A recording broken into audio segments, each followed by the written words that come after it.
Chapter 866. Strong winds rolled up, smoke and dust flew everywhere. The figures of the two people who were fighting had long been concealed. In the sky, Icaros and Astrea flapped their wings and blew away the dust cloud. The illusory frames in their eyes were still rotating, proving that their vision wasn't obstructed by the cloud. The black gas that enveloped the surrounding space and isolated the outside world gently blew away all the smoke and dust inside. When the dust settled, only a huge hole was left on the ground. It appeared in this hidden world, showing the desolation of this world. The figures of Wu Yin and Marcus slowly appeared at this time. The huge claws and the huge lightsaber were still rubbing against each other, creating sparks. They were still in a deadlock. Ah! Black chi surged on his claws. Marcus kept exerting strength while roaring unwillingly. He tried to smash the light blade in front of him to make his attack work. However, the light blade seemed to have an inexhaustible amount of strength. It spread like a pair of wings. Pum! With a soft, muffled sound, an unparalleled force passed through the light blade and continuously acted on the hand claw. It shook the claw and even the slowly fluctuating black gas. Suddenly, Marcus seemed to have hit a wall and was shaken back under the effect of the light blade. Bastard! Marcus cursed and landed on the ground again. He was furious that his attack had been nullified. While he was furious, the light ribbons suspended on both sides of Wu Yin quickly rolled up and intertwined into a huge light wall before crashing down with a loud bang. Marcus' expression changed. He couldn't care less about cursing anymore. His figure rapidly retreated, instantly widening the distance between them. The huge wall of light brushed past his body, majestically rushing past him. He plowed out a wide and thick gully on the ground that was riddled with holes. Without slowing down, the wall of light smashed into the surrounding black gas barrier. It was as if a giant was waving its huge fist. The entire sealed world began to tremble, as if it had struck the black energy barrier. Unfortunately, the black gas barrier was very sturdy. After withstanding the blow, it only dimmed for a second before recovering. Otherwise, once the black gas barrier was destroyed, everyone in the camp would have heard the commotion and Marcus would have had no choice but to escape. However, after the attack failed, the nimble ribbons of light danced again. With Wu Yin as the center, they quickly converged.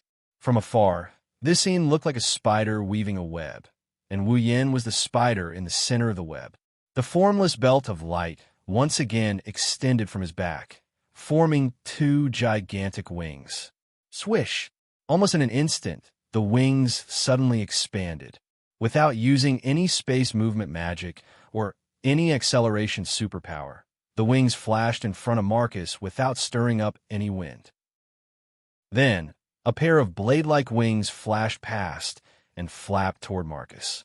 Pong!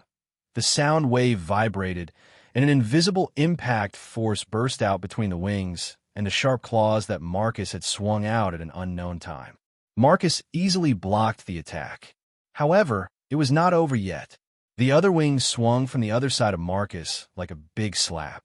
It was a simple flap, but the friction caused the surrounding air to scatter light smoke, and the temperature suddenly became a lot hotter.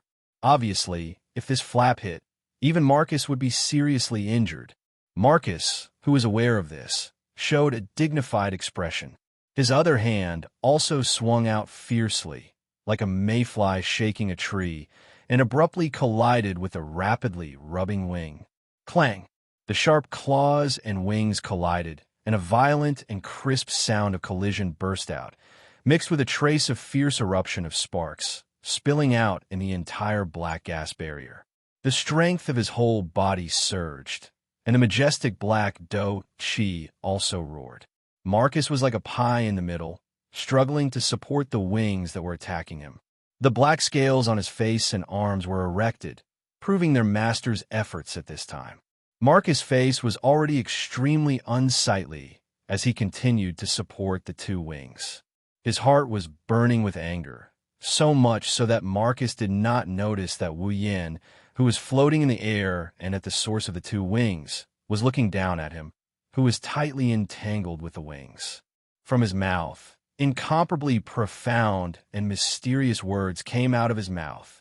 As a series of inexplicable words came out of Wu Yin's mouth, the flow of magic on his body began to flow in a different pattern from before, accompanied by an inexplicable sacred power. When the last word was lightly spat out by Wu Yin, a platinum-colored feather robe that looked like a battle robe, but also like an imperial robe, gradually took shape. His black clothes were covered by the platinum-colored feather robe. At this time, Wu Yin was like a pope who had walked out of church, sacred and incomparably noble. Only when the platinum-colored feather robe was formed did Wu Yin raise his head, and a pair of eyes slowly opened. Moving church. Done. That's right. This platinum-colored feather robe was known as the ultimate defensive barrier, the moving church that possessed astonishing defensive power. Using magic was a very rigorous matter. No matter which magician it was, they couldn't get rid of the inherent restrictions when using magic, such as the necessary symbols and chants. Some powerful magic even required the addition of rituals. Among them, a single wrong step could lead to the failure of the magic, even if it was an unclear incantation. Wu Yin was the same. Although he had the 103,000 magic books that could be said to be all-encompassing, not only magic but also yin-yang technique, boundary technique, and sealing technique. However, among these magic methods, as long as they were powerful and had powerful effects, they had to go through certain procedures. It was similar to chanting incantations, and there was no doubt that the moving church was known as the ultimate defensive barrier, so naturally, it also required a very strict chanting of incantations. Wu Yin was also not an exception. Even if he had the infinite martial refining to familiarize himself with the magic methods in the Book of Witchcraft, he still couldn't get rid of the shackles of magic. To be able to get rid of the shackles of magic and use magic at will, only the legendary demon god could truly do it. For example, Alistair was such a character. Don't think that Alistair was weak just because Wu Yin could threaten him. To put it bluntly, at that time, if there wasn't the terrifying Meteor Knight and Alistair wasn't bound to the life support system, then even if there were 100 Wu Yin at that time, they still wouldn't be able to threaten Alistair. Demon God, that was already a realm, not a level. Therefore, no matter how familiar Wu Yin was with the magic methods in the Book of Witchcraft, he was still not a demon god. Therefore, in order to use a super advanced magic like the moving church, Wu Yin had to condense all the necessary elements into words and perform it through chanting. And to be able to do this, although Wu Yin wasn't a demon god, it was enough to make countless magicians look up to him. It must be known that chanting wasn't the only requirement to perform a magic spell like the moving church. Otherwise, in the magic catalog, from the beginning to the end, Intika wouldn't be the only one wearing the moving church. The only limitation was that the chanting time was too long, and the restrictions were too great. Without the necessary rituals and preparations, the moving church on Wu Yin's body would automatically dissipate once the magic power output stopped. Unlike Intika's moving church, which had completed all the necessary procedures, the magic power would continue to flow in the moving church. Even if magic power wasn't poured into it, the magic power would continue to multiply and exist. In addition, it took a long time to chant, so Wu Yin needed to use the light ribbons on his body to stall Marcus to buy time for himself. Therefore, Marcus didn't know that the light ribbons that could stall him weren't actually controlled by Wu Yin. They were moving on their own. Of course, spending so much time chanting the moving church wasn't because Wu Yin wanted to use it to increase his defense.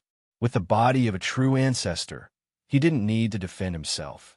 He had other purposes for chanting the moving church. Chapter 867. Closing his eyes slightly, Wu Yin began to recall all the knowledge engraved in the depths of his memory, all the knowledge in the 103,000 books of witchcraft. In an instant, countless spells flashed through his mind like flowing water. Like the most sophisticated program running, the spells flowed through Wu Yan's mind at an extremely fast speed and were scanned by Wu Yan's consciousness. Until a certain moment, A very memorable magic spell was imprinted in his mind and stopped at the center of his consciousness. All the spells flowing in his mind suddenly stagnated. His golden pupils quietly exposed to the air. Wu Yan's lips slightly opened, and at a speed that was neither fast nor slow, but was the most efficient and concise recitation of some words that were completely incomprehensible to the human mind. Along with a long voice that sounded like a long speech, a magic array that was the same diameter as his height swelled up at an unimaginable speed and covered the void in front of him. St. George's Sanctuary. Bang! As if something had broken, the incomprehensible runes on the magic array overlapped and shone brightly. At the center of the magic array, a tiny black dot silently emerged, and then quickly spread out in all directions of the magic array. With the black dot as the center, the entire magic array cracked inch by inch, and small pitch-black cracks spread out, forming a large black net that covered the magic array in front of Wu Yan. And within the slightly opened pitch-black cracks, traces of a ferocious beast's aura slowly flowed out. It was as if a destructive giant beast was trapped in the cracks of the magic array. Now, this giant beast, under Wu Yan's call, opened its ferocious and terrifying mouth. Pa! A soft sound reverberated from the magic array, and the giant beast hidden in the depths of the cracks seemed to have exposed its fangs through the cracks of the magic array. At the same time, below, Marcus, who was confronting the wings, suddenly felt a frantic warning in his heart, as if urging him to escape, and his heart thumped rapidly together with his accelerated heartbeat. At that moment, Marcus's expression changed abruptly. The Dragon King's sigh, an extremely faint voice as if sleep-talking, lightly drifted into Marcus's ears. Hearing this sleep-talking voice, all the warning signs in Marcus's heart turned into a sense of crisis. His head suddenly turned upward, looking in the direction of Wu Yan. In the instant that Marcus raised his head, he looked up. An exceptionally dazzling beam of light shot out from the center of the magic array with a deafening, cracking sound. The beam of light was not very large, but it contained a destructive power that made all the scales on Marcus's body explode. Wherever it passed, the atmosphere evaporated and arrived in front of Marcus in the blink of an eye. The dazzling beam of light filled Marcus' 7 eyes. Looking at the Dragon King's lament that was projected at a speed that he could not react to, Marcus only had time to open his 7 pupils to the maximum. Then, the dazzling beam of light swept across his scaly body. Boom! The Dragon King's sigh directly swept through Marcus's body, passed through his figure, and shot backward, landing on the surrounding black gas barrier. Previously, no matter how strong the impact was, the black gas barrier had no effect at all. But under the direct attack of the Dragon King's sigh, it lasted less than a second before collapsing with a loud bang. Bang! The black gas barrier exploded, scattering into black spots all over the sky, and under the effect of the Dragon King's sigh, these black spots directly turned into glowing feathers, gently falling to the ground and scattered in all directions, landing on the camp outside the black gas barrier. The momentum of the Dragon King's sigh didn't slow down either. With an irresistible force, it pierced through the sky, full of light feathers, and shot towards the camp outside. It swept past the camp and continued to fall towards the camp. With such a situation and the terrifying destructive power and effect of the Dragon King's sigh, if this beam of light in the sky full of light feathers landed in the camp, then 99% of the guards in the camp would unknowingly die an unnatural death. After all, the beam of light formed by the Dragon King's sigh had the terrifying power to shoot down satellites. And the objects attacked by the Dragon King's sigh would also turn into glowing feathers and continue to attack. Every single feather had the power of the legendary St. George's Dragon's full power attack. If all of them landed on the camp, then forget about the people, the entire camp would be destroyed in an instant. At this moment, Wu Yan, who was hiding in the St. George's Sanctuary magic circle in the sky, roared fiercely and forcefully propped up his body. Both of his hands grabbed the platinum moving church as if he wanted to tear it apart, and fiercely pulled his hands to his sides. With a chi sound, the moving church, which was known as the ultimate defense barrier, was torn apart by Wu Yan's hands, revealing the black clothes he was originally wearing. Scatter! A low voice came out of Wu Yan's mouth. The moving church in Wu Yan's hands, which had turned into fragments, suddenly exploded, turning into an invisible wave, rippling and reverberating, instantly covering the entire sky above the camp, like a wavering water wave, protecting everyone in the camp inside. Boom! At the same time, the lament of the Dragon King beam ferociously slammed into the water ripple formed by the moving church, stirring up a massive ripple. A shock wave that caused even space to tremble reverberated from the collision between the two. In the surrounding space, strange creaking noises reverberated one after another, as the atmosphere was blown into raging winds and billowing billows, crashing towards all directions.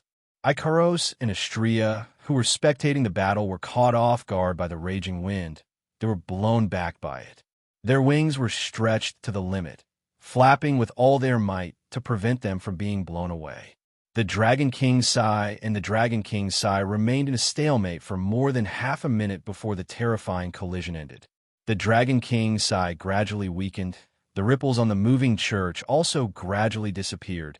The ripples on the moving church stopped expanding until the moving church completely disappeared. However, this didn't mean that everything was peaceful. The Sai of the Dragon King cast a sky full of luminous feathers that landed on the mobile church, one after another, and clashed with the mobile church.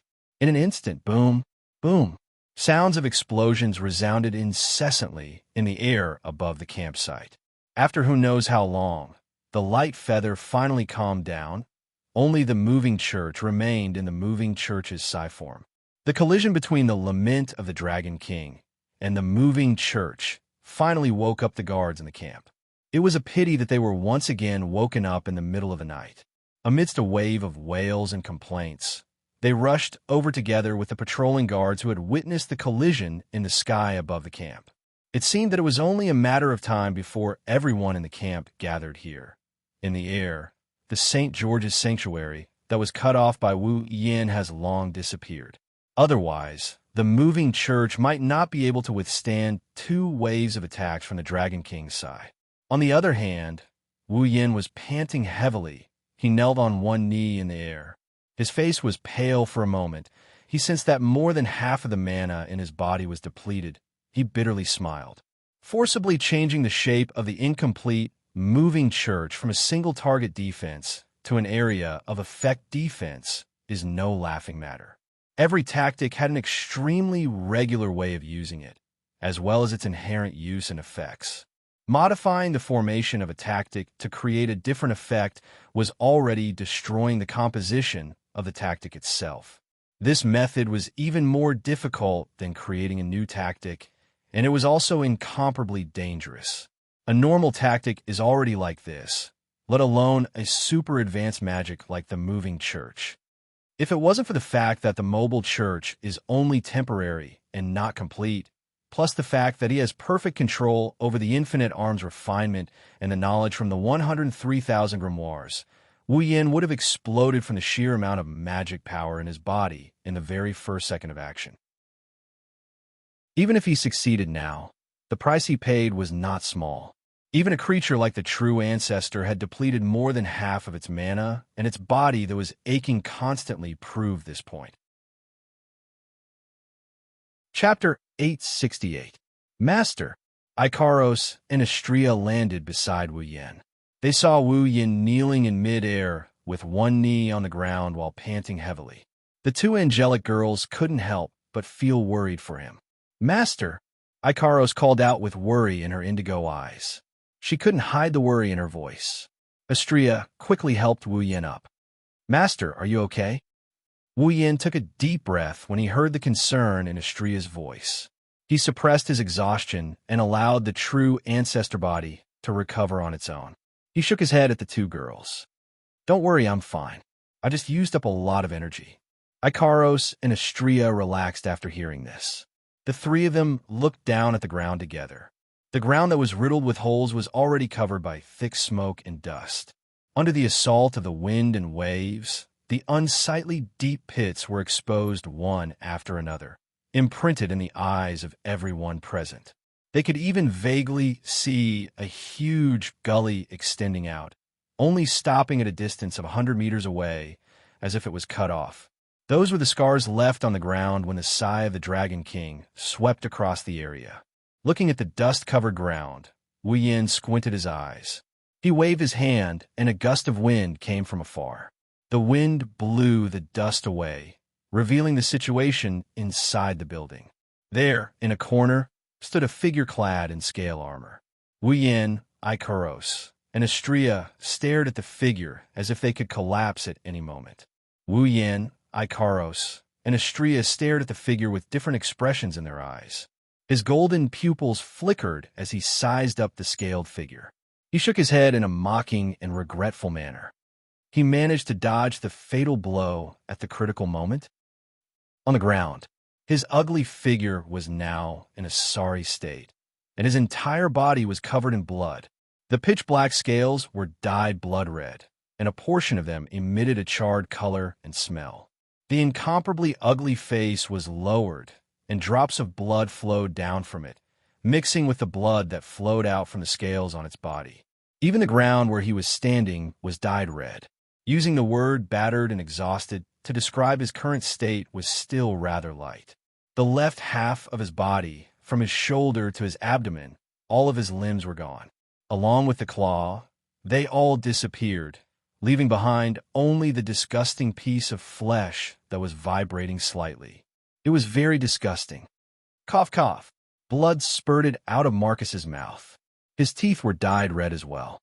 The only remaining claw was pressed against the left side of his body. After a while, Marcus pulled it back and raised it in front of his eyes. He looked at the blood on his claw. Feeling the suffocating pain coming from his body, the empty feeling on his left side attracted Marcus' attention. He turned his head with great difficulty. When he saw the completely disappeared part of his body, Marcus trembled all over. Damn it, damn it, damn it, damn it, damn it, damn it, damn it, damn it. A roar that sounded like weeping and wailing echoed from Marcus's mouth, and his voice continued to rise higher and higher. His tone was filled with tears and wails. The soaring resentment and killing intent, along with the surging black gas and blood, responded repeatedly. It was like the last struggle of an injured beast, causing people to shudder. He lifted his head and looked at Wu Yin, who was hovering in the air. Marcus' huge eye sockets were already bloodshot, and his 7 pupils were all replaced by madness. Bursts of black chi wandered, but he could not restore the damage he had already suffered. Kill you. I will definitely kill you. I will kill you. Still coughing up blood, Marcus howled in rage. Wu Yin furrowed his brows as he watched Marcus' final struggle with a cold expression on his face. Yin. From afar, Hinajiku, Mikoto, Kotori, Shoko Misaki, and the rest of the girls were also here. The sound of footsteps reverberated chaotically. At a glance, one could see a black mass of people rushing over from the distance, arriving at the scene. The Thunder Sovereign and Pelosi stood at the front, leading the large group of people in the camp. They surged in together and surrounded this miserable space. The guards of the campsite finally made their appearance. However, by the time Chuju's group and the people in the campsite arrived at the scene that had been dealt a heavy blow and turned into ruins fell into their eyes. Everyone subconsciously stopped in their tracks and looked at the tattered scene. They couldn't help but be surprised. When they saw the hideous monster bathed in black gas and blood standing in the middle of the field, their surprise turned into horror. That Chuju, Mikoto, and the rest of the girls were so shocked by that disgusting figure that they took a few steps back, their faces pale. What the hell is that? This? The Thunder Sovereign and Pelosi were also overwhelmed with shock. Clearly, they were frightened by Marcus's unsightly appearance. Monster! Monster! The guards of the campsite couldn't bear it anymore. They screamed in horror. Their hands holding their weapons were trembling. They almost lost their grip on them. The surrounding voices that were filled with shock and fear fell into Marcus's ears. At this moment, these voices were simply ear-piercing to the extreme, causing his heart that was filled with madness and resentment to become extremely distorted. In response to his heart that was filled with resentment, the black gas also fluctuated and swept in all directions. The surrounding people screamed in horror. They were blown back by the black wind. However, the girls who just arrived reacted. Yin. Chuju called Wu Yan's name in horror, as if she just had a nightmare. The rest of the girls had the same reaction. Even Kurumi, Flandrachan, Kanuhida, Sai, Frenda, and Takitsubu Riku, who were used to darkness and blood, couldn't help but turn pale. One can imagine how big of an impact Marcus's image had on them. Kotori suppressed the fear in her heart and asked with a trembling voice, "Who is he? Why did he attack Ikaros and Astria? To be precise, he wants to attack all of us." Wuyan didn't move his gaze away from Marcus. He slowly revealed a fact that shocked everyone. "He is Marcus." "What?" Everyone screamed. Pelosi had an expression of disbelief. "You're saying he is Marcus?" Wuyan nodded. Following his action, the crowd quieted down. Everyone was still in a state of disbelief. They looked at the monstrous figure and tried to recall Marcus' figure in their minds. They couldn't match the two figures no matter how hard they tried. Everyone was in a daze. They must have received quite a bit of shock as well. Sensing the gazes of disbelief, the resentment in Marcus' heart grew even stronger. His killing intent surged crazily, making him wish he could kill everyone. It was obvious that even he himself couldn't accept his current appearance. Wu Yan. All of this is Wu Yan's fault. Wu Yan. Marcus's eyes were about to pop out of their sockets. His sharp voice pierced everyone's ears. "I will kill you. I won't let you get away with this." Marcus's twisted gaze swept across Hinajiku and the other girls, as well as Lei Wang, Pelosi, and the rest of the camp members. He roared with incomparable resentment. His voice was like that of a demon. "And you, all of you, one day, I will kill every single one of you. Kill every single one of you." The resentful roar sent chills down everyone's spine. They looked at Marcus with fear, including the girls beside Wu Yan. Seeing the girls pale from fright, Wu Yan's anger flared up and he laughed coldly. "Do you think you can walk out of here alive?" "No. I will never die." Marcus raised his head and roared, as if refusing to accept an unsatisfactory outcome. Marcus turned into a black light and flew out of the camp as fast as he could. Blood splattered all over the sky and lingered for a long time. Chapter 869. Before anyone could react, the black light in the middle of the arena wildly flashed, causing quite a number of people to feel pain in their eyes from the glaring black light. They instinctively closed their eyes. While everyone's vision was obstructed, Marcus immediately turned into a black light, soared into the sky, and disappeared in an instant. Not good. Although the Thunder King and Pelosi had not recovered from the fact that Marcus had turned into a ferocious monster, their reactions were not slow. Surging magic power burned in their bodies as they wanted to chase after Marcus, but Wu Yan's movements were faster than anyone else's. "Do you think I will let the same thing happen again?" Recalling the Beast King that escaped from his hand some time ago, Wu Yan's eyes revealed a strong murderous intent. With a teleportation, Wu Yan flashed into the air. Looking at the black light that was flying out of the camp at a terrifying speed, he did not use teleportation to chase after it. Instead, he stopped in the air, stared at the distant figure, and took a deep breath. Ding! The next moment, crimson spatial ripples slowly appeared behind Wu Yan, reverberating in the void. In the blink of an eye, it formed a rather large crimson light curtain, like a brightly colored door, standing on top of it and soaring into the sky. His gaze turned cold as the gate of Babylon opened. Wu Yan stretched out his hand and slightly reached behind him. The crimson door formed by the gate of Babylon suddenly rippled again, right behind Wu Yan's hand. In the ripples, a beautiful black, crystal-like longbow gradually emerged from the gate of Babylon at a seemingly slow but actually very fast speed. When half of the longbow emerged from the crimson spatial ripples, the exquisite longbow fell into Wu Yan's hand. Wu Yan grasped it and pulled it out with force. Meteor Knight. His gaze seemed to have turned into an arrow first. It shot towards Marcus, who was getting farther and farther away. Looking at the shrinking figure, Wu Yan pointed the Meteor Knight at Marcus. His hand slowly rested on the bowstring. That is, on the ground. Chuju, Mikoto, Shokuho Misaki, and the others' expression changed. Everyone, including Kotori, Kurumi, Toka, and Yoshino, were confused. She quickly turned to look at Ikaros. Ikaros's eyes trembled and turned into a dreamy crimson color again. Then, on his body, a series of crystal-like flashes began to flash. Marcus, who was fleeing for his life, suddenly felt uneasy. His movements paused slightly, and even his speed slowed down a little. Following this uneasy feeling, he turned his head and looked behind him. With this look, his sinister and ugly face covered in scales changed dramatically. Like a pair of wings made of black crystals, the light and nimble longbow flickered with a starry nightlight.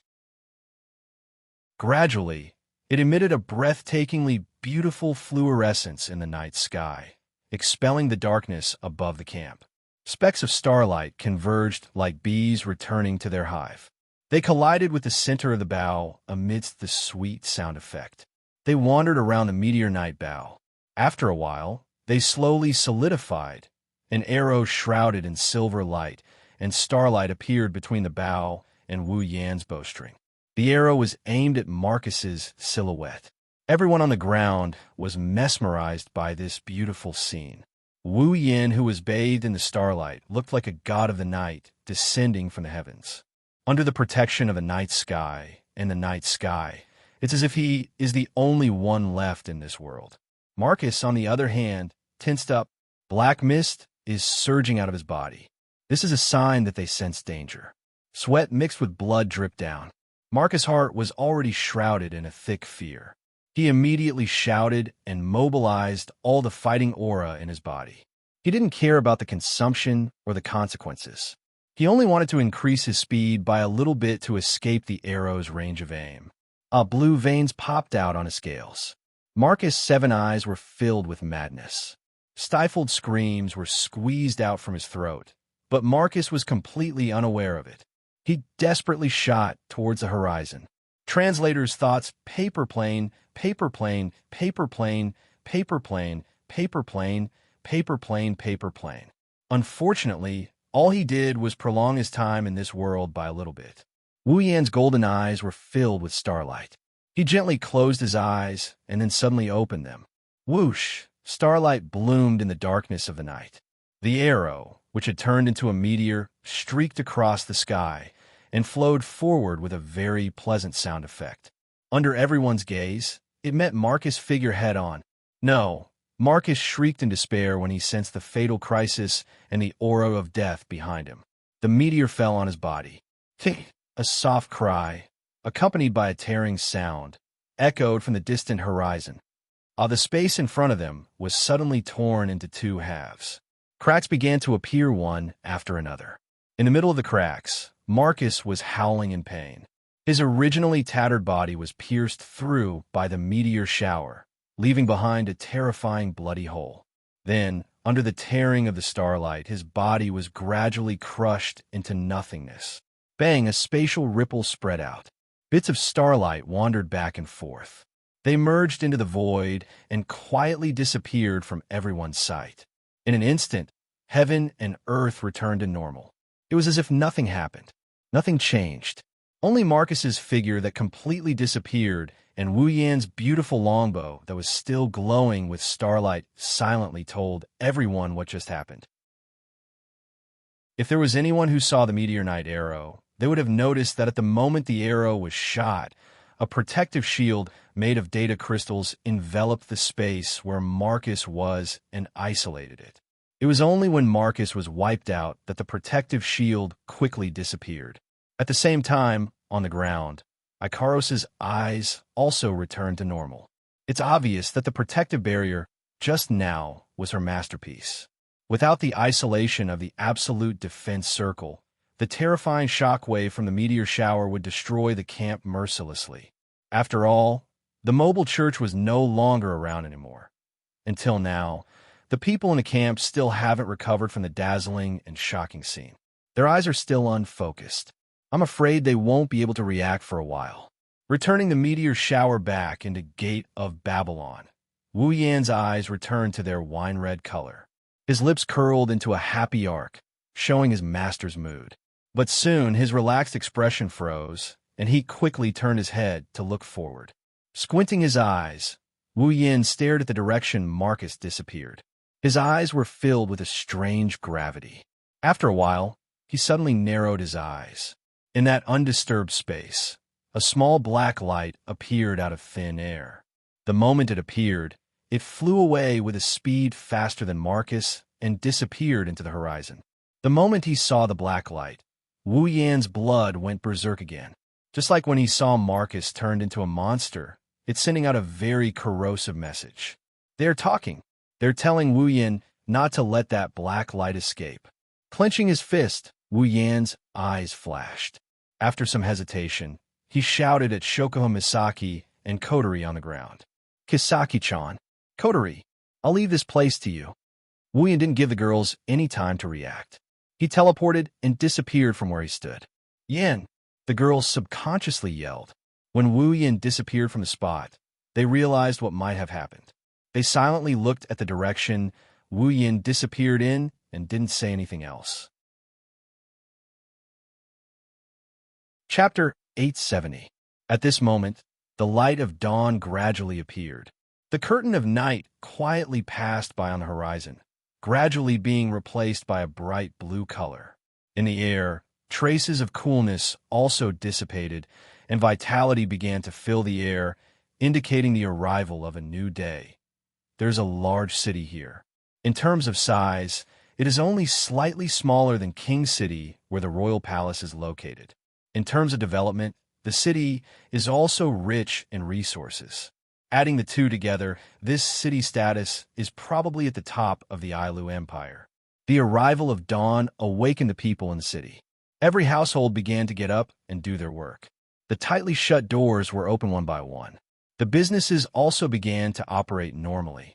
They were looking forward to the unexpected harvest in the new day. The people in the city didn't know that when they were busy, a black light broke through the sky and reached the sky above the city in an instant. Then its body trembled, and without any sound, it turned around and shot into the city, disappearing into the sky above the city. In the center of the city, there was a large and luxurious residence that was comparable to a castle. In one of the rooms, the faint smell of blood and medicine filled every corner of the room. It made this room, which looked extraordinary and was obviously the residence of a big shot, look like a sick room. It had lost its vitality. In the center of the room, there was a man in his 20s lying on a bed.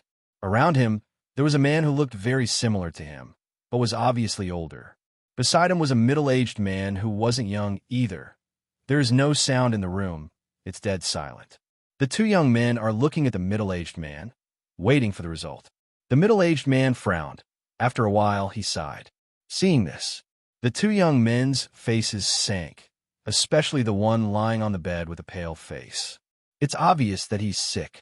His face is terrifyingly gloomy, and his gaze is sinister. "How is it?" the pale man coldly asked the middle-aged man. The middle-aged man glanced at him and sighed again. "Second young master, a large part of your body has been damaged, and some of your internal organs are showing signs of being damaged. If this continues, I'm afraid that second young master's injuries will become even more serious." "Of course I know my injuries are serious," the pale man angrily shouted. "Why else would I call you here? I'm asking if you have a way to treat my injuries." The middle-aged man bitterly smiled. He hesitated for a moment. In the end, he still spoke. "It's not a big problem to treat second young master's injuries, but his chi ocean is damaged. When he recovers, He won't be able to use his chi anymore. What did you say? The two young men's faces changed. The pale man's lips trembled. He couldn't believe it. You mean, I'll become a cripple? The middle-aged man lowered his head. His meaning is clear. No, impossible. Sitting on the bed, he suddenly straightened his body and roared angrily. Aren't you Ailu Empire's most famous doctor? Can't you treat me? The middle-aged man lowered his body submissively, not daring to say another word. However, this posture only made him even angrier. Trash! Trash! The pale man with bloodshot eyes roared angrily. Scram! Why, yes. The middle-aged man left the room as fast as he could. This made the man on the bed even angrier. He clenched his fists tightly. When he thought about how he would become a cripple in the future, his whole body trembled. His already pale face turned even paler. Sigh. At this moment, the young man who had been quietly standing at the side finally sighed deeply and glanced at the dispirited man. He shook his head as if he had expected better from her. You're really muddle-headed. Originally, if you obediently continued to grow, I would inherit the position of clan head. The second in command of the clan would definitely be you. If I had stepped down from the position of the clan leader earlier, it wouldn't be impossible for me to pass the position to you. But now, the pale man listened to the young man sigh, his heart filled with sorrow. What was supposed to be a beautiful future, now it's a dark one.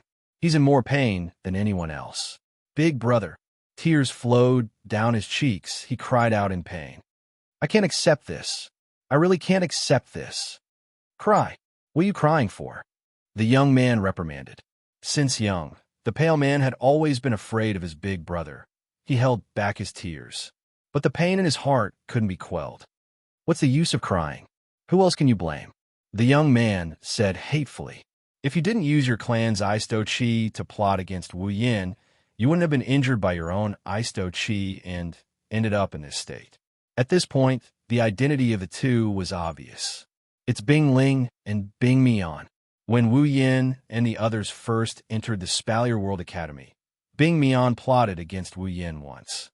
He used his clan's unique Do Chi to hide a small strand of Do Chi in Wu Yan's body. This strand of Do Chi would grow day by day and would be hard to detect. Once it grew to the point where it could explode, it would definitely kill someone. With the goal of killing Wu Yin, Bing Mian slyly plotted against him. But he didn't expect Wu Yin to notice his little trick the moment he used it and quietly sent the strand of Do Chi back into Bing Mian's body. Bing Mian didn't notice any of this, which led to the current situation.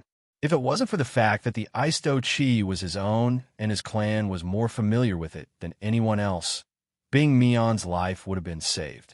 Otherwise, Bing Mian would have died under his own treachery. Bing Mian was filled with regret when he thought about what happened back then, but more than that, he was filled with resentment.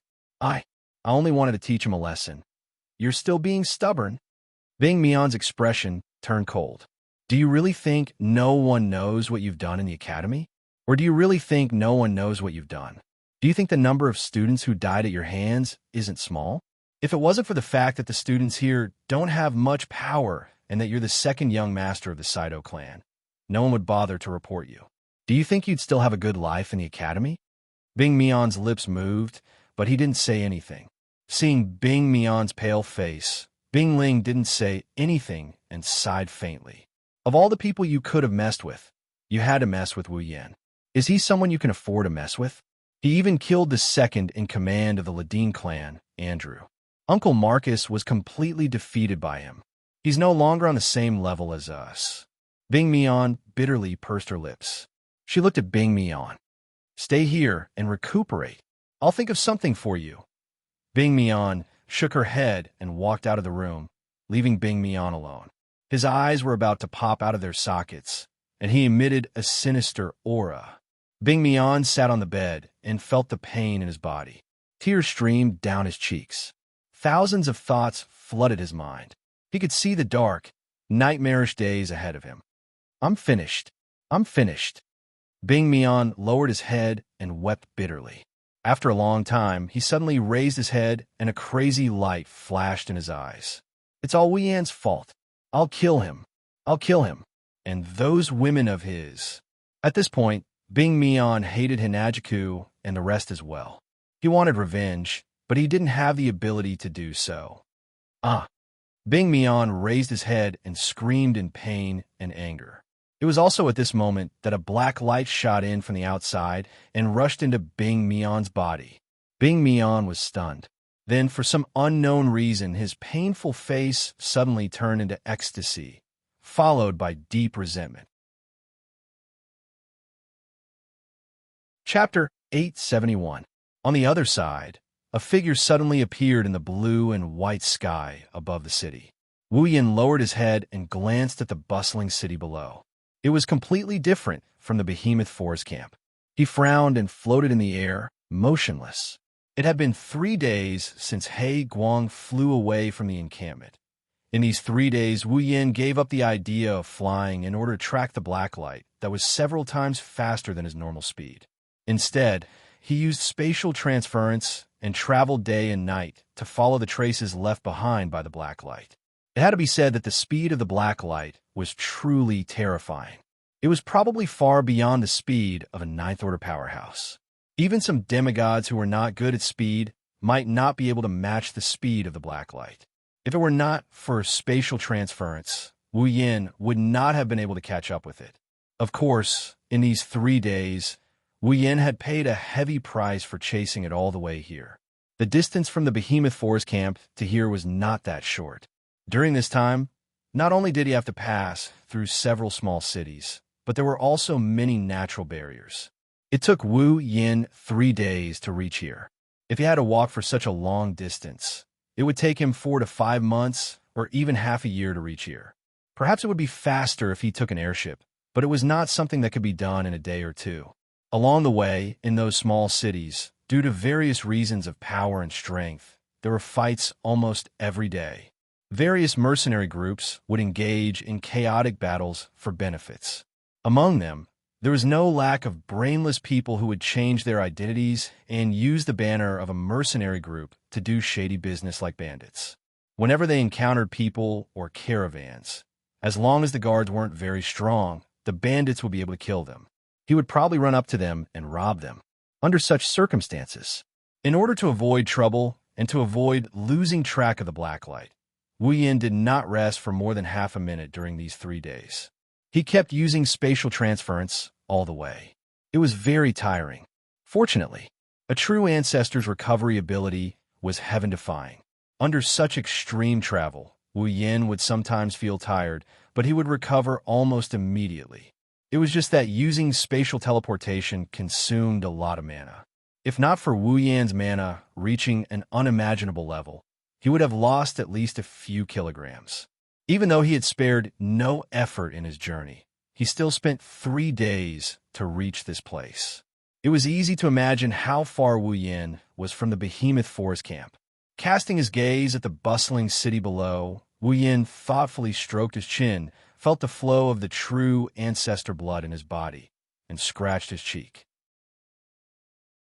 It was because the true ancestor blood in his body reacted to the black light that Wu Yan was able to chase all the way here.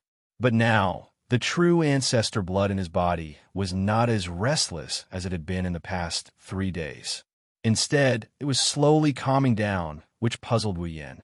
Was it because the black light escaped smoothly and there was no way to sense it again? Or was it because the black light was in front of it, so it was no longer anxious? Looking at the gradually expanding city in sight, Wu Yan muttered with some uncertainty. It should have run inside, right? Naturally, no one could answer this question. What should I do now? Rubbing his forehead, Wu Yan descended to the ground.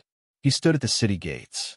The black light was very likely in front of him, but Wu Yan did not choose to immediately go in to look for it. After all, he did not know what this situation was. What if the black light was not inside?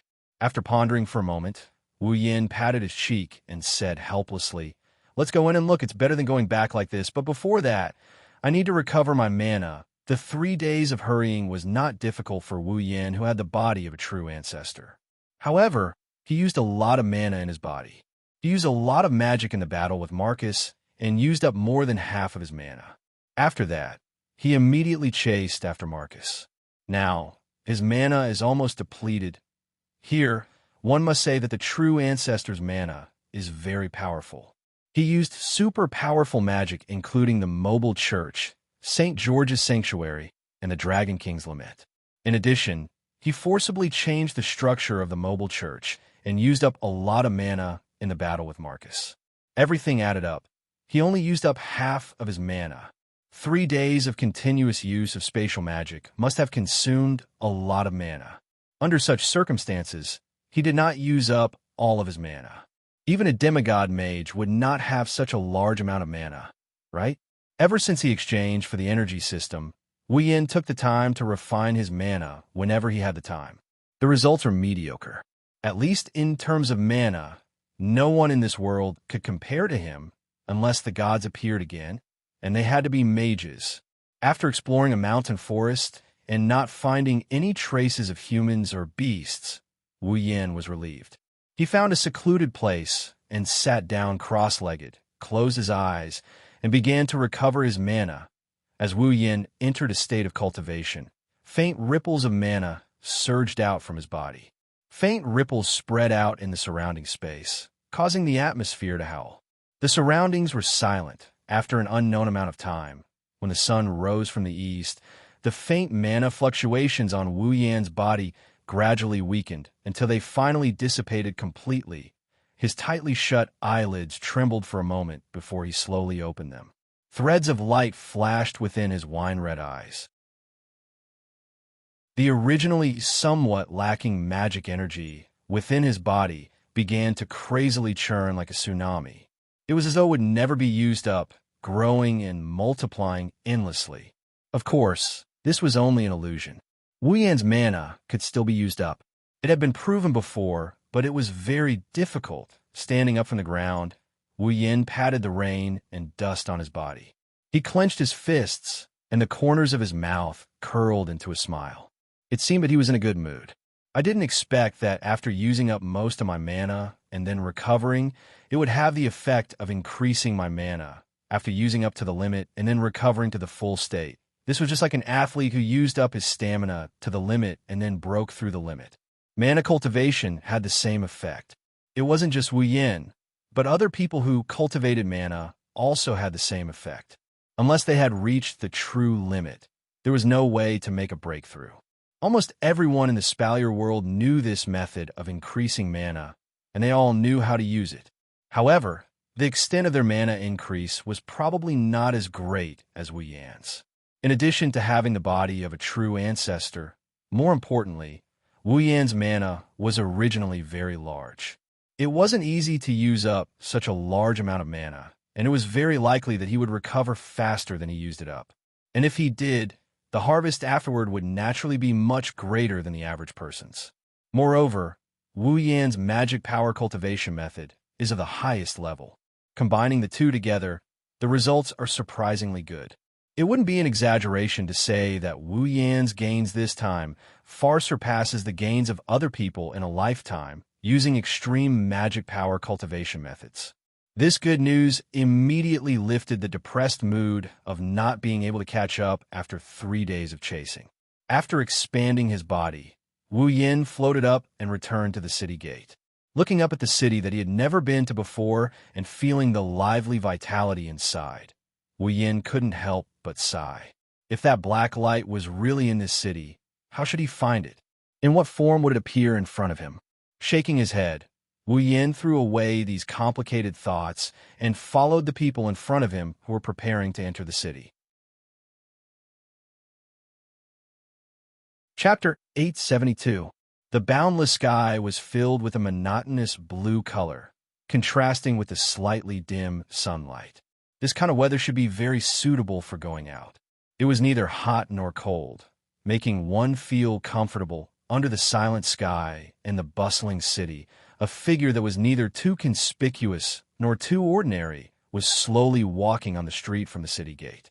The speed of the figure was not fast, even slower than that of an ordinary person. Therefore, the surrounding pedestrians did not know that a rather important figure had sneaked into their midst. The figure slightly raised his head, exposing a young face that was neither handsome nor ugly to the air. As he walked, his eyes wandered around, admiring the scenery around him. In fact, his attention was not on the scenery around him, but on his own body. Frowning, Wu Yin looked at the buildings and cursed in a low voice. Where the hell is that damn thing? Is it really in this city? If it is, come out and let it out. I felt all kinds of discomfort when the blood was rampaging, but now that it's calm, I can't do anything about it. Why do I have to encounter such a confusing situation? Lowering his shoulders, Wu Yin looked around again, but still did not feel any reaction from his ancestor blood. He couldn't help but feel dispirited. How long do I have to continue? Letting out a light breath, Wu Yin could only pull himself together and continue forward. Otherwise, if he gave up like this, not only would he not be willing, but the strange feeling he felt from the black light made him feel uneasy. I don't know if I should be happy or annoyed. With Wu Yan's average-looking face, if he mixed in with the crowd, he wouldn't become a bystander, but he wouldn't attract too much attention. If he brought the girls with him, he would have become the target of public criticism by now. For Wu Yin, who wanted to find traces of the black light, this was a relatively good situation. At least it was not that eye-catching.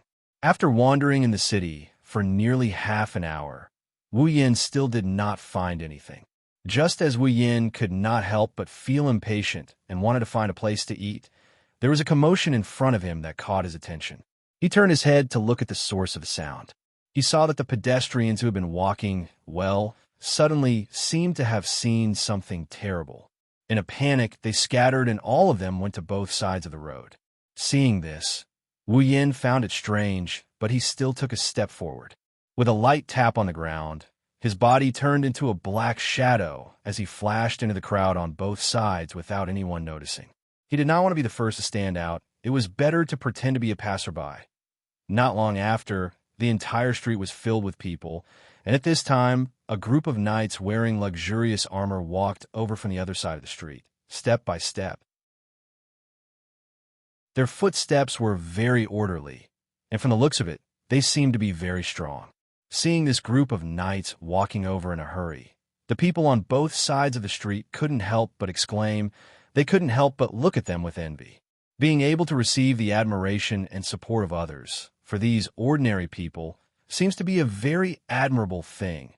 Wu Yin, who was hidden in the crowd, silently glanced at the knights walking over, rubbing his chin. So arrogant? Looks like they have a big background. Standing next to Wu Yin, a passerby heard Wu Yan's words, at first stunned, then raised an eyebrow. A strange expression appeared on his face. Don't you know who they are? Wu Yin blinked his eyes and looked at the person beside him who doesn't have anything special about him. He didn't know if he should start a conversation or not. Wu Yan's reaction, in the eyes of the passerby, is that he's afraid of being called ignorant and embarrassing, so he silently acquiesced. The strange expression in his eyes became more intense. He then patted Wu Yan's shoulder with an "I understand you" expression. He grinned. It's fine. Young people understand. Wu Yan's mouth twitched. He laughed dryly. He didn't explain. Then, brother, which family is this group of knights from? They seem to have a big background. Hey, you asked the right person. The passerby coughed with a grin and put on an "I'm an expert" look. While Wu Yin resisted the urge to punch him, the passerby started bragging. That's the Saito family's knights. Huh? Wu Yin was shocked. He was surprised. The Saito family? No way. The passerby was also shocked. Don't you know that this is the Saito family's base? This is the Saito family's base. Wu Yin was shocked. He was speechless. He didn't expect that after he killed the second-in-command of the Saito family, Marcus, he would end up in the Saito family's base. Is this the legendary ape dung? No wonder that Knight Order is so arrogant. Wu Yin chuckled. They have the Empire's second most powerful family behind them. It's normal for them to be arrogant. Tisk, what's there to be arrogant about? The passerby curled his lips in disdain. So what if they're the Empire's second most powerful family? They're still humiliated. Oh, Wu Yin was interested. He asked, what's going on here? Seems like you're not up to date, brother. The passerby didn't know he was referring to a Tier 9 combatant as brother. Otherwise, he would be on Cloud 9. Do you think the knights are here to show off? They're here to help. Wu Yin paused for a bit. Help? Did something happen to the Saito family? This is a big deal. The passerby looked around, as if he was trying to prevent others from eavesdropping. He whispered to Wu Yin, "Did you know that the Saito family was haunted last night?" Haunted? Wu Yin narrowed his eyes. He was serious this time. His intuition told him that the haunting must have something to do with the black light he was looking for. Can you tell me more about it? I heard about it from others. The passerby scratched his head. I heard that the patrolling guards in the Saito family heard the howling of ghosts in the middle of the night. So that's what it means to be haunted? Wu Yin turned to the passerby. If that's the case, there wouldn't be a need to summon the knights back from outside. The passerby recalled the version he heard and said with a shudder, "The point is, every time the ghost-like sound is heard, the patrolling team will find 1 or 2 corpses that have been eaten by some wild beasts, leaving only bones behind." Wu Yin frowned when he heard this. Their corpses were eaten by some wild beasts. Wu Yin muttered as he looked at the direction where the knights disappeared. His wine-red eyes flashed with an indiscernible intent. This is indeed a little strange. Right? I knew it. The passerby put his hands on his waist to show off. I have a friend who works as a guard in the Saito family. He told me that last night, the ghost-like noises were heard more than 10 times. Every time someone went to check it out, they would find the corpses of guards, patrolmen, and even servants. All of them were bitten, and their flesh looked like it had been eaten. It was very scary. It's only been one night. The passerby showed 2 fingers. In just one night, more than 20 corpses were found in the Saito family. The cowardly higher-ups were scared out of their wits. That was why they called in the knights from outside to investigate the Saito family. But I'm not surprised. The passerby sneered. He continued, "It's not like the Saito family hasn't had a monster before. Their second-in-command was seen turning into a ferocious monster a few days ago and was killed by someone. It's not strange for another one to appear. That's why the Saito family is so nervous." Wu Yin didn't listen to what the passerby said after that. Wu Yin looked in the direction where the knights left. He ignored the passerby's call and walked over.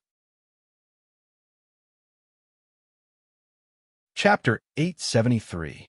This city is worthy of being the base of Ailu Empire's second most powerful family, the Saito family. It's one of the largest cities in the empire. Not only does it cover a large area, it's also crowded with people. Perhaps it's due to the good weather. The streets are filled with people. Even though it's not overcrowded, it's still livelier than a normal city. Following behind the knights, Wu Yin didn't run around aimlessly like before. Wherever the knights passed by, the people on the street would automatically make way for them. Also, the knights are rushing back to provide support, so they are very efficient. This made their journey a lot more efficient. Even so, it took Wu Yin about half an hour before the knights slowed down. Unbeknownst to Wu Yin, the streets are no longer as crowded as before. The area of the street is gradually widening. A large building the size of a castle appeared at the end of the street. It's exposed to the knights and Wu Yin. When they saw this large building, the originally aggressive knights suddenly changed. The arrogance on their faces suddenly disappeared, and only a trace of seriousness and respect remained on their faces. They adjusted their figures and footsteps and walked towards the large building amidst the clanging of footsteps. Wu Yin, who was quietly following behind the knights, couldn't help but curl his lips. This knight regiment is just a small unit under the Saito family. Their overall strength is around the 6th order, and their leader is only at the 7th order. Such a unit would only be considered a second-rate unit in the Saito family. Yet, such a second-rate unit is able to walk on the streets with such grandeur. The 3 great families of the empire, their reputation isn't something normal factions can compare to. Even more so, a person like him who doesn't belong to any faction can't compare to them. What Wu Yin didn't know is that even though he and the girls are only a dozen or so people, in the eyes of the 3 great families, their small group is already a force more terrifying than any other single faction. Other than Wu Yin, Mikoto, Kotori, Ikaros, Astria, Toka, and Flandre-chan, who are already Tier 9, the rest of the girls are already at peak Tier 8. In the Ailu Empire's imperial family and the three great families, there are at most 2 or 3 peak tier 8 individuals. Maybe the imperial family has more peak tier 8 individuals, but it's still not more than 5. In terms of power, Wu Yan's group is no match for them. Forget about the 3 great families. Even a small family can beat them. However, in terms of top-tier combat power, other than the Council, there is no faction in the Spalier world that can match up to them. Besides, behind Wu Yan's group is a limitless and immensely powerful Misaka core. When the 20,000 sisters reach their peak, they won't be any weaker than any faction in the Spalier world.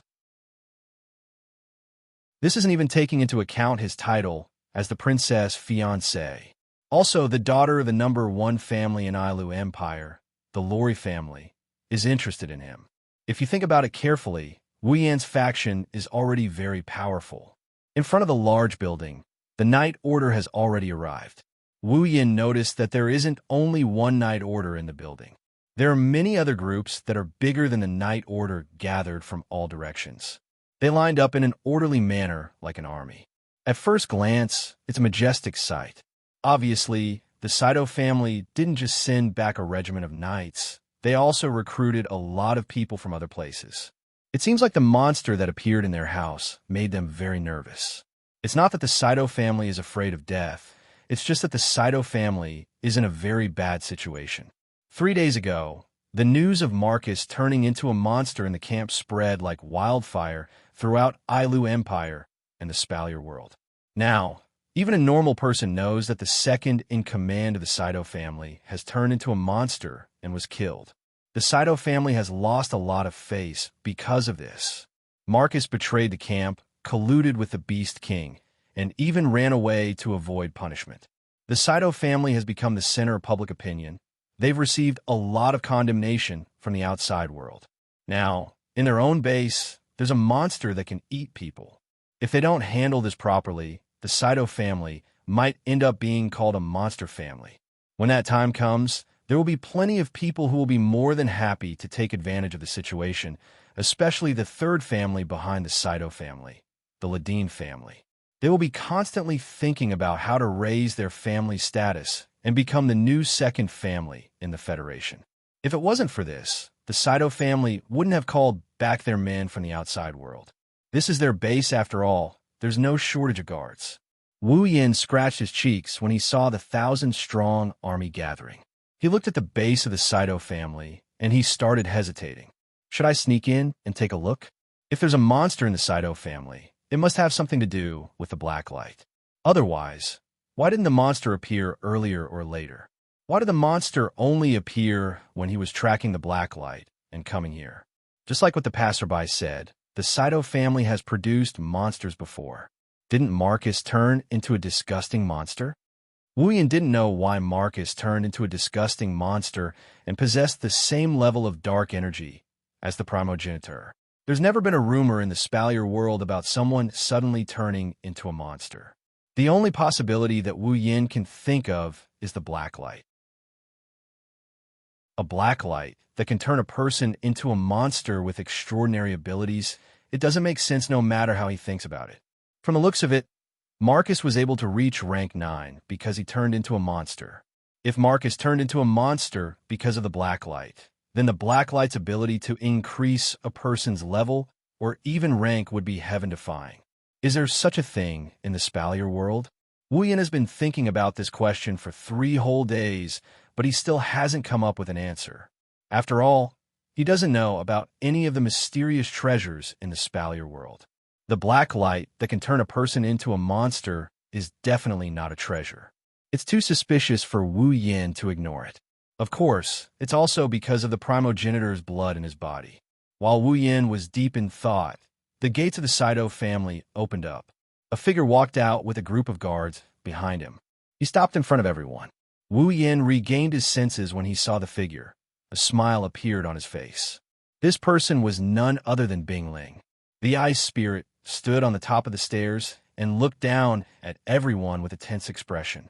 "Since you're all here, listen up," Bing Ling calmly said. "Later, a piece of paper will be given to each of you. Write down the position you'll be in charge of tonight. Once you know the area you'll be in charge of, you'll have to guard it immediately. Bing Ling's eyes flashed coldly. Tonight, we have to find that so-called monster. There can't be any mistakes. Yes. In the open space, a thunderous response rang out, causing Bing Ling's ugly expression to relax a lot. He waved his hand, and the guards beside him began to distribute the paper with the posts written on it. Bing Ling's words were clearly imprinted into Wu Yan's ears.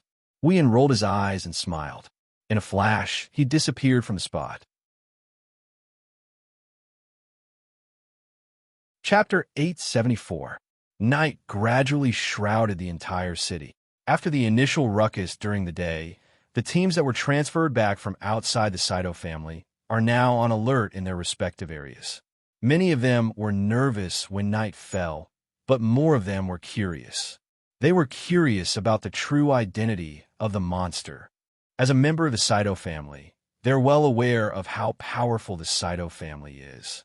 Don't think that they're powerful just because they have the title of Saito family. In fact, only they themselves know that they're just a group of subordinates in the Saito family. Otherwise, they wouldn't have been sent to other places. Those who stay in the Saito family are the true core of the Saito family.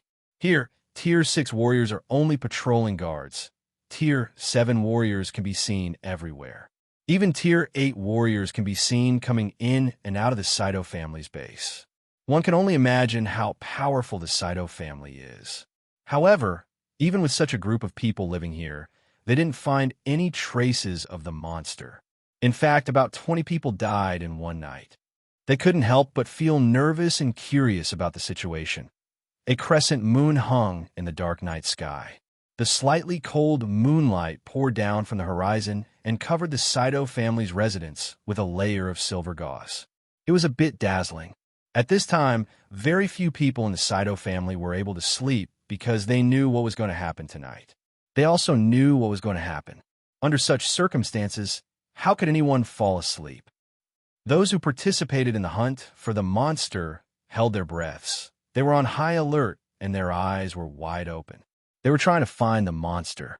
They don't want to become food for the monster. Deep inside the Saito family's residence, Wu Yan sat in a dark corner on top of a high wall. His eyes were tightly closed. He was breathing slowly and quietly while refining his mana. His psyche was expanding along with his consciousness. If someone could peer into the depths of Wu Yan's mind, they would see that every corner of the Saito family's residence is laid out like a 2D map, including everyone's movements and location. When he sneaked into the Saito family's residence, Wu Yan used a detection spell and sat there, waiting for the monster to appear. Even though the ancestor blood in his body didn't react, Wu Yan has a feeling that he will find something in the Saito family's residence. Amidst the hazy night, the guards of the Saito family waited patiently for their arrival. They waited for the monster to appear, including Bing Ling. Walking along a corridor, the ice spirit's expression was calm, but he was already on his guard. At the same time, he felt helpless. How could he not know what his family was facing now? His uncle colluded with the Beast King and betrayed his comrades. Furthermore, he had turned into a monster that was neither human nor ghost and was killed by someone. This had already caused a huge uproar in the entire family. Now that a man-eating monster had appeared in his home, there were already rumors going around that the Saito family was actually a monster in disguise. If he can't catch the monster, then the Saito family will be in a lot of trouble. Shaking his head in frustration, Bing Ling sighed as he recalled Wu Yan's silhouette. Bing Ling had mixed feelings about Wu Yan. Not only did he defeat him, now he's a legend in Silverio World Institute. He's so far ahead of me that I can't catch up to him no matter how hard I try. He even killed my grandfather, who's a peak tier 9, and father, who's also a peak tier 8, the strongest uncle in the family. To be honest, Bing Ling hated Wu Yan, but his rationality told him that Wu Yan's actions were not wrong. Bing Ling had mixed feelings about Wu Yan. He hated Wu Yan a little, but he also admired Wu Yan a little. In short, he had mixed feelings. The ice spirit sighed again and smiled bitterly. Why did it have to happen when father went out to deal with Uncle Marcus's matter? Just as the ice spirit was muttering softly to herself, suddenly. Chi. A very soft sound suddenly rang out, causing Bing Ling, who had thousands of thoughts in her mind, to be startled. Her eyes narrowed, and she immediately rushed towards the source of the sound. His figure turned into an afterimage as he blended into the darkness. He flew past corridor after corridor before quietly hiding in a dark corner. Whoosh! The ice spirit only felt a gust of wind not far in front of him, bringing with it a whistling sound. In the wind, a huge black shadow appeared in it, and in a flash, it shot towards a corner. Then, a blood-curdling scream suddenly exploded in the darkness. Like a deadly cold current, it enveloped the bodies of everyone in the Saito family. In an instant, everyone felt a chill run down their spines. Even the ice spirit felt the same. Gritting his teeth, Bing Ling leaped around the corner and arrived at the source of the screams. Then he saw a figure that was covered in scales and had a lizard-like tail on its back lay on the body of a guard and buried its head deep into the ground. As it moved up and down, a series of strange, chilling, gnawing noises sounded from within. Along with the noises, blood splattered from the guard's body. "It's eating people." The ice spirit's face paled. Then, she made up her mind and rushed toward the monster. The undulating head of the monster suddenly stopped moving, and a red light flashed from its eyes. Just when the ice spirit thought that the monster was going to pounce on her, the monster jumped up without hesitation, and a black aura wrapped around its body. With a whoosh, it shot to the other side. Trying to escape? Bing Ling's eyes were cold. He jumped up and followed the black figure. His body was covered in an icy blue combat energy. With a flick of his hand, a dagger shot out like a flying dagger with a sonic boom. Whoosh! The dagger slashed through the air and hit the black gas surrounding the monster. Clang! After the crisp sound, sparks splashed out from the black gas. The huge black monster's figure was not affected at all. It drilled into the corridor and disappeared from the ice spirit's sight. What a terrifying body! The ice spirit felt a chill in his heart. He was a warrior at the peak of the 7th grade. Although he didn't use any combat skills or precise skills when he threw the dagger, with the amplification of his do chi and the sharpness of his rare armament, it only caused a small spark. It seemed that the dagger had hit the scales and didn't pierce through. Just the defense alone was enough to make him shiver. Seeing the monster disappear from his sight, the ice spirit suddenly shouted, "Monster! Catch it!" His voice thundered through the entire Saito residence, and for a moment, the entire place was in an uproar. "Catch the monster!" In the next moment, a series of shouts rang out from the Saito residence. The silence was completely broken. The guards who were guarding their posts rushed towards the Saito residence. In a few breaths, the Saito residence was filled with footsteps and silhouettes. Each and every one of the guards seemed to have gone mad as they rushed towards the Saito residence with their weapons in hand. "There's a monster here." Not long after, someone shouted, "Here! Here! The monster is here!" Loud shouts could be heard from the sky. Saito's house was filled with people, and the monster had nowhere to hide. The guards all saw it. Then shouts, and screams rang out one after another. On the other side, Wu Yin, who was sitting on the wall, opened his eyes. He turned his head and looked in a direction. His wine-red eyes glowed with golden light. In his body, the blood of a true ancestor began to flow faster. "It is here." Feeling the blood in his body, Wu Yin took a step and disappeared. "This time, I will not let you escape." Chapter 875. No, another blood-curdling scream reverberated throughout the Saito residence, sending chills down everyone's spines. Those who were close to the scream could see that the owner of the scream had just rushed out from a corner and met the monster wrapped in black gas. Soon after, that person was wrapped in the black gas, and after a short while, the blood-curdling screams could be heard. The mass of black gas soared and left its original spot. It then flew in another direction. It looked like it was running away, but if one looked closely, they would find that the monster in the mass of black gas was very familiar with the surrounding terrain. The reason it was moving back and forth was mainly to hunt for food. That's right. Hunt. One by one, the people who were hit by the black gas disappeared one after another. Miserable screams were heard. When the surrounding people suppressed their fear and raised their weapons to charge forward, the black gas would fly away again. Every time this happened, there would be an additional set of white bones on the ground soon after. The black gas pounced onto another unfortunate guard. Ah, no! Help! Ah, help! Help me! In a short period of time, another 3 guards were buried in the monster's mass of black gas.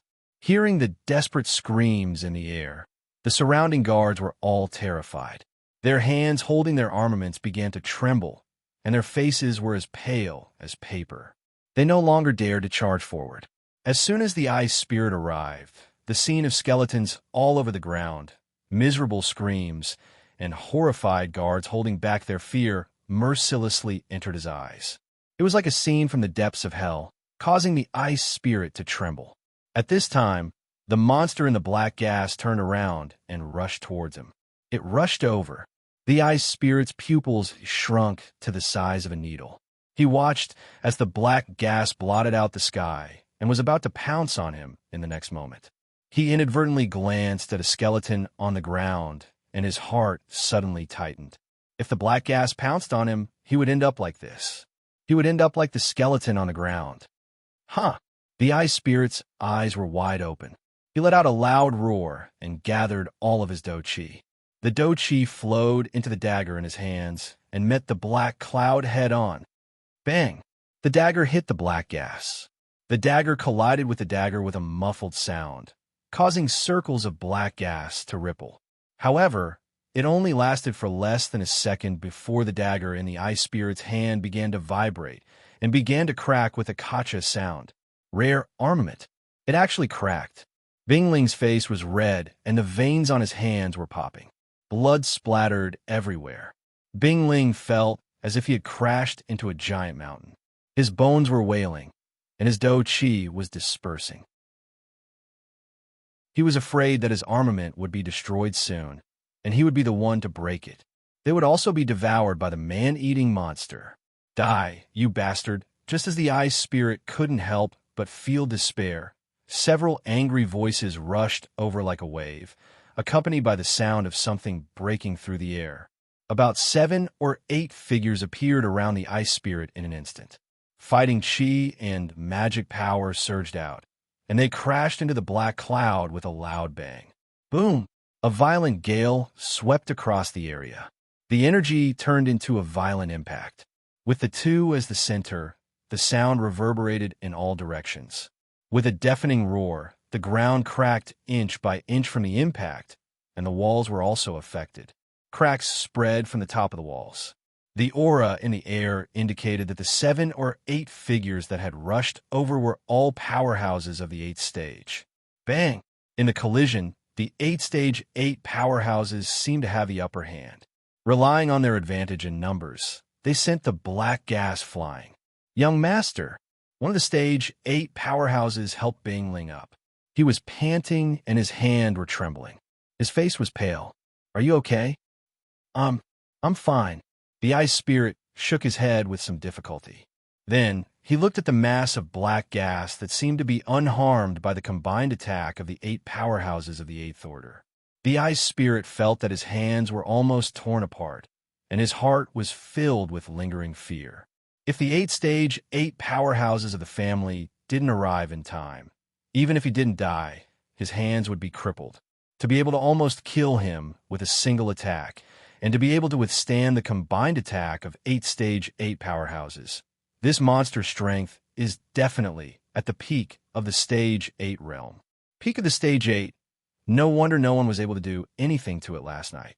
This kind of monster must not be allowed to stay in the family. Everyone, Bingling decisively gave the order. Don't let it get away. Young Master, don't worry. But at this moment, just as the 8th stage 8 powerhouses finished speaking, the black gas ball suddenly flipped over, bringing a gust of wind with it as it rose into the air. Under the gaze of everyone present, it flew towards the direction with the least amount of people. Not good. Bingling was shocked. Don't let it get away. Monster, Don't even think about escaping. The 8-stage, 8 powerhouses shouted angrily, their bodies surging with dou qi and magic. Just as they were about to chase after the monster, a figure appeared and dispelled their thoughts, causing them to freeze on the spot. And the direction that the figure was in was the direction that the monster was rushing towards. Bing Ling and the other stage 8 powerhouses reacted, but they didn't have time to see the figure's appearance. They could only cry out in alarm. Careful. However, the figure ignored their cries of alarm. Not only did it not dodge, it leaned forward and faced the monster. Fool! Seeing this scene, Bing Ling and the powerhouses of the 8th Order couldn't help but curse loudly. Everyone in the surroundings couldn't help but close their eyes, as if they were afraid that in the next moment, that stubborn idiot would turn into a pile of bones in front of them. However, everything that happened in the next second stunned them. Bang! The black gas ball and the figure violently collided, and a monstrous force evaporated the atmosphere in the space. A few guards who were closer to the scene were even blown away by the force of the force. A violent storm reverberated through the entire scene, engulfing every corner and blowing everyone back. Pump! Everyone only heard a muffled sound. Then, the monster that everyone felt was difficult to deal with was actually sent flying by the figure. It smashed into the opposite wall, instantly shattering the wall, and was covered by the falling rubble. As for the figure, it landed lightly on the ground, and even its clothes were not messed up at all. Everyone was petrified on the spot, their faces filled with horror. The monster that 8-stage, 8 powerhouses had to join forces to barely push back was sent flying in one move by the other party. Could it be that he was a stage 9 powerhouse? Unlike the other guards and stage 8 powerhouses who were stunned on the spot, Bing Ling froze the moment he saw the figure. His eyes were filled with disbelief. Wu Yan, it's you. Wu Yan. Everyone shuddered at the same time. The way they looked at the figure changed. As members of the Saito family, how could they not recognize the name Wu Yan? Not only did he defeat their first young master during the Spalier World Tournament, the second young master also suffered a great loss because of his sneak attack. Even the second young master of the Saito family, Marcus, died at the hands of the other party. The name Wu Yan, to the members of the Saito family, was like thunder to their ears. And now, such a person was right in front of them. Wu Yan, at this time, a cold voice rang out.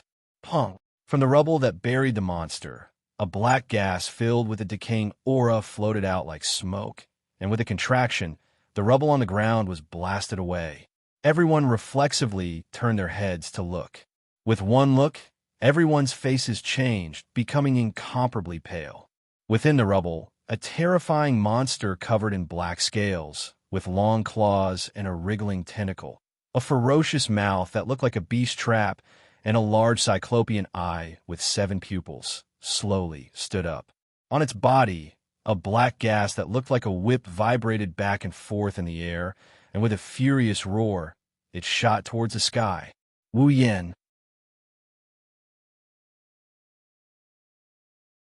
Chapter 876.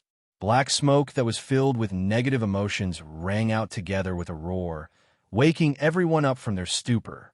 Seeing the ferocious monster roar with hatred, the surrounding people trembled and took a step back.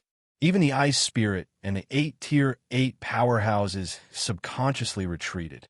For a moment, the area was empty. Only Wu Yan and the monster were left standing there, facing each other.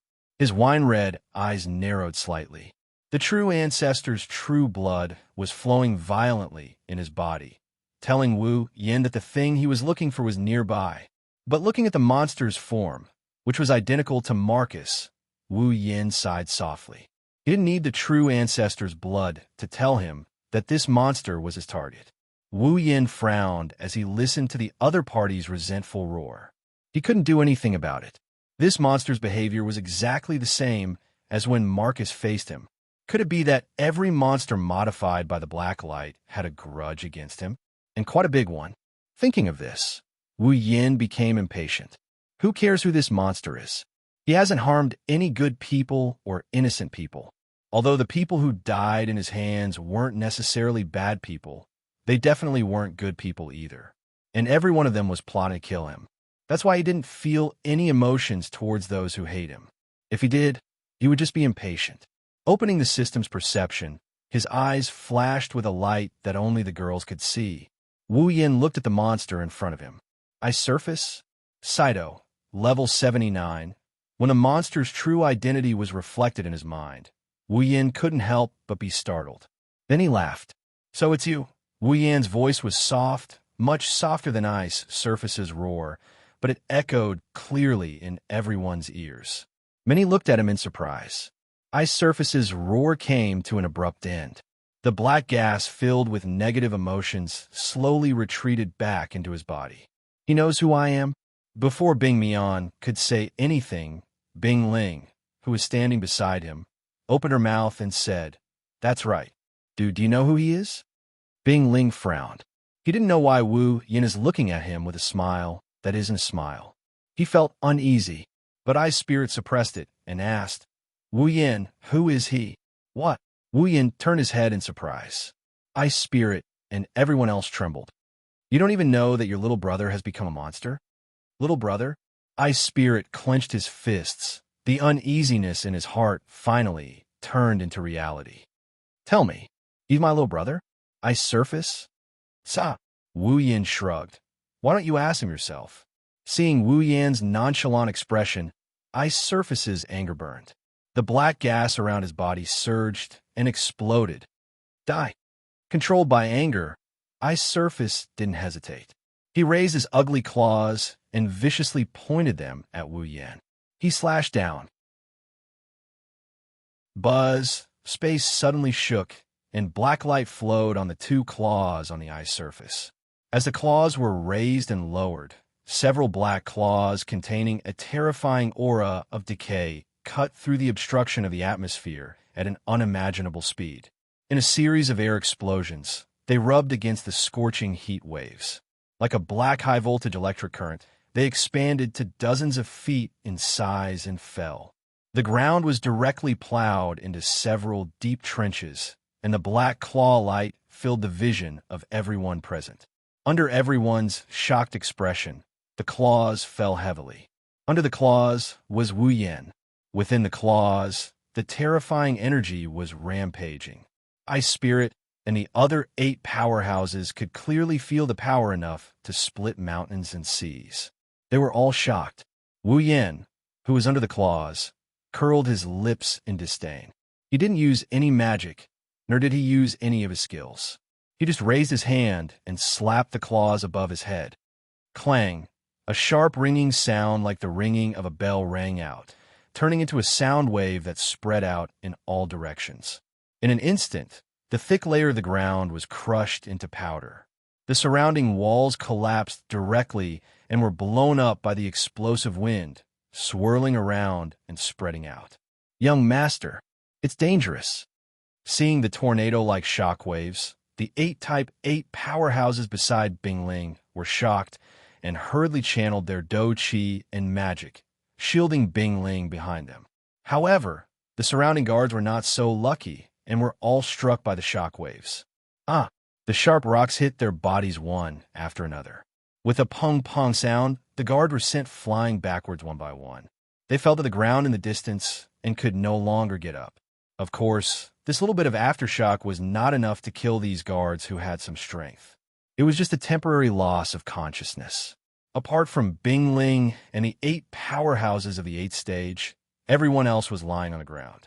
Not a single one of them was able to retain their consciousness. No way.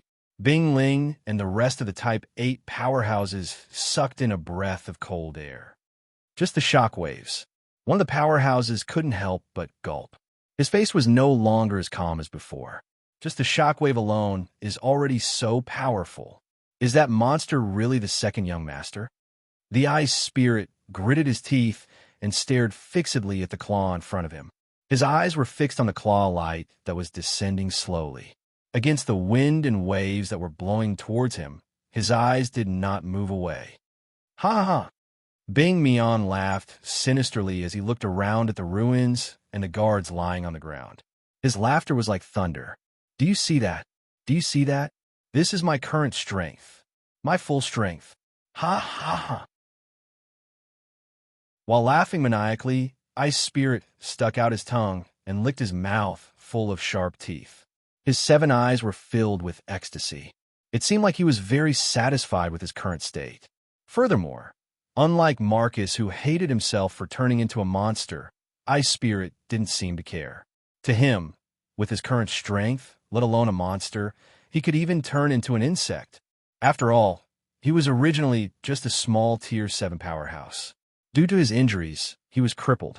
But now, his strength was comparable to his father, who was the strongest in the family other than his grandfather.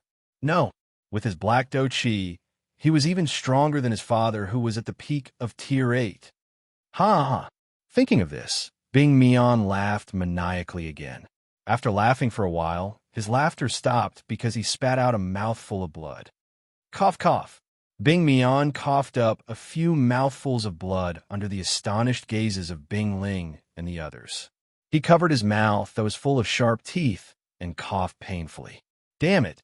You ate so many people and your injuries haven't healed yet? Hearing this, Bing Ling and the others finally understood. The monster in front of them came out to eat people in order to recover from his injuries. The Ice Spirit's face had completely darkened, and her eyes were filled with pain. Wasn't his younger brother also severely injured? Ice Spirit, did you really become a monster? Just like Uncle Marcus. A bitter smile appeared on the Ice Spirit's face, and the paleness on his face deepened. Bing Mian wiped the blood off his mouth unconsciously and chuckled strangely. Well, it's fine.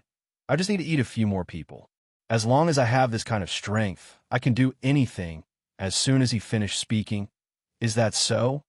An extremely indifferent voice came from the claw light that was slowly descending from the front. Are you satisfied with this kind of strength?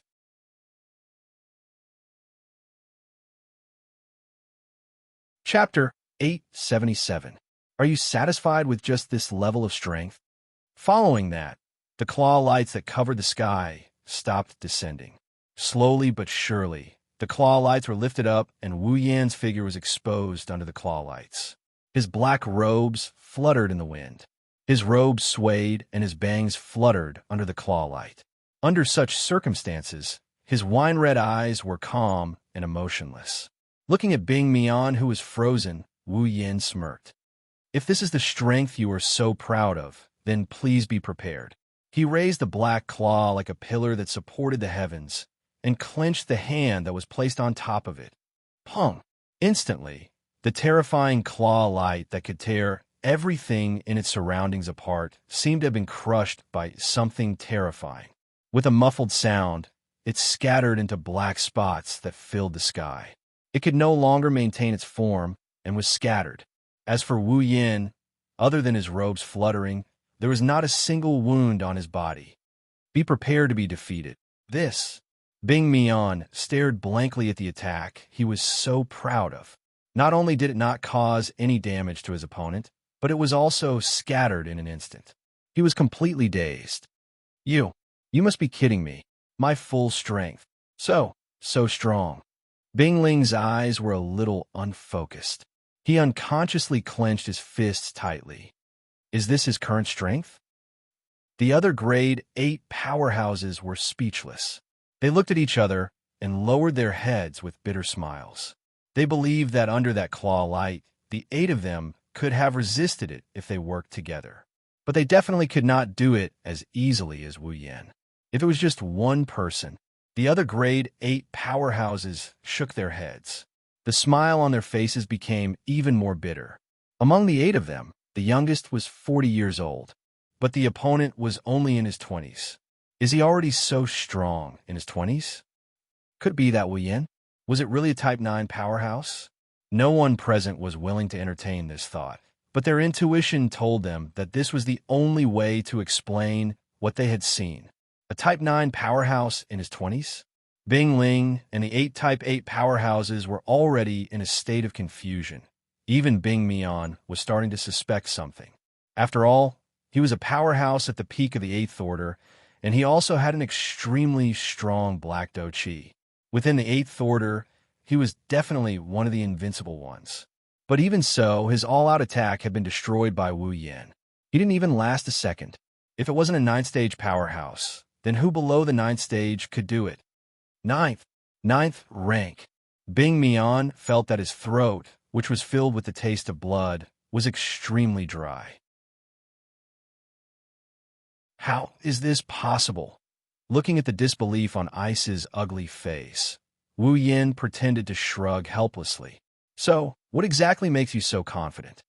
Hearing this, Bing Mian's expression was ferocious as he shouted. But I am already at the peak of the 8th order. You can't possibly be my opponent. Peak of the 8th order. Wu Yin snickered as if he heard the funniest joke in the world. He started walking towards the ice surface. I say, did you make a mistake somewhere? Wu Yin walked towards Bing Mian with a laugh. At the same time, he laughed in spite of himself and said, don't you know? Andrew from the Ladine family. He was also at the peak of the 8th order, but he was killed by me. Your disgusting uncle, Marcus. He was also at the peak of the 8th order, but he also died at my hands. Later, he became like you and reached the 9th order, but he still died at my hands.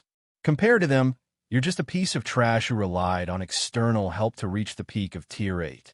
You're just a piece of trash who became a monster. Wu Yin coldly spat out his words as he stared straight ahead. No. Worth. 1. Up. Those impactful words were like sharp spears, stabbing into Bing Mian's heart one after another, causing his wild joy from the sudden increase in strength to vanish into thin air. His body trembled violently. Shaking his head, Bing Mian retreated step by step as if he couldn't accept it. Feeling the power in his body that was tens or even hundreds of times stronger than before, he couldn't be proud anymore. No. Bing Mian went crazy. No, that's not it. This is my power. My power. My strongest power. The current me is already stronger than you. Stronger than you. It must be you. It's you. Wu Yin. The black dough qi on his body responded to Bing Mian's emotions and began to become violent. Bit by bit, it leaked out until Bing Mian was completely wrapped in it. You must be jealous of me. So you played some tricks, right? Bing Mian laughed hysterically. His laughter was abnormally unpleasant. That's right.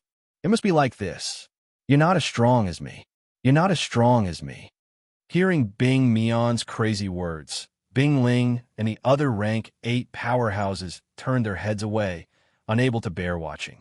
How could they be willing to believe that Wu Yin was that strong? No matter what, Wu Yin was only in his 20s, not to mention the 8 rank 8 powerhouses. The one who didn't believe it the most was Bing Ling. A few months ago, in the Spalier World Academy, Wu Yin had fought with him a few times. Although he lost, he could at least put up a decent fight against Wu Yin. But since the end of the Academy tournament, everything changed. He had advanced to the 8th rank before him, and he had been very active in the giant beast forest. He had fought against a group of 8th rank magical beasts without losing, and he was fearless even when facing a demigod beast king. Not long after, he had become the strongest student in the academy. Even Kaya and Jaffer couldn't harm him when they joined forces.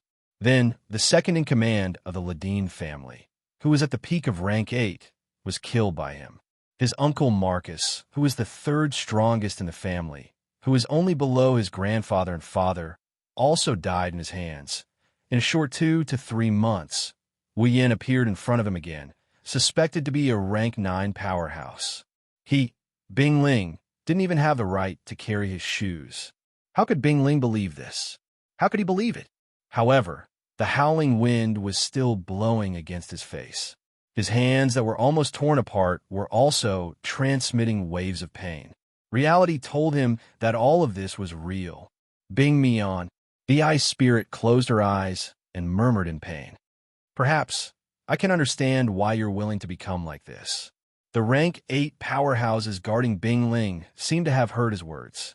They looked at Bing Mian with sympathy. As for Wu Yin, he was completely pitying him. You're avoiding reality and only want to stay in your own reality? Wu Yin shook his head and sighed. No wonder you can only rely on external help. Without external help, you can't reach your current level. Shut up, Bing Mian roared. He gathered all the black gas around him and stomped heavily on the ground. The ground was instantly crushed. Bing Mian bent down and shot forward. He raised his claws like spears and stabbed towards Wu Yan's chest. I'll kill you. Bing Ling and the others watched as Bing Mian charged towards Wu Yan with black gas. Bing Ling saw Wu Yan's nonchalant expression and understood. Victory and defeat seemed to have been decided. Looking at the abominable-looking monster charging towards him with extreme speed, Wu Yan's heart strangely calmed down. Traces of magical power flowed on the surface of his body. No one could see it. The magical power flowed along with the blood in his body. After circulating in his body, it surged into Wu Yan's mouth. Wu Yan took a deep breath and shouted coldly, "Freeze!"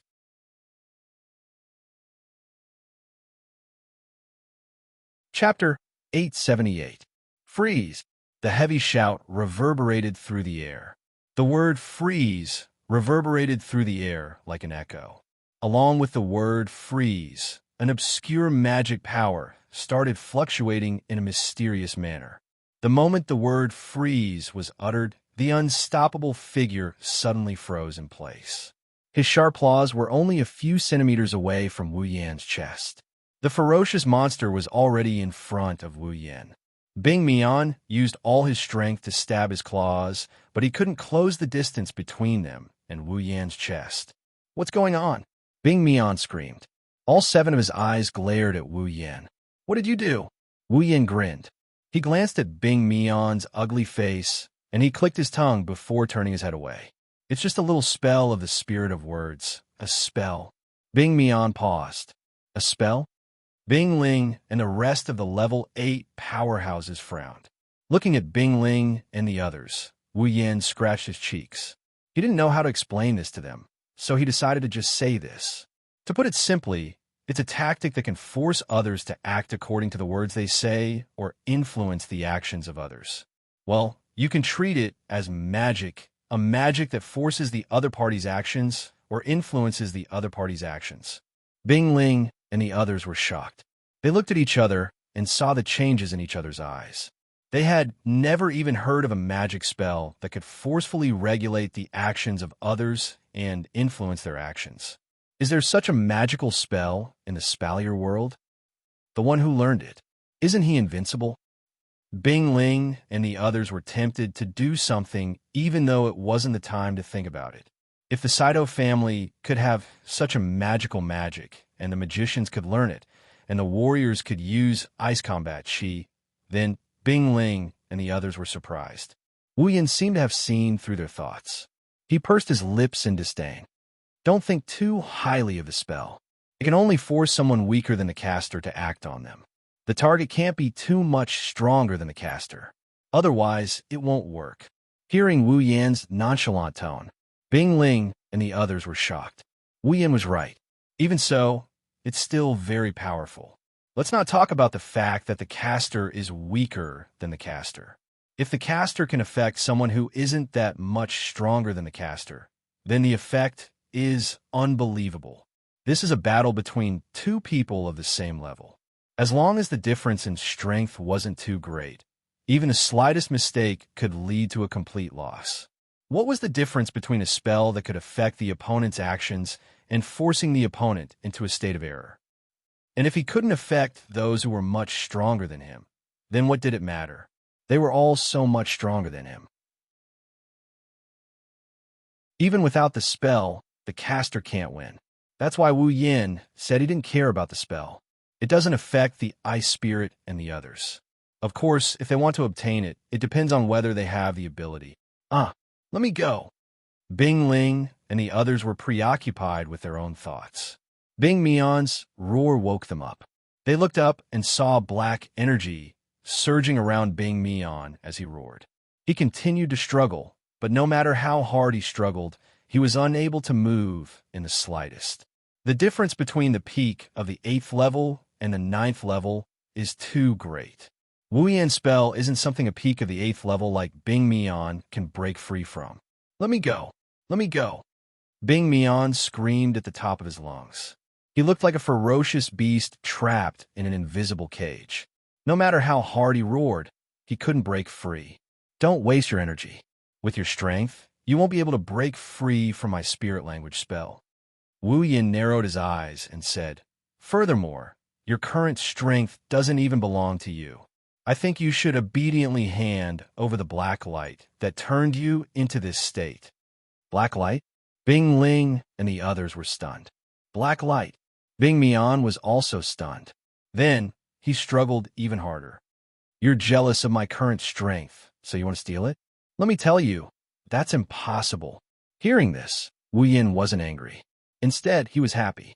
Sure enough, it was that black light that turned Bing Mian into this state.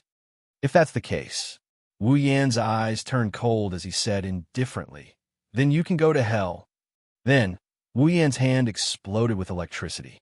Blue and white sparks flashed as he pressed down on Bing Mian's chest. Bing Ling was shocked when he saw that Bing Mian was about to die in Wu Yan's hands. "Wait." Wu Yan paused and frowned. "What? Do you want to keep this monster alive?" Bing Ling's face twisted into an ugly smile. He shook his head bitterly as he looked at the ferocious Bing Mian. Bing Mian was a completely different person from before. "Wu Yan, can you let me deal with him?" Wu Yan's frown deepened when he heard Bing Ling's words. No matter what, Bing Mian was still his brother. It was reasonable for him to make such a request. With Wu Yan's personality, he couldn't be bothered with a piece of trash that he could forget with a wave of his hand. It wasn't impossible for him to let Bing Ling deal with him.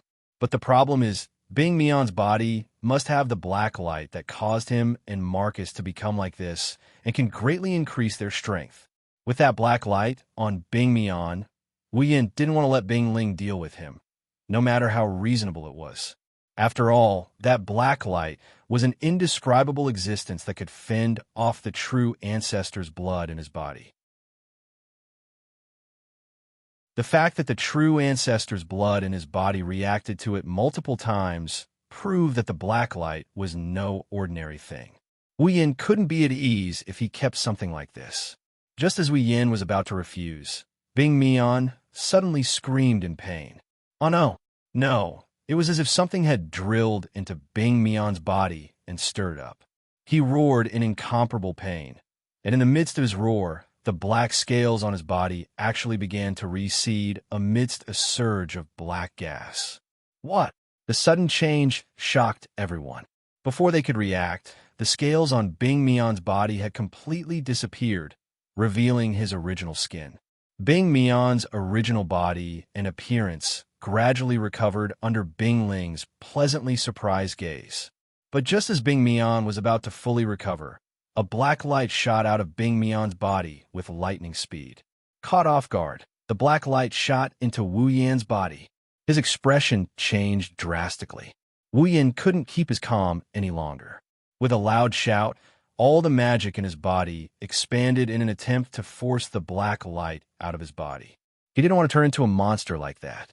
But before Wu Yan could do anything, the blood of the true ancestor in his body suddenly went berserk, like a beast king whose territory had been invaded.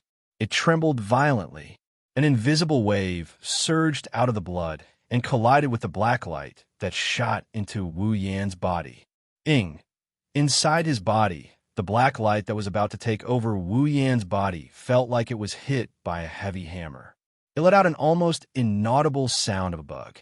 Then, as if it had met its natural predator, it retreated back the way it came, leaving Wu Yan's body exposed to the air. It was not until the black light reappeared in his sight that Wu Yan reacted. He quickly reached out and grabbed the black light that was about to shoot into the sky. A soft sound of an insect came from Wu Yan's palm.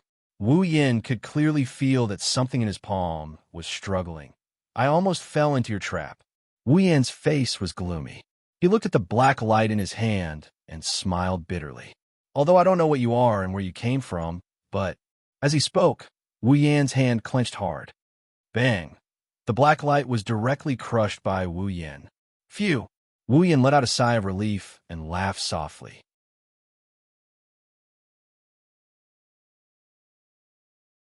Chapter 879. Behemoth Forest Campsite. At this time, the The soldiers stationed in the campsite were all busy forming teams and carrying out their tasks for the day. They all rushed towards the behemoth forest. Some went to the behemoth forest to hunt magical beasts and provide them with resources to ensure the normal operations of the empire. Some went to patrol and check for signs of magical beast activity in the behemoth forest so that they could report back in time if a magical beast attacked again. Some continued to search for traces of the Beast King in an attempt to take down this potential threat. The entire behemoth forest campsite was operating in an orderly manner without the slightest abnormality. It was likely that those who came to see this scene would not be able to imagine that just a few days ago, this campsite was still a mess. It had to be said that after Wu Yin left the campsite, the entire campsite became much more peaceful. There were no more conflicts for no reason, no more monsters mysteriously appearing, and no more major incidents in the middle of the night that woke everyone up. It was simply too peaceful, causing the soldiers to be somewhat unaccustomed to it. It was only now that these soldiers realized how good their previous lives were. Although there were unavoidable dangers in the behemoth forest, at least they were safe in the campsite. But when Wu Yin was still here, the campsite was filled with incidents one after another, causing them to be unable to sleep. Compared to now and before, it was simply like hell. In addition, every incident that happened was extraordinary. Peak 8th rank powerhouses were killed, the sky was shattered, and even some of the higher-ups in the past turned into monsters. This series of events brought quite a shock to these pitiful soldiers. Now, everyone was nervous, afraid that they would be woken up by some noise in the middle of the night, and then encounter the sky shattering or monsters appearing. It was to the point that the Thunder King and Pelosi began to suspect that Wu Yin was a jinx. Of course, it did not matter what the people in the campsite thought of Wu Yin. Here, there were still people who missed him and were looking forward to his return in the eastern region of the campsite, in a large tent at the edge. A large table was placed in the middle of the tent, and the girls were seated around it. Not a single one of them was absent. Plates were placed on the table. It was obvious that the girls were having their meals. However, looking at the plates on the table, the girls looked at each other. As they looked at each other, they swallowed a mouthful of saliva. Their faces were filled with strange expressions. None of them had made up their minds to touch the food on the plate. This was because the things placed on the plate were all shapes and sizes that gradually increased from top to bottom. In the middle, they were twisted like stairs, and there was even a small curved point at the top. It looks like excrement from a human body. The girls stared blankly at the plates filled with the same food. Forget about Chuju and Mikoto. Even the gluttonous Astria and Toka couldn't touch a single plate. The atmosphere was eerily silent. The bow-tied hair ornament on the back of 10 Fragrance's head moved slightly like an ear. Every time this happened, it meant that 10 Fragrance was in a very good mood. Or perhaps her heart was wavering. Toka pointed at the food in front of her and asked in a daze. Her question broke the eerie silence. "Do you want to eat?" Chuju's eyebrows twitched as she looked at the oddly shaped food. She thought she saw a ball of green gas floating out of it. This. Makoto couldn't keep her cool. She said with difficulty, "What is this?" Shokoho Misaki had a bright smile on her face, but that smile looked forced. "Misaka-san, don't you know what cookies are?" Cookie. Mikoto's mouth twitched. Her finger trembled as she pointed at the object on the plate. "Are you sure it's a cookie?" Shokoho Misaki laughed dryly. "Perhaps the shape is a little weird, but they're definitely cookies. If you don't believe me, you can try." All the girls shuddered when they heard the word try. Kotori couldn't help but ask, "What do you mean by try? Why is there something like this for lunch today?" "Not this thing, it's the cookies." Shokoho Misaki grumbled. Kotori ignored her and continued with her questions. "Then why are we having cookies today?" In the end, Frenda raised her hand weakly. "Because that guy isn't here, so no one is cooking." "No one is cooking?" Hinajiku tilted her head in confusion. "Why is there no one cooking? Even if Yin isn't here, Ikaros is right." Kinuhita Sai pouted and pointed at Ikaros. "Super, take a look for yourselves." Hearing this, the girls all turned to look at Ikaros.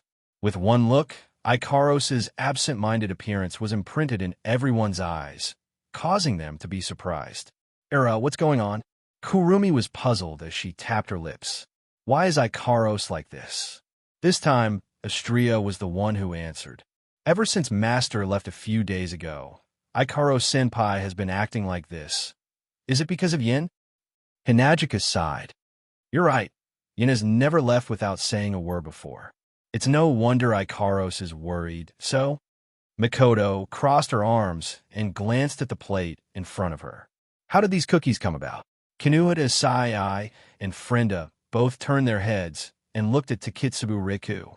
Their expressions clearly said, "You explain it," causing Takitsubu Riku to shrink her neck and speak. Well, Ikaros didn't seem to be in a good mood, so I didn't ask her to cook today, I see. Kotori nodded and went straight to the point. Then, who cooked today's meal? Silence once again returned to the scene. The girls shifted their gaze to Kinuhita Sai, Frenda, and Takitsubu Riku. Their gazes were filled with pressure, causing the three girls who had been fighting in the dark department for a long time to feel fear. Seeing this, a few hints of threat appeared in the eyes of the group of young girls. From the start, Kinuhita Sai and the other two were the ones explaining the situation. It seems like they know the inside story. Under the pressure of the girls, Kinuhita Sai, Frenda, and Takitsubu Riku could only pout. They slowly shifted their gaze to Shokuho Misaki, who had an unnatural expression on her face. The girls went silent. After a while, Mikoto's eyebrows twitched, and she said what was on everyone's mind. You didn't make this thing, did you? Is there a problem? Shokuho Misaki pretended to be calm and ran her fingers through her hair.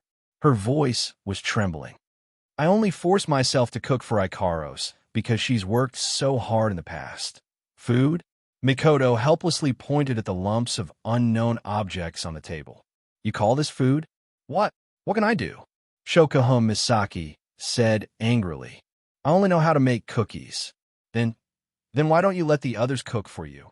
Kotori glanced at the cookies, and she quickly averted her gaze as if she saw something terrifying. Chuju, Kurumi, Takitsubu, they all know how to cook, right? If I let them cook for me. Sometimes I want to cook for you too. Shokuho Misaki humphed coldly and pointed out like a kind soul. Don't make it sound like I only know how to eat. The corners of the girls' mouths twitched in unison as they cast a glance at the cookies on the table. Immediately, they fell silent as they cried out in grief and indignation in their hearts. At this point, they would rather Shokuho Misaki only know how to eat.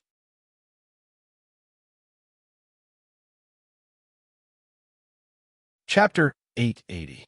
In this silent atmosphere, Shokuho Misaki seemed to have seen through the girl's thoughts.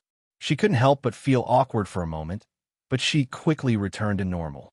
Even though there are only cookies, with this amount of cookies, I'm sure I can eat my fill. Shokuho Misaki smiled awkwardly, as if she was showing off. It's not like I've never treated snacks as food before. That's something only you would do. Mikoto is speechless. Even Mikoto, who has always been at loggerheads with Shokuho Misaki, couldn't help but laugh. Who would have thought that the seemingly perfect Shokuho Misaki would have a weakness other than her stamina? Compared to being able to eat my fill. Chuju picked up a piece of cookie hesitantly. She asked out of curiosity, I'm more curious. How did you make it into this shape? Yes. Of course, the cookies made by this queen can't be the same as normal cookies. It has to be different. Shokuho Misaki said matter-of-factly. I spent the entire morning researching this. I combined all the content of Tokuwadai's home economics class with Kinuhita's, Frenda's, and Takitsubu's memories to create this super high-quality cookie. It's combined. Kinuhita Sai's mouth twitched. Ours. Frenda couldn't keep her cool. Memories. Takitsubu Riku said weakly. The three girls' shoulders slumped as if they received a heavy blow. They sneaked a peek at the creative cookie. The three girls gave off an aura of dejection. They almost knelt on the floor and started crying. No matter who it was, if someone peeked at their memories of making cookies and managed to create something like this, they would probably be devastated. Hinajiku, Mikoto, and Kotori looked at Kinuhata Sai and the other girls with pity and sympathy. Astria and Toka opened their mouths as if they wanted to console the three girls, but nothing came out of their mouths. They froze on the spot. Hey, what kind of attitude is this? Shokuho Misaki stomped her feet angrily. This isn't just a cookie. This is already a work of art. The girls' heads tilted and they almost fell to the ground. Then let me ask you. Mikoto sighed and looked at Shokuho Misaki with disdain. What should I do to make such a work of art? How would I know? Shokuho Misaki pouted unhappily. I just wanted to make some creative cookies. After the results were out. That's why they became like this. The girls exchanged glances. They were all speechless. Ah, what kind of attitude is this? Shokuho Misaki screamed in frustration. This empress personally cooked for you. Not only are you not grateful, you're actually looking down on me. They're just strange in appearance. The taste is top-notch. Shokuho Misaki grabbed a piece of cookie and stuffed it into her mouth. In the next second, Shokuho Misaki's chewing stopped abruptly, and her eyes widened in shock. Seeing this, the girls nervously swallowed their saliva. How is it? Shokuho Misaki didn't answer the girl's question. She just stared at them with her eyes wide open. She didn't move at all, as if she was a wooden puppet. The girls were confused. Flandre-chan, who was sitting on a chair, flapped her broken wings and flew to Shokuho Misaki's side. She tilted her head curiously and poked Shokuho Misaki's cheek with her finger. Then bam! Shokuho Misaki's body fell to the ground, and her eyes rolled back into her head. She couldn't get up anymore. This time, all the girls widened their eyes and looked at the cookies in their hands. They screamed and threw the cookies away. Shokuho, Kinuhata, Sai, Frenda, and Takitsubu Riku cried out and ran to Shoko Misaki's side. They fed her water and gave her first aid. This isn't just a cookie. Kotori took a step back with lingering fear. This is simply poison. The girls nodded without any hesitation, no longer daring to look at the cookies on the table. You. Astria clutched her stomach and whimpered. I'm hungry. Toka pouted pitifully. Me too. The girls felt a headache coming on when they saw how unhappy the two gluttons were. They knew that if they don't feed these two gluttons well, they're going to cause a ruckus. What are you girls doing? At this moment, a familiar voice rang out from the entrance of the tent. It entered the ears of everyone present, causing the young ladies to be stunned before they were overjoyed. Ikaros's eyes suddenly lit up. Her originally slack pupils constricted, filled with deep longing. Her worries were all put down. Master, Ikaros. Wuyin, who appeared out of nowhere, smiled at Ikaros. I'm back. Wuyin saw Shokuho Misaki, who was being treated by Kinuhata, Sai, Frenda, and Takitsubu Riku. His expression changed. What's wrong with Kasaki-chan? Master, Shido, Oni-chan. Before Wuyin could check out the situation, Astria, Toka, Flandre-chan, and Yoshino pounced on him, and they hung themselves on him one after another. Master, you're finally back. Astria and Toka cried their hearts out. We missed you so much. Ugh, I missed you girls too. Wuyin patted the two girls on the back. But why do I feel like something's not right? You're finally back? Hinajiku, Mikoto, and Kotori released a sigh of relief. They greeted Wuyin in a cheerful manner. Welcome back. Wuyin raised an eyebrow. He had a strange feeling in his heart. I'm glad you girls are welcoming me back. But when did you girls become so gentle? Ma, don't mind it. Chuju patted Wuyin's shoulder. You just need to know that we've never wished for you to come back so much. Haha, now that you mention it, I'm even more concerned. Wuyin smiled awkwardly. He pointed at Shokuho Misaki, who was lying on the ground. What's wrong with Kasaki-chan? The girls glanced at Shokuho Misaki and replied calmly. She's fine. She just ate something wrong. Something wrong? Wuyin found it harder and harder to understand the girl's thoughts. Did I miss something? Well, don't mind her. She's reaping what she sowed. Mikoto waved her hand casually, Her face was a little anxious. All right, Yin, you haven't eaten yet, right? Not yet. That's great. Makoto clapped her hands. Then hurry up and prepare dinner. Wu Yin was speechless. I thought you girls want to cook dinner for me, but it turns out you want me to cook dinner. What's wrong with that? Kotori smirked at Wu Yin. Everyone knows how important you are to us. Yeah. The girls nodded. Yin, we can't live without you anymore. Why don't I feel happy at all? Wu Yin pursed his lips and rubbed his forehead. He looked at Kurumi, who was closest to him. I say, what's wrong with them? Kurumi tilted her head. Her slender fingers tapped on her cheeks as if she was thinking. She smiled and her eyes turned into crescents. They just realized the importance of food. Huh? Wu Yin scratched his head in confusion.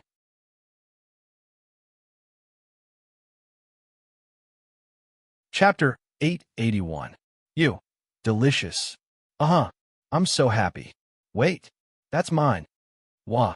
Don't fight over it. Flan's cake. The table full of dishes was gradually decreasing at an incredible speed.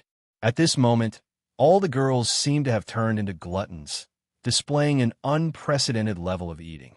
Even Kwang San, who usually paid attention to etiquette and ate in small mouthfuls, was eating at a speed 5 times faster than before, even though her eating movements were still graceful. Wu Yin and Ikaros, who are still holding 2 plates of food in their hands, are completely dumbfounded.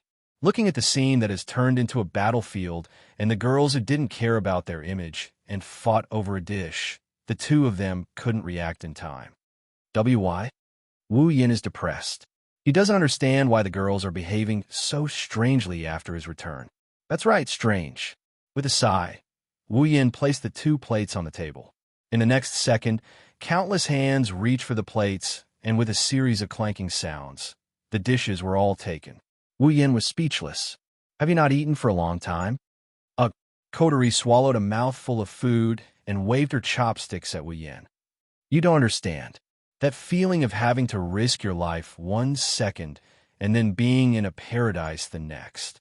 Wu Yin looked at Kotori with an exasperated expression. Can you please say something I can understand? Too bad. Kotori threw Wu Yin to the back of her mind as she immersed herself in eating. Wu Yin sighed again. He looked like he had aged a lot.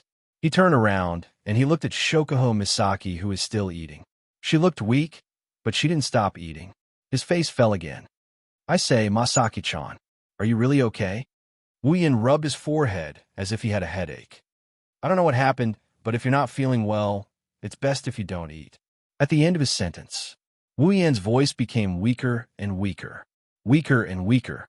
In the end, he was left speechless. His face was filled with astonishment.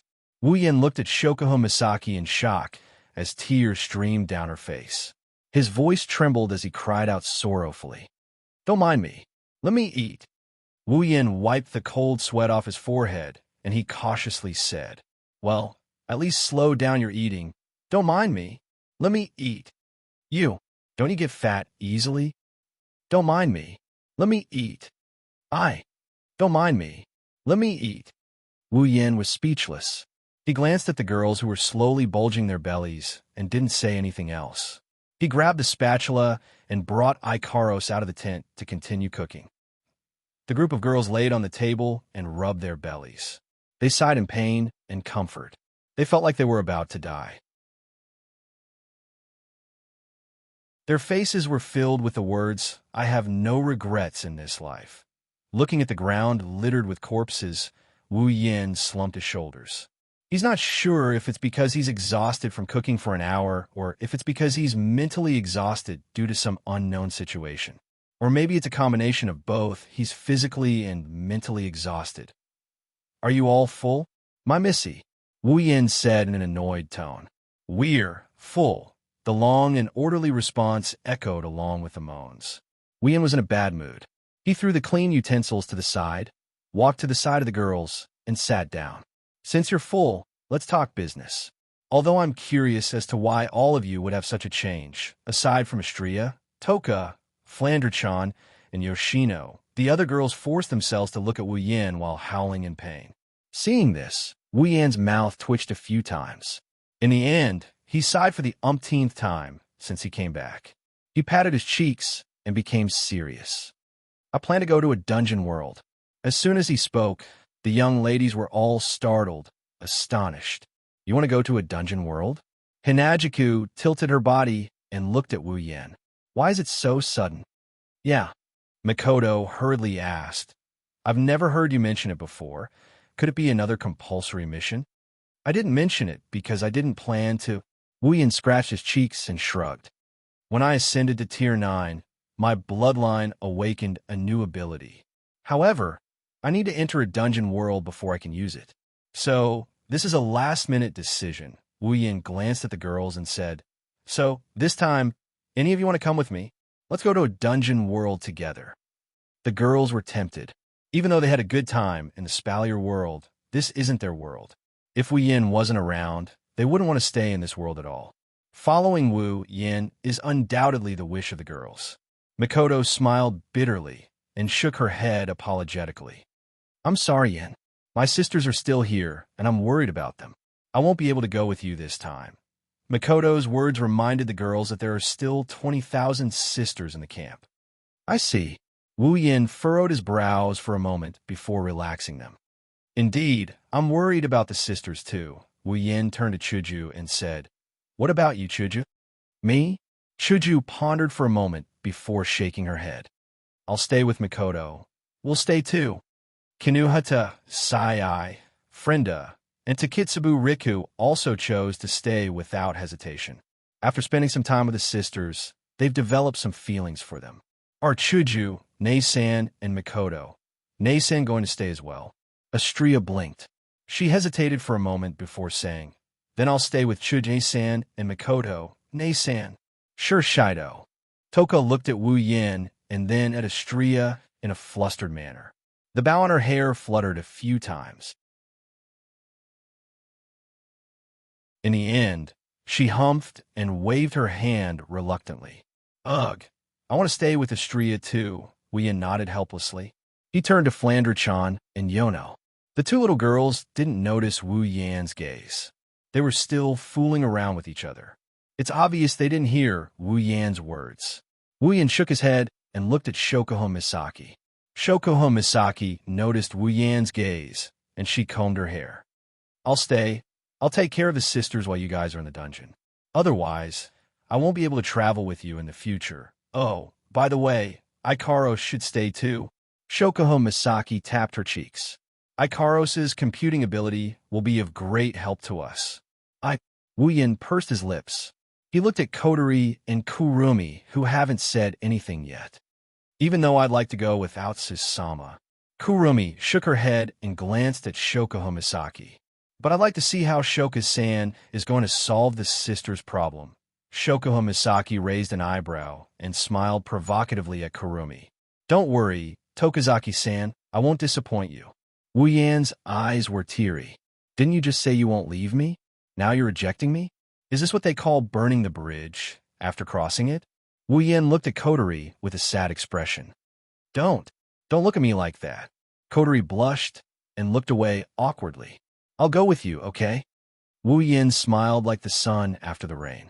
While Wu Yan was heading to the dungeon, on top of a cliff in the behemoth forest, there was a platform engraved with a mysterious magic formation.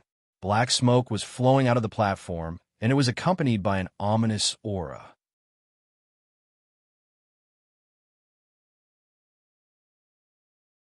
Chapter 882. This place was an ocean that stretched as far as the eye could see. The blue color that was deeper than the sky rippled as the waves surged. The sparkling reflection of the arc light seemed to contain a high temperature that could burn a human body. As it swam, it emitted heat that was visible to the naked eye. The sunlight poured down and shone on this boundless ocean, as if it wanted to evaporate it. The heat had already caused the air to distort, causing the surrounding temperature to rise to a frightening level. Occasionally, ships of various sizes would enter and exit this scorching hot sea, wandering back and forth. Under the assault of the hot wind and the response of the steam whistle, they would unswervingly move in a certain direction. There are also some large fishing boats that swam aimlessly here, casting down heavy fishing nets to catch fish. However, in this kind of weather, even if they saw fishing boats, there would be many people who would doubt whether there was any harvest or not. Did the fish die from the heat? In the middle of this boundless ocean, there was an island. No, to be more precise, it's called an island. It's more like a city floating on the surface of the sea. Itagami Island. That's the name of this island, or more accurately, the city. Of course, if someone thinks this is an ordinary island, they would be sorely mistaken. On the surface, this island looks like a city, but in reality, it's a man-made island. It's made of resin, metal, organic matter, and other materials. With the help of magic, it's a man-made island floating in the Pacific Ocean.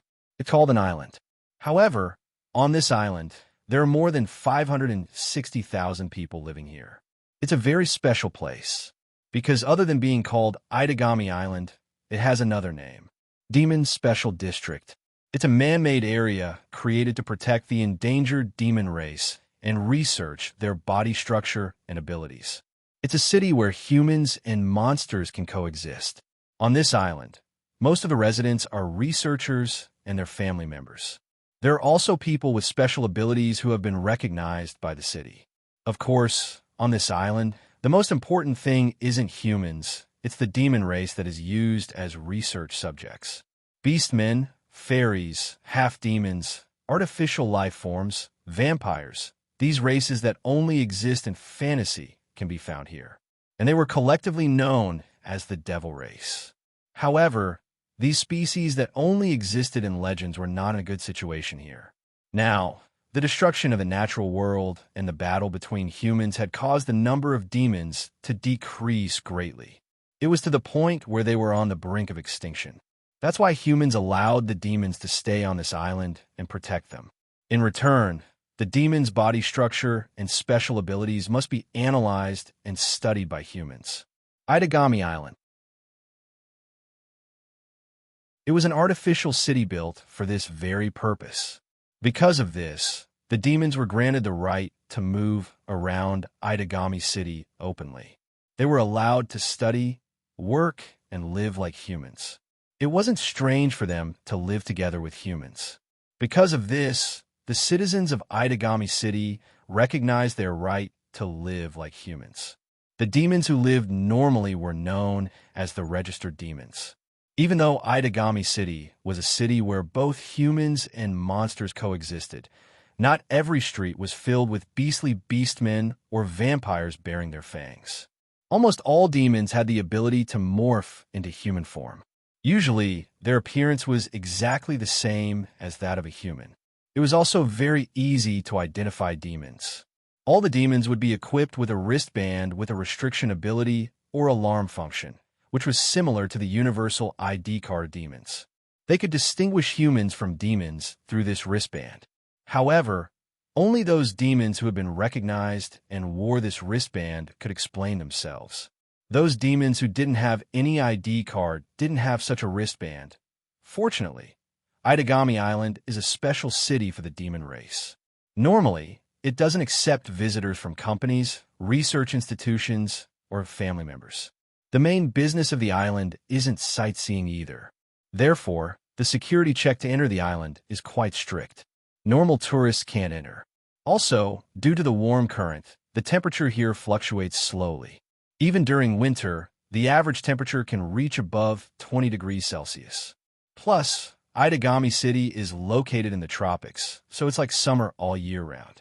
On this hot and humid island, the body temperature was higher than what was shown on the thermometer.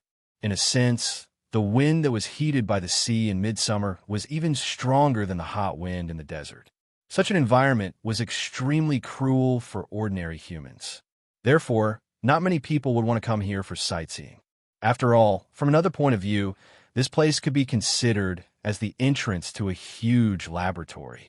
Therefore, demons that haven't landed on Itagami Island would never appear on the island. Unless they don't use their powers for the rest of their lives, they would be arrested the moment they are detected for their demonic energy. Of course, there were exceptions for those with special backgrounds. For example, the existence known as the strongest vampire in this world, the fourth true ancestor, was such a case.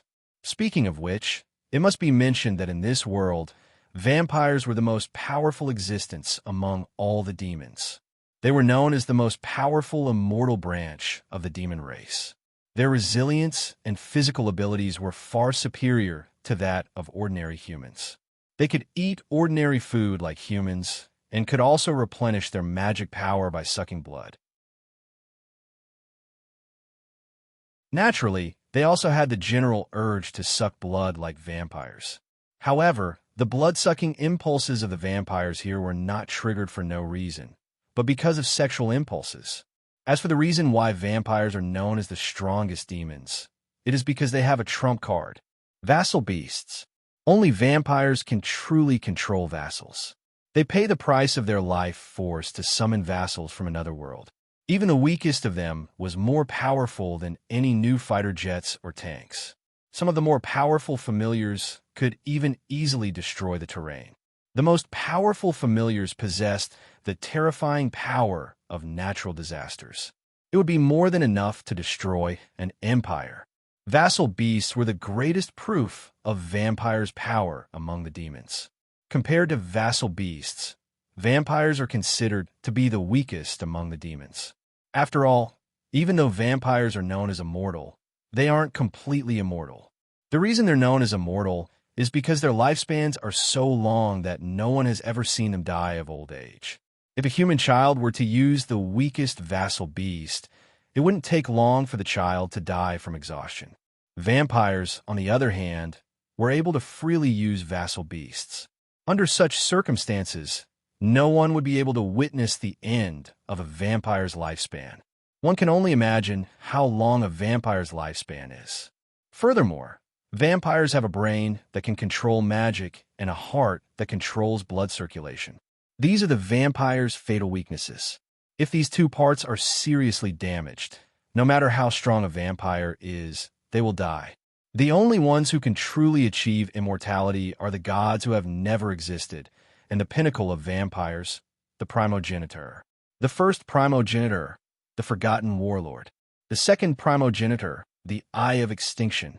The third primogenitor, the chaos empress. And the fourth primogenitor, who only existed in legends, but was recently confirmed to be living in Itagami City. These were the four strongest true patriarchs in the world at the moment. At least, that's how it looks on the surface. But now, in Itagami City, which is about to experience chaos due to the presence of the fourth primogenitor, another primogenitor from another world has arrived with his partner. Unknown to the world's major powers, the fourth primogenitor has arrived.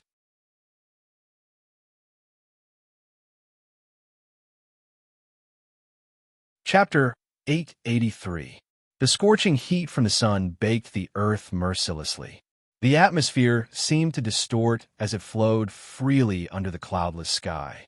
It entered the bodies of the pedestrians as they breathed. Judging from the sweat and heavy breathing of the pedestrians, one can see how painful it is to breathe in the hot air. There are many skyscrapers in the surroundings. The buildings that reflect the sun's rays are like towering trees. They're lined up on both sides of the street in an orderly manner. There are as many pedestrians as there are hairs on a cow, but there aren't many vehicles. The pedestrians who passed by were all sweating profusely. They couldn't wait to get away from this sea of suffering and find a cool place to save their muddled heads. However, amidst the bustling flow of people, there were two people who stood out from the crowd. Not only were they not in a hurry to leave this street that had no shelter and received all the sunlight, they stood in the middle without moving at all. And this scene had been going on since 30 minutes ago. If it wasn't for the fact that Itagami City is a special district of the demon race, these two people would be the center of attention. The two people standing in the middle of the street are a man and a woman. The man is wearing a black shirt, black pants, and a black hooded jacket. His hair is black and his eyes are red. Other than his eyes and skin, everything else is black. In this kind of weather, it's no different from asking for trouble.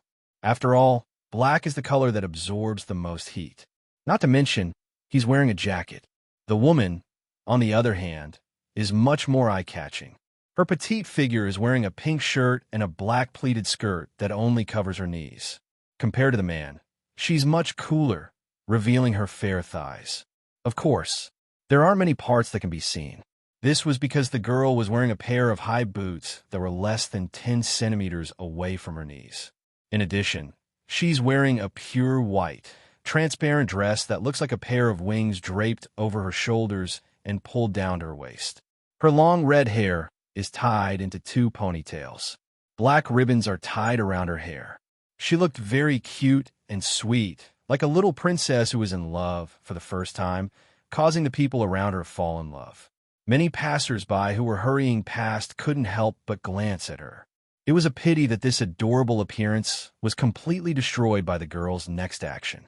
I say, the girl's face was filled with displeasure. She yelled at the man with a voice that's not much lower than a roar. "Are you done or not? We've been standing here for 30 minutes. Hearing the young girl's cries, the man seemed to be unable to take it. He closed one of his eyes and tilted his head so that his ear was further away from the young girl's mouth. Then, he smiled embarrassedly and waved his hand. "Well, let's wait a little longer." Grabbing the map that he had been holding in his hand since 30 minutes ago, his wine-red pupils shifted to the map again. "I'll be done soon, probably." The young girl let out a cute cry of disbelief, then covered her forehead with her hand. "Coming to this dungeon world with you is the worst decision I've ever made in my life. Yes, the man and woman standing here are Wu Yin and Coterie from the Spalier world. It's been about an hour since I arrived in this world, or Itagami Island.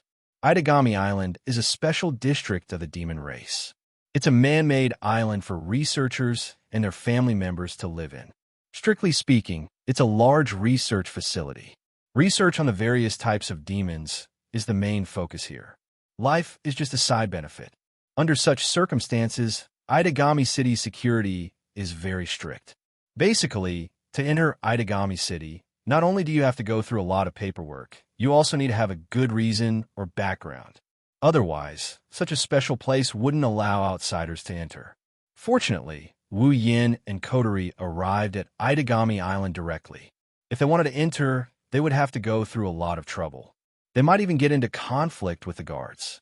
That wouldn't be good for Wu Yin and Coterie. After all, if they can't enter Itagami Island, Wu Yin won't be able to complete his dungeon mission.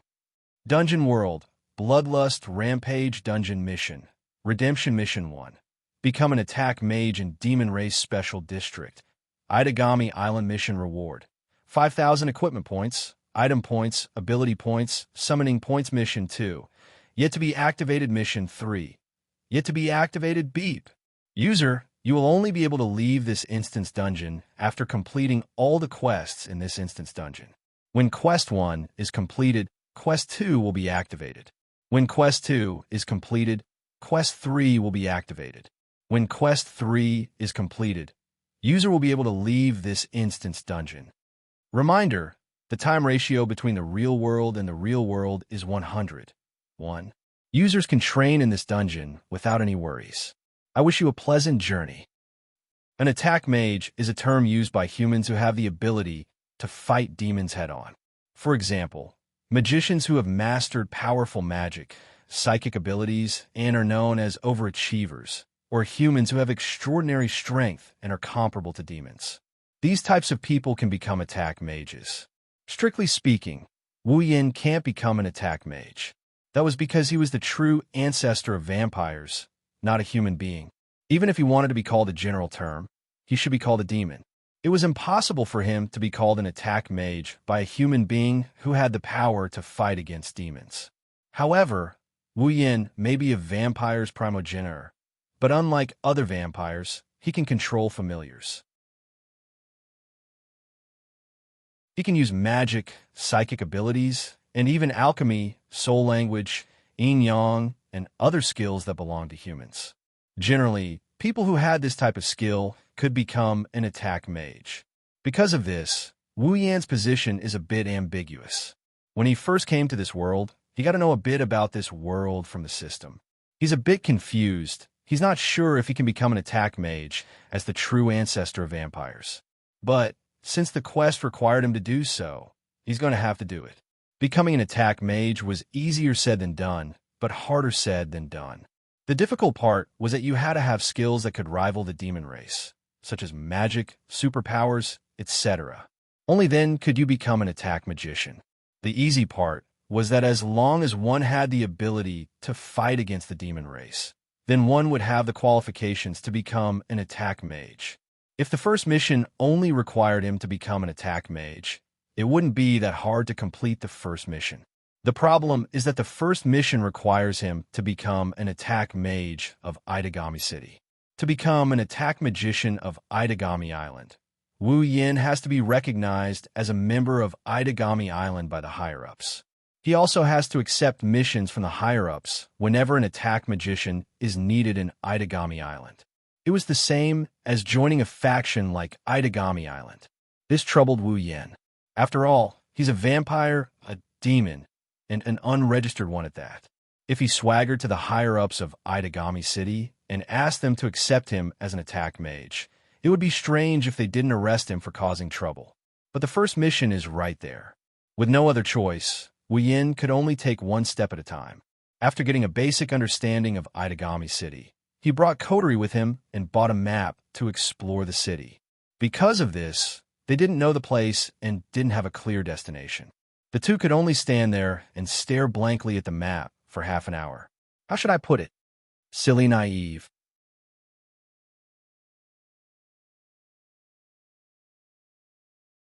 Chapter 884. Under the scorching sun. Even Wu Yin couldn't help but sweat beads on his forehead and trickle down his cheeks. Even his throat started to dry up and his wine-red eyes started to ache. The current temperature is at least 40 degrees Celsius. It's not a normal heat. If a normal person was exposed to the sun for more than half an hour, they would have already gotten heat stroke. Wu Yin didn't get heat stroke, but he still felt unbearably hot. After looking at the map under the sun for so long, it's normal for his eyes to feel sore. Compared to Wu Yin, Coterie didn't sweat at all. As a flame manipulator, this temperature is nothing to Coterie. However, she still noticed Wu Yin's sweaty appearance. She blinked her eyes, and her heart ached for him. Coterie took out a handkerchief from her pocket. She hesitated for a bit, but she couldn't muster the courage to wipe his sweat. She shoved the handkerchief into his hand and turned her head away in a huff. Hurry up and wipe it off. Look at your head full of sweat. Don't make it stinky. Wu Yin was stunned. He chuckled when he realized what was going on.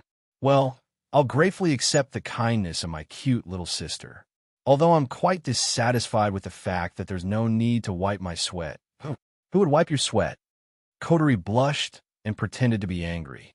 Who do you think put us in this situation? You want me to wipe your sweat? Don't even think about it. I can't help it. Wu Yin wiped the sweat off his forehead, and he complained. We don't know anyone here, and we don't have a destination in mind. It's inevitable for us to wander around here.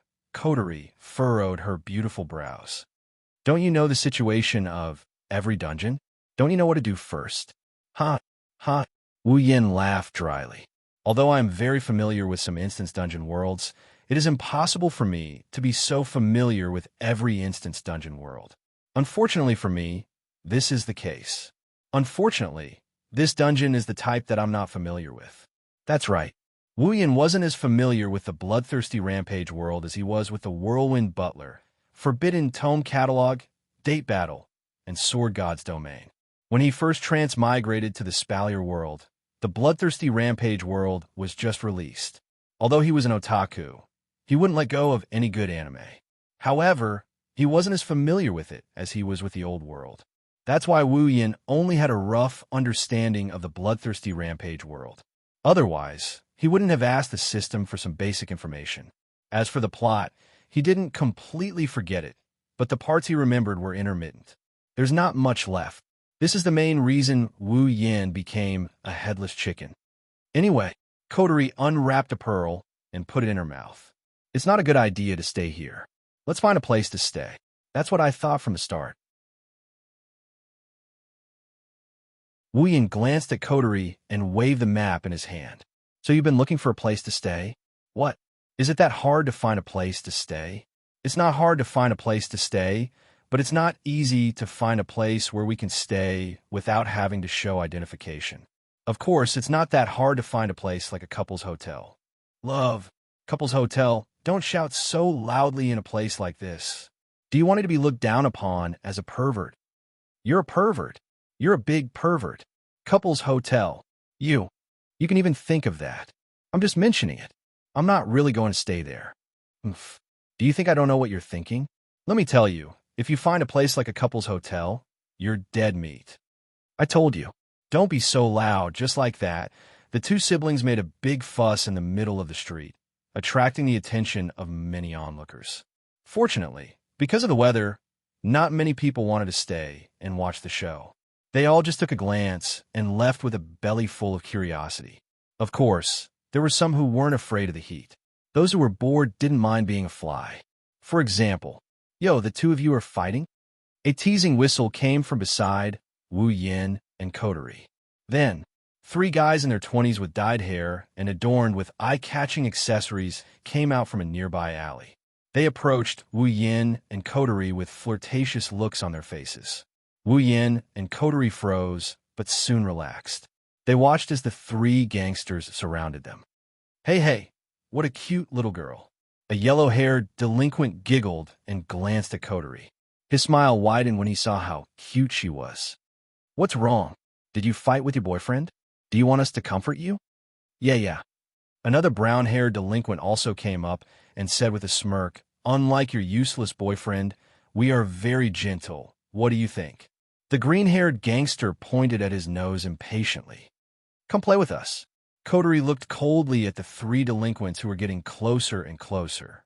She chewed the pearl in her mouth and curled her lips as if she was not tired of it. "Can you guys get out of my sight?" Hey, don't be so cold. We're easy to get along with." The three delinquents giggled as they tried to squeeze in front of Coterie. They even tried to push Wu Yin out of the way. However, Wu Yin crossed his arms in front of his chest. He didn't say anything. He didn't move either. He just let them squeeze in. Thus, the three delinquents tried to squeeze their way in, but the scene they imagined didn't happen. Instead, they felt like they were being squeezed into a wall. They're taller than Wu Yin, but they couldn't push him aside. "Oh, you're quite strong." The blonde gangster looked at Wu Yin in surprise and sneered. "Hey kid, can you move aside? Didn't your mom teach you that it's wrong to block other people's way?" Wu Yin raised an eyebrow, and he smiled in amusement. "Oh, did your mom teach you to hit on other people's girlfriends?" "Hey, kid, you seem to be very arrogant." The brown-haired delinquent laughed sinisterly and clenched his fist.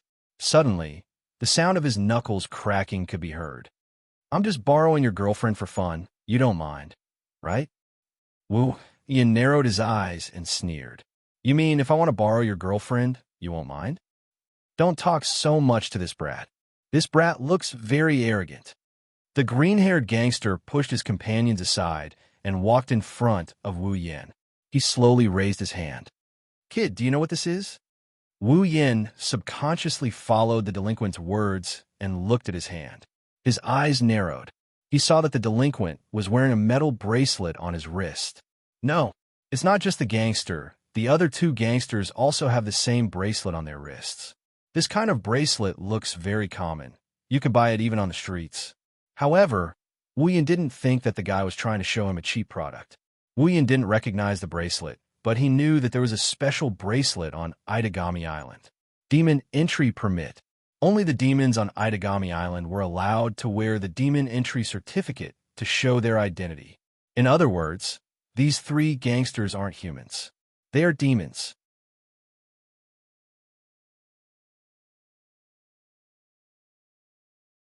Chapter 885. The three delinquents in front of him are all demons. Looking at the three special bracelets that represent their identities, he frowned and sighed. In this world, even demons can be delinquents? Should I say as expected of the demon special district? Or should I say it's a far cry from my impression? However, this also proves that the demons have fully integrated into the lives of ordinary people in Itagami Island. It's time for me to change my perspective on the demons. Many thoughts flash through his mind in an instant, causing him to look like he's frozen in place. In the eyes of the three delinquents, his demeanor is no different from being frightened. Instantly, the three delinquents giggled in delight and delight. How about it? Do you understand? The blonde delinquent had an annoying smile. He put his arm around Wu Yan's shoulder and waved the demon land permit in his hand. This is the demon race's landing certificate. We are all demons. Do you understand what this means? This means... Without waiting for Wu Yan's reply, the other brown-haired delinquent puffed out his chest and shouted, "In our eyes, you're a mere human. You're just an ordinary human being. You're just a piece of cake. Do you understand?" The green-haired delinquent seemed impatient. He waved his hand at Wu Yan like he was swatting a fly. "If you understand, then get out of my way." Wu Yan looked at the three demons. He didn't interrupt them, but his gaze became colder and colder. He was no longer as interested as before. "You." Wu Yan looked up. His wine-red eyes were emotionless. "Are you done?" The three delinquent demons were stunned by Wu Yan's sudden change in tone. Their eyes were filled with confusion. In the past, they had done things like today many times, relying on their status as demons to back them up. Bullying the weak. They do it almost every day. But when they do, they will. Then the demonic entry permit in their hands would sound the alarm when they used their demonic energy, alerting the guards of Itagami Island. When that time comes, they won't be able to get away with it. But as demons, they don't need to use demonic energy to bully ordinary people. It was also because of this that every time they flashed their devil landing certificate and revealed their identities as devils, the ordinary people they bullied would obediently listen to them. No matter how unwilling they were, they didn't dare to act on the spot and let them do as they pleased. Over time, these three devils became more and more unscrupulous. But this time, it's different from the past. Not only was the man before them not fearful of their devilish identities, his attitude had also changed after they had revealed their identities. It was as if before he revealed his identity, the other party was like a lion watching an antelope waving its sharp horns in front of him. Rather than saying that he was playing with them, it was better to say that he was watching their performance with a playful mood. After revealing their identities, the lion suddenly realized that the antelope's horn turned into a spear that can pierce its skin. It went from ignoring them to looking at them directly, but that doesn't mean it's a good thing. After all, when a lion sees an ant crawling in front of it, it won't waste its strength to squash the ant. But when an antelope walks in front of it, even if the antelope can't hurt it, it will pounce and bite the antelope to death. Now, the three demons who evolved from ants to antelopes have a sense of crisis, like they're being stared at by a lion. But how is that possible? The other party doesn't have a demon land permit. He's not a demon. Is he an attack mage? Thinking of this, the three demon hoodlums couldn't help but tighten their bodies, but their words were still as arrogant as before. "Hey, human, do you want to fight the three of us alone?" In other words, they have the advantage in numbers and don't mind ganging up on them. Of course, the three youths didn't notice that the brat they were referring to had changed from human to brat. Wu Yan sensed the change in the three demons and sighed. He turned to Coterie. "Coterie, how do you think we should deal with them?" "Huh?" Coterie twirled the jewel in her hand, seemingly amused by Wu Yan's question. She waved her hand nonchalantly. "It doesn't matter. Just deal with them quickly. I don't want to stand here like an idiot." "Ugh." Wu Yan glanced at Coterie, who didn't seem to care. He smacked his lips. All right. As soon as he said that, thud, before the three delinquent demons could react, a soft stomp abruptly sounded and reverberated in the scorching air. Wu Yan turned into a wisp of light, and in a flash, he gradually enlarged in their eyes. In the blink of an eye, he arrived in front of them. Wah! The three delinquent youths' expressions changed drastically. Wu Yan's lips curled into a thought-provoking smile. Boom! He swung his leg like a whip and smashed it on the body of the green-haired delinquent demon. After a muffled sound, the green-haired delinquent demon screamed miserably as if he was hit by a truck. His body flew out like a kite with a broken string and heavily smashed into the wall of the street. His head tilted as he fainted. Seeing their comrade being sent flying like this, the remaining two delinquents couldn't help but cry out in shock. After recovering from their shock, they quickly retreated. You really are an attack mage, huh?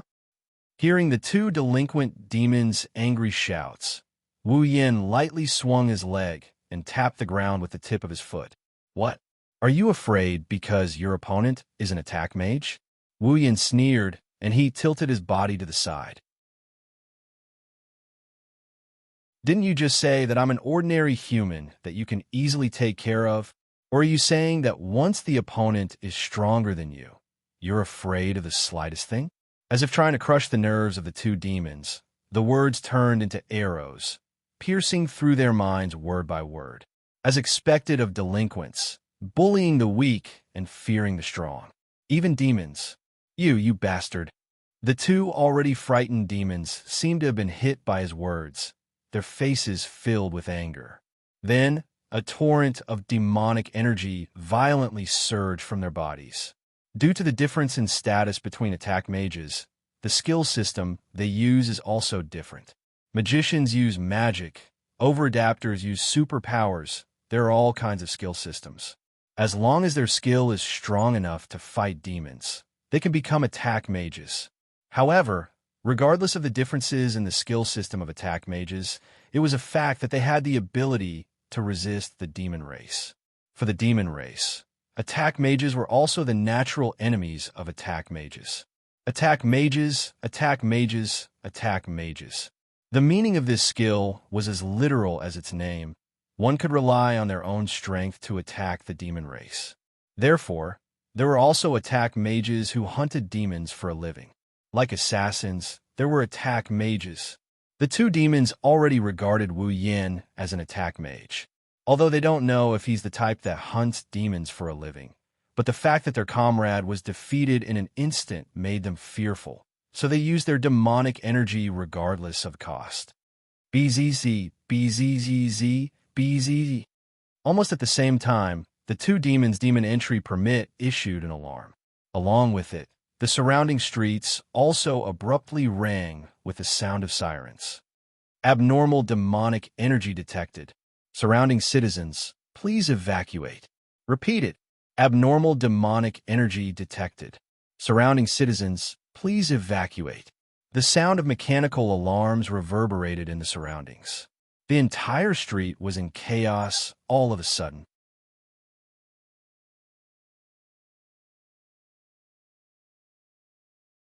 Chapter 886. BZ. Abnormal magical energy detected. Civilians, please evacuate immediately. I repeat, abnormal magical energy detected. Civilians, please evacuate immediately. On his wrist, the two demon race landing permits immediately sensed the magic power surging from the wearer. They vibrated like an alarm bell and issued an alarm in a burst of red flashes. On the street, an alarm that was louder than the demon landing certificate sounded from somewhere and spread all over the place in a short period of time. The next moment, defensive doors started to fall from the buildings on both sides of the street. After being stunned for a short while, people started to panic. Demons! Demons! Quick! Run! Amidst their screams, the pedestrians ran towards the ends of the streets in panic. They no longer had the appearance of being exhausted due to the hot weather. Every one of them was afraid that if they ran too slow, they would be involved in the battle. At that time, as ordinary humans, they might not even know when they would be implicated and die. Screams and screams resounded throughout the area. Along with the sound of the sirens, the crowd quickly ran away. Wu Yin and Coterie exchanged glances with each other when they heard the sirens echoing in the area. There was an alarm. Coterie looked displeased. This Itagami Island, does it forbid demons from fighting? I don't think it's that bad, right? Wu Yin looked around and smiled bitterly. But it seems like we've gotten ourselves into some unnecessary trouble. Even though Wu Yin has a basic understanding of the situation in Itagami Island, he didn't expect to see a battle in the city. The result is like a fire. But then again, it makes sense. There are normal humans living in Itagami City. When demons fight, their power isn't something normal humans can handle. That's why demons fighting in Itagami City isn't a big deal. But when demons use their magical energy, it's not a big deal. In fact, it was no different from a large-scale disaster. Under such circumstances, it's impossible for Itagami Island to not have any rules or regulations. It's just that Wu Yin and Yukari aren't familiar with the rules here. Now, the two demons had used their magic power, and the alarm had been sounded.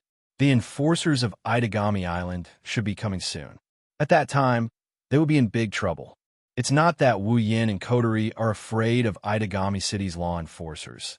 It's just that they are trespassers without proper registration.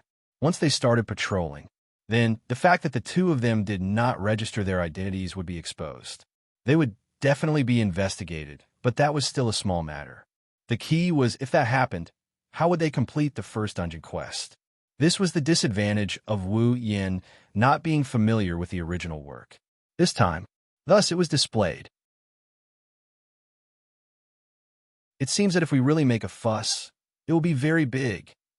Kotori finally showed some seriousness in her red eyes. She told Wu Yin calmly, "Let's settle this quickly." Wu Yin nodded, no longer teasing. However, the two of them spoke as if no one else was around, infuriating the two demons. "Damn it, I'll show you what's good for you." The two delinquent devils shrieked as if they had gone mad. Their appearances immediately changed. Its pair of turbid eyes gradually turned blood red, and two sharp fangs protruded from its mouth, revealing itself above its lips. Even its ears seemed to have become a little sharper. These two youths from the Devil Clan were actually vampires. Vampires! Wu Yin was surprised by what he saw. "I'll kill you." The two vampires grinned maliciously. An air current that resembled blood and red steam erupted from their bodies. As they wriggled, their already impressive magic power increased by 2 to 3 times. The red steam swirled like a whirlpool.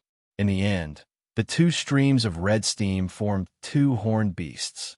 They hovered in the air and roared. Hiss! A sharp screeching sound shook the entire area, and the atmosphere started to fluctuate violently. Under the effect of the tearing atmosphere and the surging magic power, the security doors on both sides of the street started to deform slightly, as if they were directly hit by some terrifying heavy weapon. Looking at the two horned beasts howling at him, Wu Yan's eyes flashed with an indescribable glint. Are these familiars? The trees on the street began to fall. The ground began to crack. Even the iron pillars of the street lamps groaned as if they would collapse at any moment. All of this was caused by the mana from the familiars. What a strong magic power, what a destructive power. Wu Yin gasped in shock. It's no wonder he reacted that way. From the feedback he received from system perception, Wu Yin knew that the two vampires before him were only at rank 7. They had just reached the lowest rank of rank 7. However, the vassal beasts they released were already at the peak of class 7. And were even showing signs of breaking through to class 8. What does this mean? It means that even if someone stronger than them were to take a hit from one of their familiars, they would suffer a fate worse than death. These familiars give their masters the ability to challenge those above their rank. In fact, they might even be able to challenge those above their rank. It was only now that Wu Yin realized he had underestimated the power of familiars. Possessing familiars didn't necessarily mean that one possessed great strength, but it definitely meant that one possessed terrifying destructive power. Even those stronger than you wouldn't be able to match up to you in terms of destructive power.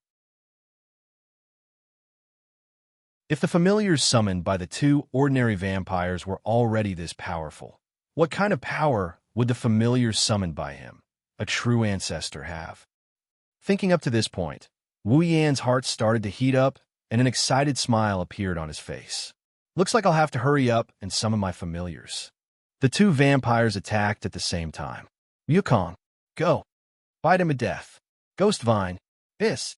The two familiars shrieked and charged at Wu Yan. They tore through the air with a sonic boom and terrifying mana fluctuations. Wu Yan wasn't surprised. Instead, he revealed a fanatical smile. Bring it on. Wu Yin clenched his fist at the sight of the two vampires charging at him. A surge of mana comparable to that of the two familiars ignited around his fist.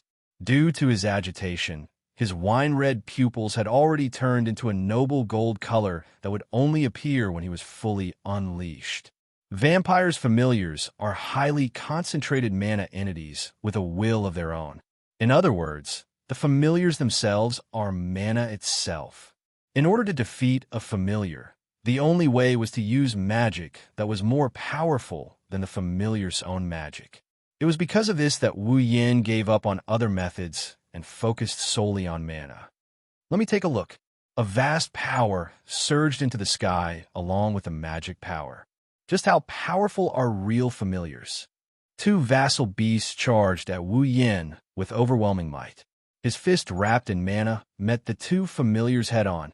The next moment, boom, like a meteor crashing down, like a volcano erupting, like the roar of thunder, like a star exploding.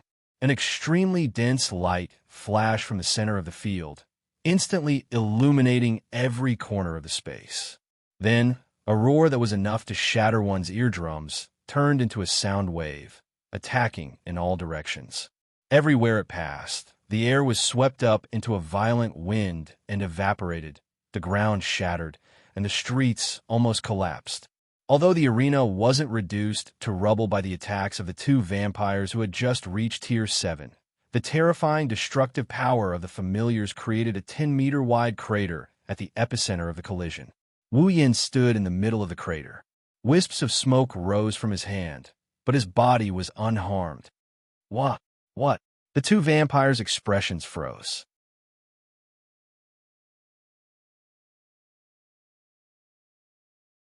Chapter 887. When everything calmed down and everything returned to normal, the atmosphere in the air was deathly still. The two vampires were completely dumbfounded, and they no longer had the slightest reaction. The reason why vampires were known as the most powerful demon race was because they could freely command familiars without suffering the side effects of devouring lives. But now, the familiar beasts they were so proud of had been stopped by someone else's bare fists, and the other party was completely unharmed.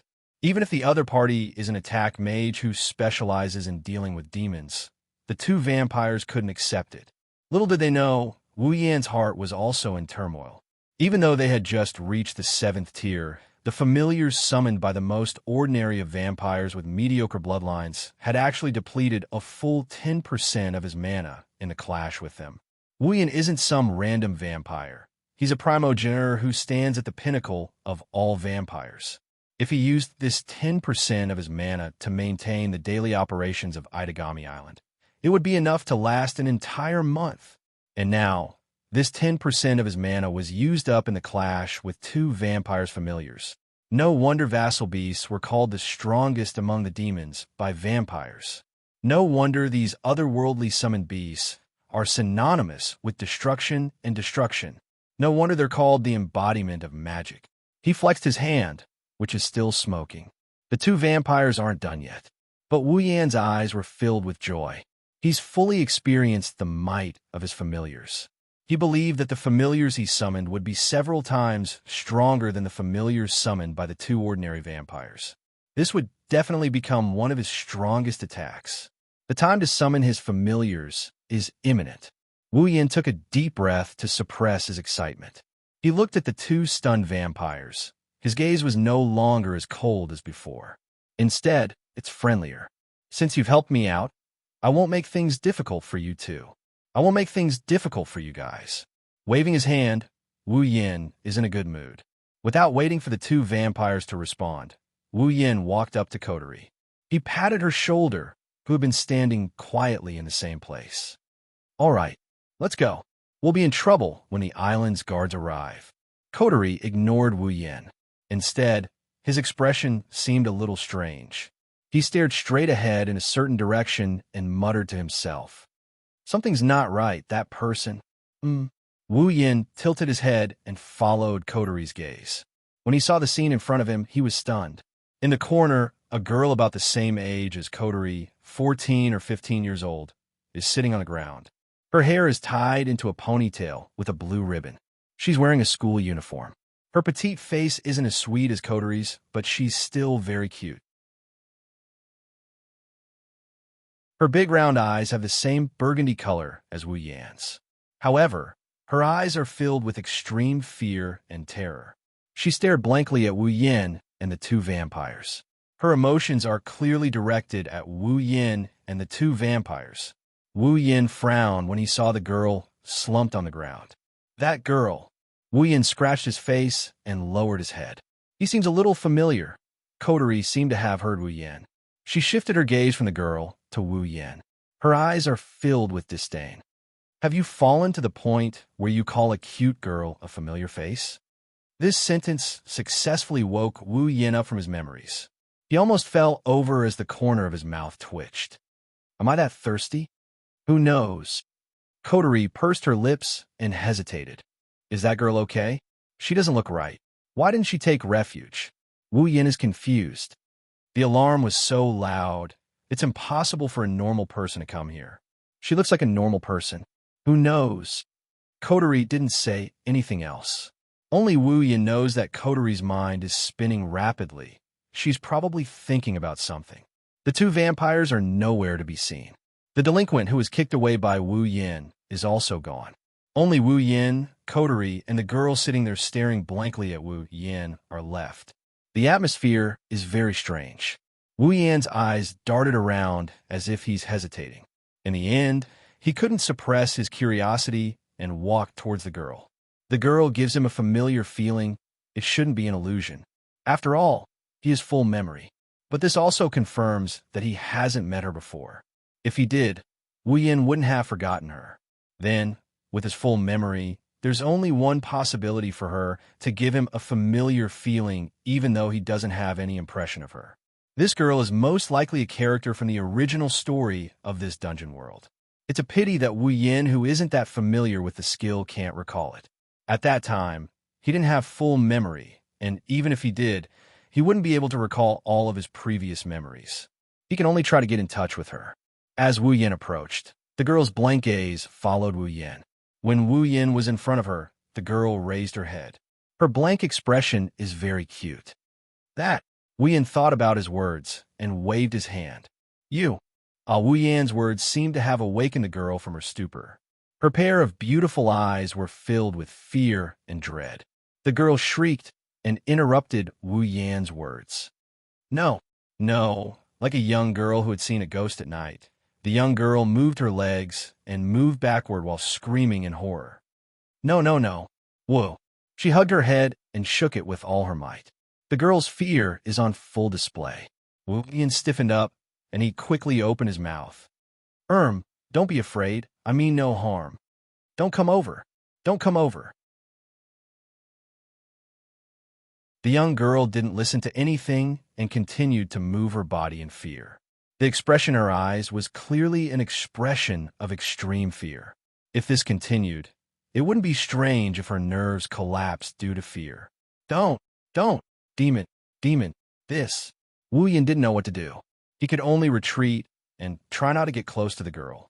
Coterie narrowed her eyes. This girl seems to have a phobia towards demons. Demons?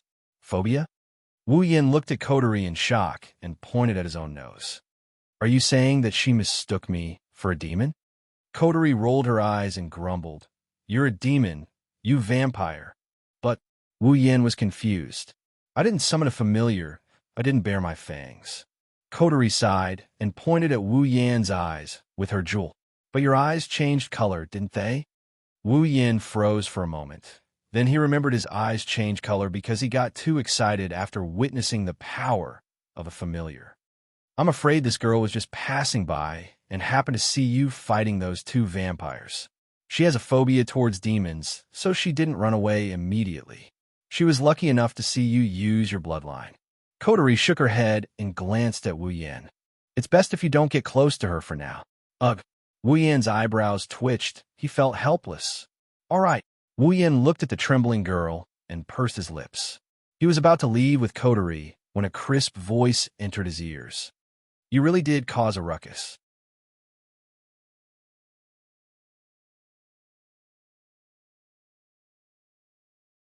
Chapter 888. It's really a big mess, a crisp, tender, and majestic voice echoed. Wu Yin and Coterie, who were about to leave, froze. Someone's here. No, that's not the main point. The most important thing was that the two of them didn't even notice that someone had come.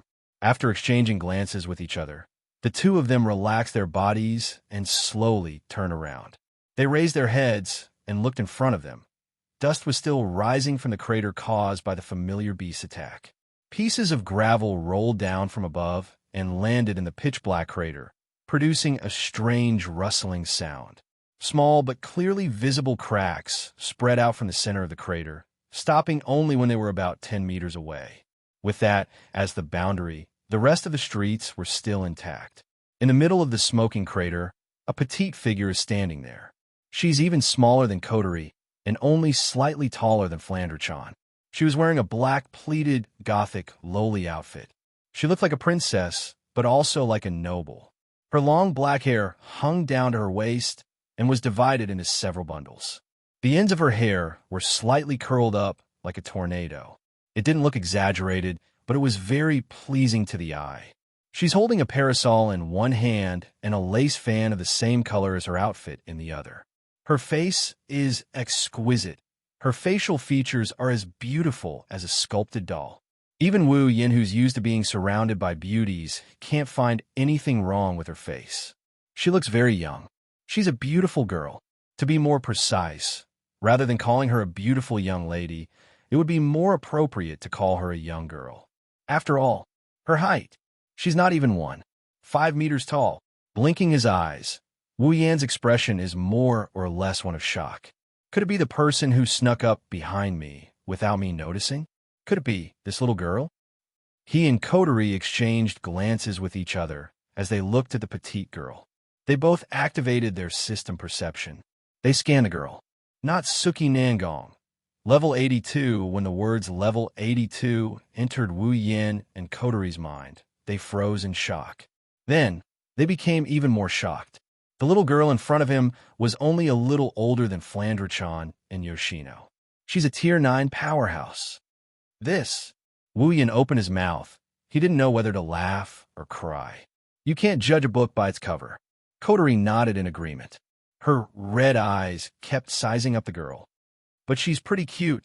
The goth girl named Natsuki seemed to have sensed something she didn't like. She met Wu Yin and Coterie's gazes with her sapphire eyes. She slowly parted her lips. So it's you two, the source of the abnormal mana. Wu Yin and Coterie reacted. They frowned and looked at Natsuki. Could it be? Wu Yin asked Natsuki Nangong with uncertainty. You're an attack mage of Itagami Island? Yes. Well, there are people who have taken up such positions. Natsuki raised her parasol. She used an immature yet dignified voice to say that. Wu Yin couldn't help but feel a little helpless. I didn't expect an attack mage to be dispatched for a small brawl. Itagami Island security sure is good. A small brawl. Natsuki Nangong looked at Wu Yin with a smile. She pointed at the hole in the ground. So this is considered a brawl? If that's the case, I'll have to reevaluate your abilities. But you are right. Nangong Natsuki changed the topic and slowly walked over. It's just an abnormal mana. There's no need to dispatch an attack mage. Natsuki walked over to Wu Yin and Coterie. She walked past the two of them and stopped next to the girl with a phobia of demons. She stared down at her from above. My students are trembling in fear. As a teacher, I can't ignore it. Teacher, Coterie stopped spinning her pearl and looked at Natsuki Nangong strangely. You said you're a teacher? Although your reaction is similar to what I expected, it still makes me a little unhappy. Natsuki clicked her tongue and turned around to look at the girl who was paralyzed on the ground. You're Koju's sister, Kojinagisa, right? Nangong Nachu's serious face didn't change at all, but there was a trace of pity in her eyes. Pull yourself together. Ugh. The girl called Nagisa Nangong finally noticed someone standing in front of her. She looked up in fear and saw Natsuki Nangong's petite figure. After being stunned for a moment, Xianxia finally reacted. There was a teardrop at the corner of her eyes as she threw herself at Natsuki. Sensei Nangong. All right, stop crying. Natsuki Nangong sighed and patted Nagisa's shoulder. She then turned to Wu Yin and Kotori. Her gaze turned hostile. You guys seem to have made my student cry. Oi, wait a minute. Don't accuse an innocent person. Wu Yin quickly shook his head to prove his innocence. Yeah. Kotori pointed at Wu Yin with one hand on her waist. He's the one who made that girl cry, not me. Kotori, Wu Yin was at a loss for words. Strictly speaking, Nagisa was the one who was afraid. But if he didn't approach her, she wouldn't be this scared. It's not wrong to say that he made her cry. No, I definitely didn't make her cry. Wu Yin tried his best to deny it. He said righteously, how can I do something as ungentlemanly as making a girl cry? Huh? Kotori's gaze turned hostile. You rascal, you've been plotting all along, haven't you? Why would you come to such a conclusion? Seeing the two siblings ignore her and stand in front of her, quarreling as if there was no one else around, Nangong Nayu's forehead was filled with wrinkles. However, if one looked carefully, they would see that the faint trace of wariness in her eyes was slowly lowering. Even Nagisa, who was looking at Wu Yin with fear, was stunned by the scene in front of her. The fear in her eyes was still there, but it wasn't as strong as before. Enough! Natsuki Nangong couldn't stand the noise and raised her hand to stop them. If you want to flirt, you can continue later. Don't be an eyesore here. Why would you come to such a conclusion? Boo, who's flirting? In short, Natsuki Nangong closed her eyes and placed the parasol on her shoulder. The two of you come with me. Tell me what happened. Of course, if you want the guards to investigate, that's fine as well. Natsuki raised her parasol and she started walking down the street. Nagisa followed her with a panicked expression. She didn't want to stay in the same place as Wu Yin even if she had to die. She followed behind Natsuki and she didn't want to stay in the same place as Wu Yin. Wu Yin was speechless as he watched Natsuki Nangong leave with Nagisa. He couldn't help but complain. She's leaving just like that? Aren't she afraid we won't follow? Of course not. Of course she's not afraid, Kotori said exasperatedly. She has the strength of a tier 9, and she saw our faces. Plus, she was able to hide behind us without us noticing. It's easy for her to find us on this man-made island. That's true. Wu Yin had a headache. He asked Kotori, then, should we follow? Of course. Why wouldn't you go? Kotori revealed a seductive smile as her eyes lit up with interest. Maybe we can get some information from her. After all, you're not that familiar with this world. That's true. Wu Yin muttered and nodded. Then let's follow.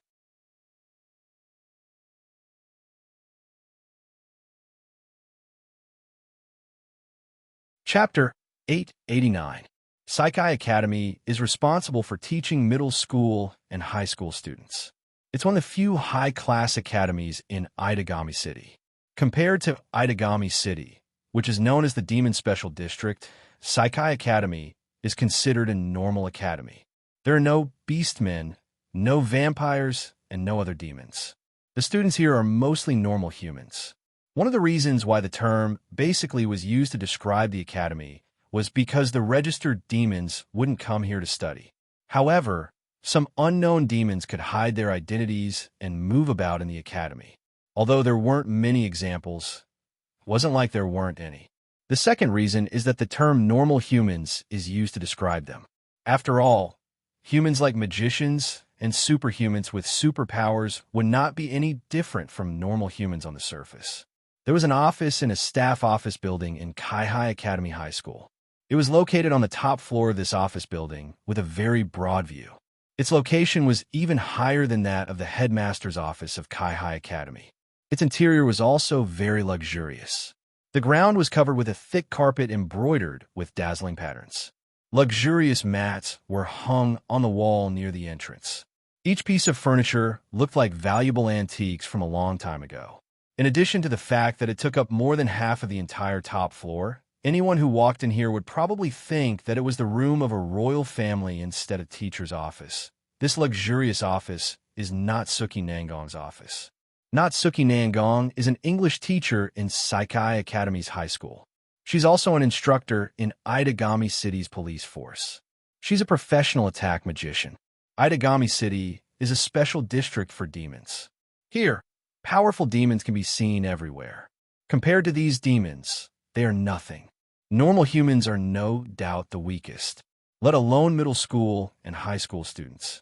In order to prevent the normal students from being affected by the demon invasion, all educational facilities in Itagami City were strictly regulated in order to ensure the safety of normal students. Therefore, it's necessary to assign a certain number of attack magicians to the educational facilities.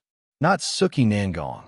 She's one of Itagami City's attack magicians assigned to Saikai Academy. However, Natsuki Nangong prefers her position as a teacher. To her, teaching is her true profession. Attack magician is just a side job. She's different from her immature and dignified appearance. Natsuki Nangong loves her job as a teacher. It shows how much she loves her students. Even if the student was not taught by her, like Nagisa, who was a student of Saikai Academy Junior High School, she was loved by Natsuki even though Nagisa was older than Natsuki. According to Natsuki Nangong, she's 26 years old this year. 26 years old. Looking at the petite 15-year-old girl sitting on the large, luxurious sofa, Wu Yin couldn't keep his cool as he smirked. Why, you're about the same age as me? I couldn't tell. Natsuki looked a bit unhappy. She frowned as she looked at Wu Yin with a surprised look. You're about the same age as me? Aren't you a demon? The general vitality of the demon race was much higher than that of humans. Among them, the vampire race was known to be immortal, and their lifespan was almost infinite. Although the average demon race's lifespan was not as long as the vampire race's, it was more than enough for them to live for 100 or 80 years. That's why one can't judge a demon's age by their appearance. Natsuki Nangong thought Wu Yin was at least 40 years old. What are you surprised about? Wu Yin couldn't help but ridicule Natsuki Nangong. If someone like you can be 26 years old, why can't I be a little younger as a demon? Natsuki Nangong looked at Wu Yin meaningfully. It's not like I've never seen a young demon before. Natsuki Nangong closed her eyes and sipped her tea. However, this is the first time I've seen a young devil who possesses such a powerful devil power like yours. The strength of demons was largely related to their age. The longer they lived, the stronger the magic power they stored, and the stronger their strength. Although there was no lack of existences who were born with very powerful magic power, no matter how powerful they were, their innate magic power could not reach Wu Yan's level. With Natsuki's strength, even if she couldn't sense how much mana Wu Yan had, she could still faintly feel it. Just this little bit was enough to surprise her. If Wu Yan was really the same age as her, then the abilities of this demon who came out of nowhere, Nangong Natyue felt that she seemed to have underestimated this seemingly harmless young devil. Of course, Natsuki Nangong didn't know that unlike the demons in this world who slowly grew their magic power over time, Wu Yin had a method to cultivate his own magic power. Furthermore, it was the best kind of method. In terms of magic power, forget about the demons who have lived for a long time. Even the 4 primogenitors in this world might not be able to compare to him. The reason why the true ancestors were so powerful was because they were the oldest vampires. They had lived for the longest time and were immortal. The vast amount of time they had accumulated was the source of their power. Through the long period of time, they had increased their magic power. Coupled with their unlimited life force, their familiars were naturally the most powerful of all vampires. From this point of view, Wu Yin, who can cultivate his own magic power and obtain magic power comparable to the 4 primogenitors in a short period of time, or perhaps even more powerful, was very generous. Then, tell me, what kind of demon are you? Wu Yin blinked when he heard Natsuki's question. He didn't try to hide anything from her. Vampire? Vampire? Natsuki looked at Wu Yin suspiciously. Are you kidding me? Do vampires in their 20s have as much magic power as you? Wu Yin rolled his eyes. He was too lazy to explain and directly used his actions to prove it. Its wine-red eyes instantly turned golden and sharp but tiny fangs gently extended from its mouth. Seeing Wu Yin use his own bloodline, Nangong Natyue was stunned. She looked at his eyes with surprise. Aren't vampires' eyes really red? Why is yours golden? Well, who knows? Wu Yin withdrew his vampire posture and said jokingly, perhaps it's because of this that I was able to obtain such a large amount of mana at such a young age. Oh? Natsuki narrowed her eyes and took another sip of black tea. Well, let's put it that way for now. But you should be careful with that amount of mana. Your familiar shouldn't be an ordinary creature, right? Don't let it roam around. I don't want to have to catch you. Don't worry, I don't have any familiars. Well, that would be... Natsuki Nangong paused. What did you say? You don't have any familiars? Yeah. Wu Yin admitted it without hesitation. I don't have any familiars. You're joking with me, aren't you? Natsuki Nangong stopped drinking her tea. She seriously suspected that Wu Yin had been toying with her the entire time. A vampire saying that he doesn't have a vampire's strongest trump card, of familiars? But that's the truth. Wu Yin sighed and shrugged. At the very least, I don't have any familiars in my bloodline. You can check if you don't believe me. Natsuki Nangong saw the helpless expression on Wu Yan's face. He didn't look like he was faking it. She underestimated the man in front of her.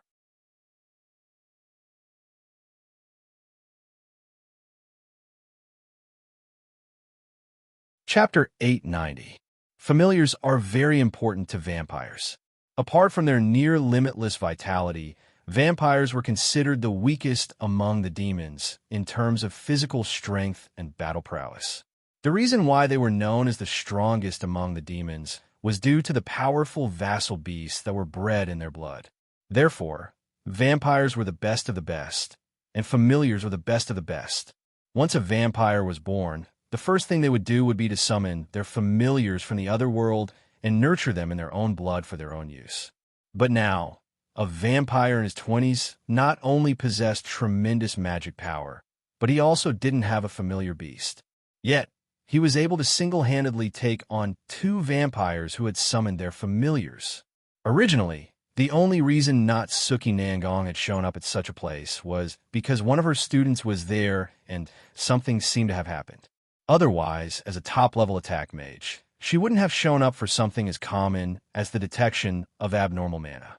Instead, she brought Wu Yin and Nagisa here. It was just a spur-of-the-moment thought of protecting Nagisa. Now, Natsuki Nangong is really interested in the man in front of her. No matter how you look at it, this vampire is different.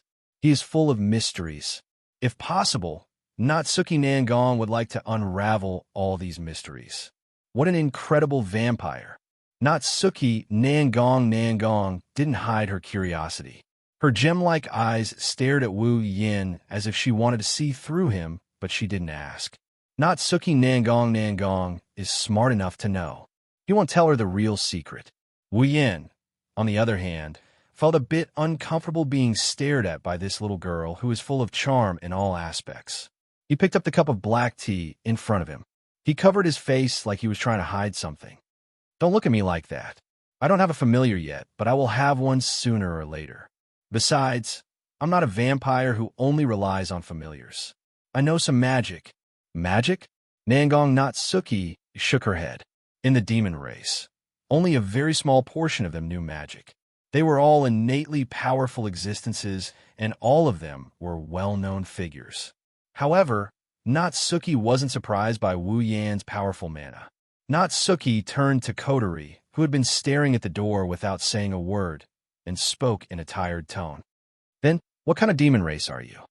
Don't confuse me with him. Kotori retorted. I'm a real human. Indeed, Kotori was a human. She only became an elf because she was forcefully stuffed with elf energy. To be more precise, she was a human with elf energy. Moreover, Kotori cared more about her identity as a human. She didn't hate elves, but she didn't like them either. Besides, there are plenty of humans with elf energy in this world. They weren't directly assimilated into elves. They still call themselves humans. Natsuki's expression changed after hearing Kotori's answer. A vampire and a human brother and sister pair? This is really interesting. Coterie pursed her lips and continued staring at the door. Wu Yin smiled bitterly. He suddenly remembered something and asked Natsuki. All right, Natsuki, you're an attack mage, right? Can I take that as a stupid question? Nangong Nayu expressionlessly drank her black tea. She had clearly revealed her identity before. Wu Yin scratched his head in embarrassment and asked in a serious tone. Then, do you have a way to make me an attack mage in Itagami Island? I say, are you really a vampire? Natsuki Nangong felt that she was more surprised today than she had been in the past year. She stood there in a daze. It's strange enough that you don't have a familiar, yet you want to become an attack mage? Don't you know that attack mages specialize in fighting demons? Well, Wu Yin laughed awkwardly and raised his hand weakly. I have my own difficulties as well. You don't have to treat me like a vampire. Nangong Natyue was speechless. She was now certain that the vampire in front of her was not an ordinary vampire. Speaking of which, normal vampires don't have familiars, and they don't want to become an attack mage to deal with their own kind. Natsuki has seen a lot today, and she's learned a lot from her experience. However, it was undeniable that Natsuki Nangong was somewhat interested. Natsuki's blue eyes flashed with a smile that Wu Yin couldn't understand. She leaned back on the sofa and waved her fan at Wu Yin. All right, I'll take care of this for you. Wu Yin was speechless when he heard Natsuki's confident tone. This petite 26-years-old little girl in front of him didn't seem to be an ordinary attack mage since she agreed to such a difficult request so easily. Huh, why did I say also? Scratching his head in confusion, Wu Yin nodded and said with a smile. Thank you, Natsuki. Natsuki snorted and she turned her head away. She started sipping her tea again. Wu Yin raised his cup and took a sip. He stopped what he was doing and he helplessly put his cup back on the table. What's wrong? Natsuki frowned when she saw Wu Yan's actions. She seemed dissatisfied with Wu Yan's actions. Despite her petite appearance, Natsuki Nangong had an unusual preference for black tea. No, that it's nothing. Wu Yan didn't know about Natsuki's hobbies, so he answered honestly. It's just that this black tea doesn't suit my taste. That's true. Coterie also took a sip and frowned. It's worse than the ones you make. In the past, when Natsuki heard such comments, even if she didn't flip out, she wouldn't be in a good mood. But Coterie's last sentence made Natsuki's eyes light up. You know how to make black tea? Just a little bit. Wu Yin took out a few new cups from the tea set. He waved his hand, and crimson spatial ripples appeared in his hand. Then, a delicate teapot appeared in his hand. He lifted the teapot. Seeing this, Natsuki's attention shifted away from the teapot. Spatial manipulation? Magic? This is just the effect of the item. Wu Yin poured himself a cup of tea. I know spatial manipulation magic, but I'm not at the level where I can create a space to store items. Oh? I didn't expect you to know the same type of magic as me. Natsuki said nonchalantly. Wu Yin and Coterie understood what she's trying to do. No wonder Natsuki Nangong was able to silently appear behind him. It turned out that she knew spatial manipulation magic. At this time, Nangong Nayu, who had just taken a sip of black tea, was startled. Then her eyes suddenly lit up. What a unique taste, it's not bad. You can have it if you like. Wu Yin generously handed the teapot to Natsuki. I have more if it's not enough. I can make more if I don't have enough. Natsuki nodded with a smile. She looked at Wu Yin with interest. She confirmed a certain plan in her heart. Hey, suddenly, Coterie turned to the door and said, don't you want to have a drink? Everyone's gaze turned towards the direction of the door. What they saw was a girl with a ponytail hiding behind the door with only her head sticking out. However, when Wu Yan's gaze also turned towards her, the girl immediately got startled and hid her head behind the door like a tortoise. Wu Yan felt hurt by Natsuki's actions. He forced a smile and waved at her weakly. Come and have a taste, it's delicious. Natsuki ignored Wu Yan and continued to look at him with fear. This hurt Wu Yan even more. He won't admit to being hated by a girl.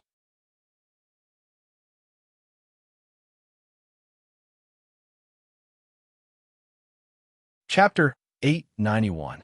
The hierarchy of vampires is very strict. Based on the purity of their bloodline, there is a huge difference in the strength of vampires. The purer the bloodline, the stronger the vampire. On the other hand, vampires with mixed bloodlines are weaker. After all, blood is the most important element in a vampire's body, more important than the brain and heart. Blood is the source of a vampire's magic power, and the medium used to summon familiars. Vampires raise familiars in their blood, sacrificing their life force to drive them into battle, giving them the foundation of their existence. Thus, the purity of a vampire's bloodline is very important. It is directly related to the strength of the vampire's body. As everyone knew, the lifespan of vampires was very long, so long that it was almost infinite. During their long lifespan, they could gradually increase the magic power in their body through survival. They could also absorb the blood of others to obtain more powerful magic power from the blood. Therefore, the longer a vampire lived, the more blood they had sucked and the more powerful magic they gained from the blood. Therefore, in general, those ancient vampires would have more power than young vampires. Of course, it was only in general. A pure-blooded vampire, even if just born, is stronger than a non-pure-blooded vampire who has lived for an unknown amount of time. As the source of their power, the purity of their blood gives them an innate advantage. That kind of advantage isn't something that can be matched by the accumulation of time alone. On the other hand, pure-blooded vampires who have lived for an unknown amount of time have the power of their ancestor, the origin of all vampires. It's even more difficult to match. After a long history, vampires have developed to a certain extent and are recognized by the world. Based on their bloodline and how long they have lived, vampires are divided into 5 ranks. The first rank, Xianxia, they are inferior vampires who can't summon familiars and can't use their power. Vampires' true strength lies in their familiars. Vampires who can't control their familiars are very weak among the demons. Without their familiars, vampires can't even withstand a single blow from demons or even humans. Therefore, Xianxia are the lowest rank of vampires. They have always been despised by pure-blooded vampires. The second level, the younger generation of vampires. They were also the most ordinary of vampires. Their bloodlines weren't pure, and they hadn't existed for long. As a result, their magic power wasn't very abundant, and the familiars they could command weren't very powerful, but they were still far more powerful than the average demon. Even the weakest familiars were more powerful than the latest fighter jets and tanks. Vampires at this level were enough to strike fear into the hearts of the world. The third level, vampires of the old generation. They had lived for a very long time, and the magic power in their bodies was immense. The familiars they commanded had reached a level that couldn't be ignored. A single attack from them was enough to destroy a small village. Some pure-blooded old-generation vampires were even more powerful. If left to their own devices, it was not impossible for them to destroy a city. Their existence itself was seen as comparable to an army. One could only imagine how powerful the old generation of vampires were. The fourth rank, Elder, they were the purest vampires, the second-generation vampires only second to the true ancestor. They were acknowledged by the true ancestor, and were given a portion of the true ancestor's blood. Although they weren't necessarily the true ancestor's flesh and blood, the true ancestor's blood contained the true ancestor's blood. But because they have the blood of the true ancestor, blood is the source of vampires' magic power, and their power is incomparably powerful. Apart from the true ancestor, they were the most powerful vampires. The final level of vampires was the true ancestor. As the oldest of vampires and the kings of all other vampires, the true ancestor had the most powerful magic power. Their familiars were powerful enough to destroy an entire empire. Vampires were the strongest of all demons, and the true ancestor was the strongest of all vampires. That was why the true ancestor was publicly recognized as the strongest of all demons. They were truly immortal and lived longer than anyone else. That was why there were so few true ancestors. There were only 4 of them, and only 3 were publicly recognized. If there were more true ancestors, then the ones controlling the world wouldn't be humans, but demons. Among the 5 levels of vampires, there was basically no one who could surpass this limit. It was not that easy to do so. Bloodline was the key. The purer the bloodline, the higher the level of the vampire, and the stronger they would be. It was not impossible for a low-level vampire to be stronger than a high-level vampire, but it was as difficult as ascending to the heavens. It wasn't impossible for the younger generation of vampires to quickly gain great power. They only needed to use the method of cannibalism to directly devour vampires who were of a higher level than themselves and steal the magic power from the blood of the higher-level vampires. In other words, they had to steal the bloodline that symbolized the existence and power of other vampires. However, this method wasn't very practical, devouring the blood of stronger vampires. Even if they sucked all of their blood dry, their body would be taken over by the stronger vampires. Then, they would be devoured by the stronger vampires instead. It was very dangerous, unless they were stronger than the vampires themselves, or if the vampires were tired of living and gave their blood to them, they wouldn't succeed. This was the main reason why younger vampires couldn't defeat higher-ranked vampires. Of course, there were exceptions. Just like how there were humans who were born with superpowers like the Overadapters, there were also a small number of vampires who had special abilities that were different from other vampires. If this ability could greatly increase one's strength to the extent of surpassing vampires of a higher level, then the vampires would be able to break through the limit of level. When that happens, it wouldn't be impossible to use the true ancestor's bloodline principle to gain more power, but it's very difficult. Natsuki's guess is that Wu Yin is one of those vampires with special abilities. That's why his pupils changed color when he turned into a vampire. Despite his young age, he already has the magical power of a normal vampire. That's why, when Wu Yin decided to summon his familiar, Natsuki offered to provide the venue. With Wu Yan's magical power, the familiar he summoned would definitely be something special. If something went wrong during his first summon, Itagami City would be in big trouble. Natsuki had to find a safe place to rest assured. Natsuki didn't know that Wu Yin wasn't a vampire with special abilities. He might be different from the vampires in this world, but he is a primogenitor. Natsuki might have made a mistake, but her approach was correct. If the primogenitor's familiar causes a ruckus in Itagami City, this man-made island would be destroyed. Itagami City, in an isolated area. Natsuki looked at Wu Yin in amazement. She praised him. You might be a vampire, but to be able to create a barrier of this level, your mastery of magic is much greater than most magicians who think highly of themselves. Well, it's not bad, right? Wu Yin stopped drawing the spell formation, and he stopped channeling mana into it. He nodded with a satisfied look. Even though I know how to construct it, this is my first time using it. I'm already at my limit, considering the time it takes to construct it. I don't know if I should be happy or depressed if I still can't stop the familiars with it. If they can't stop the vassal beast, they will have to pay the price of turning Itagami Island upside down. If they can stop the vassal beast, they will have to prove the strength of the barrier and their mastery of magic. Either way, it's something to be happy about. It's no wonder Wu Yin is so conflicted. All right, you should start as well. Natsuki raised her parasol and looked at the night sky. It's the darkest hour of the night. There's no better time than now for nocturnal creatures like vampires. Wu Yin nodded. He took a deep breath. Golden light began to swirl in his eyes.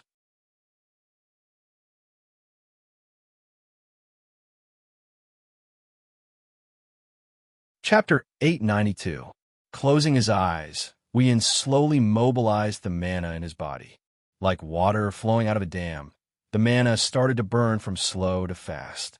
Waves of mana started to form on the ground under his feet. Like a whirlpool, it slowly rose into the sky. Not long after, every corner of the whole scene was filled with abnormally dense magic power, blowing smoke and dust as strong as a gust of wind. It was like the scene before a fighter jet took off. There were swirling airflows everywhere, as if they could topple mountains and overturn seas. It was extremely spectacular. This mana, Nangong Natsuya, who has been quietly observing Wu Yin from the side, suddenly changed her expression. Her gem-like eyes slightly narrowed. Her expression was grave and somewhat frightening. Nangong Natsuya knows Wu Yan's mana is enormous, so much so that some old generation vampires might not be able to match it. But she didn't expect the mana hidden in Wu Yan's body to be so enormous. This was no longer a level that vampires could possess. It wasn't that Natsuya hadn't seen such a powerful mana before. However, because of this calm and powerful attack mage was a bit frightened. Normally, this would be the case. It is very rare to see such a thing. Looking at Wu Yan, who is bathed in mana, Nangong Natsuya's expression is no longer as calm as before. Instead, it is filled with a strange gravity. Her mouth is muttering something. True ancestor. That's right, Nangong Natsuya has only seen such powerful mana in a true ancestor. This guy, Nangong Natsuya, gritted her teeth and coldly snorted. I hope I don't witness the birth of a demon king. On the other side, Wu Yan didn't know what Nangong Natsuya is thinking. His consciousness is connected to the other world where the familiars live. He clenched his fist. He raised it in front of him. Then Wu Yan started chanting the words that came out of his mouth like he was chanting. With my blood as the guide, call out your true names. From now on, my life will be devoured by you. With my blood as your foundation, absorb your power into this body. Follow my command. Summon beasts from other worlds who follow this contract. If you are willing to follow the contract, descend upon me in the name of Wu Yan. A chant that was as profound as ancient runes echoed clearly in the surroundings. Ignoring the wind that blotted out the sky, he also ignored the roiling magic power. As if it has a form, it moved up and down until the last rune fell. Heaven and earth became silent. Wu Yan lifted his hand, and a drop of blood appeared on his fingertip. It defied gravity and floated up. When it reached a height of 10 meters in the air, the drop of blood evaporated into a puff of blood mist and disappeared into thin air. Wong, a tiny black, suddenly appeared at the spot where the blood chi had disappeared. It spun up and spread out like water. Not long after, a spinning black hole appeared in midair. A surge of magic power surged out from within, blowing down and crashing onto the ground like a meteorite. Dong! A suffocating pressure came down like a mountain without any warning. Space seemed to be unable to bear the pressure and let out a wail. At the scene, the gale evolved into a storm and swept in all directions. At the back, Nangong Natsuya could no longer hold up her parasol. She stood on the ground and maintained her posture. Her long black hair was fluttering along with her clothes. She stared at Wu Yan in front of her. Nangong Natsuya's face was full of astonishment. What a powerful mana. Is that guy really just a vampire with a special ability? Nangong Natsuya paused as if she sensed something. She raised her head and looked at the black hole in the sky. It's coming. Just as he finished speaking, 2 beams of light shot out from the black hole that was floating in the air and smashed into the ground. Rumble. Amidst the rumbling, a white flame and a burst of black lightning appeared out of thin air like an explosion and blasted out in all directions. The white flame was like a violent whirlpool. Wherever it passed, whether it was the air current or the ground, it didn't burn or incinerate. Instead, it disappeared as if it never existed and returned to its origin. The black lightning was like a meteor falling from the sky. Wherever it passed, no matter if it was the barrier or the space, everything was shattered in the blink of an eye. Everything was shattered like glass when it came into contact with the lightning. An unknown power acted on the flame and lightning, wreaking havoc. That kind of flame and lightning. I have never seen such a thing before. Nangong Natsuya's voice changed a bit. That was the result of her suppressing her impatience. Her eyes were glued to the scene. Nangong Natsuya inhaled the air filled with demonic energy. She tightened her grip on the parasol. She saw it.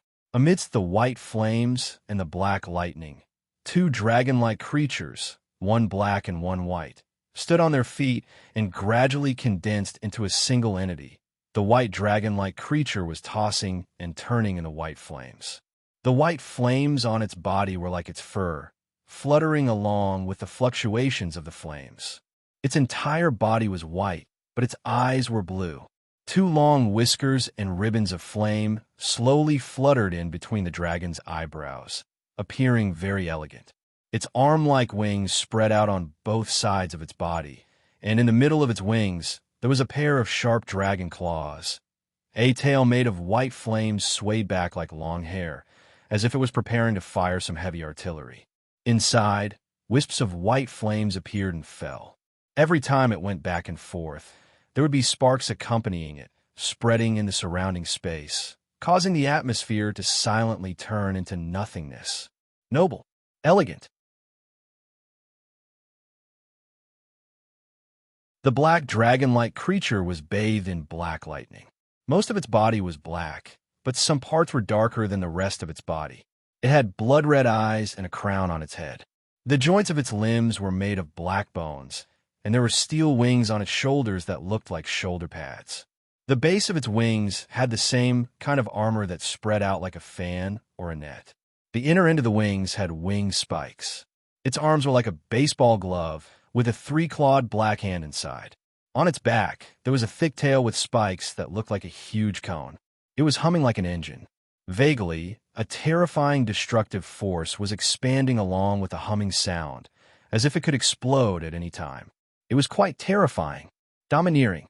Black and white dragons, black lightning, and white flames danced on the platform. They lined up together like two kings with different auras. One is as noble as a god. The other is as domineering as a general. Then, under the witness of the heavens and earth, they merged into Wu Yan's body along with the flames and lightning. Heaven and earth returned to normal. However, the stage was in ruins. The barrier that cost Wu Yan a lot of effort disappeared without him noticing. Fortunately, the power of the black and white dragons didn't spread to the outside world in time to affect Itagami Island. In the center of the stage, Wu Yan opened his eyes. His golden pupils turned back to a wine-red color. His eyes were filled with joy. It was clear that he liked these two familiars very much. Natsuki quietly watched the happy Wu Yan. A drop of sweat silently slid down her forehead. Natsuki forced a smile. Looks like I've summoned two incredible fellows. Wu Yan turned around when he heard Natsuki's voice. He flashed a big smile. Anyone could see that he was in a good mood. However, Wu Yan soon regretted his decision. Even though the familiars are strong, why are there only two of them? Natsuki glanced at Wu Yan. She didn't say anything, and she stayed silent. Only she knew that it wasn't that Wu Yan didn't have the ability to summon more familiars. Perhaps only those two familiars were qualified to respond to his summons.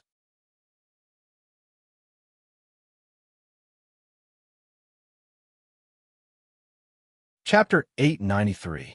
Now that he has a familiar, Wu Yan found out that familiars don't just have destructive power beyond their level. They also have a lot of other benefits. Vassal beasts are a collection of mana with a will.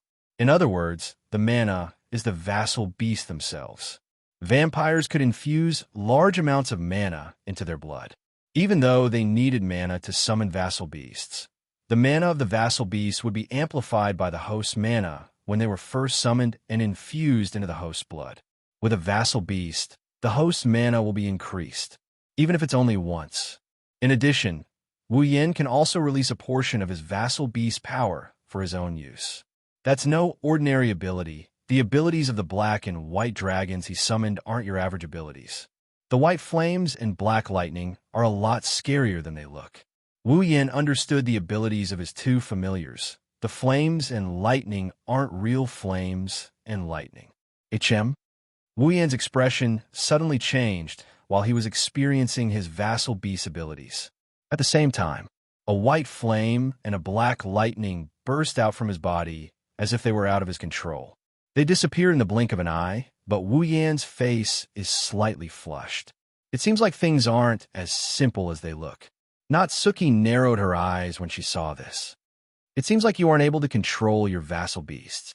That strange phenomenon was obviously not Wu Yan's doing. It appeared on its own accord, just like this. It wasn't like Nangong Natwe hadn't seen it before. Her student, who also has a few vassal beasts that can't be ignored, had a similar situation happen to him. It's a phenomenon that happens when a vassal beast isn't under his control. Natsuki furrowed her brows in frustration. Wu Yan's 2 vassal beasts aren't your average vassal beasts. In terms of mana, might, and abilities, they're even more troublesome than her student. If Wu Yan can't control his 2 vassal beasts, what's the difference between them and a ticking time bomb? Wu Yan heard Natsuki's words. She blinked her eyes mischievously, and the corners of her mouth curled into a thought-provoking arc. He raised his hands and placed them in front of the confused Nangong Natwe.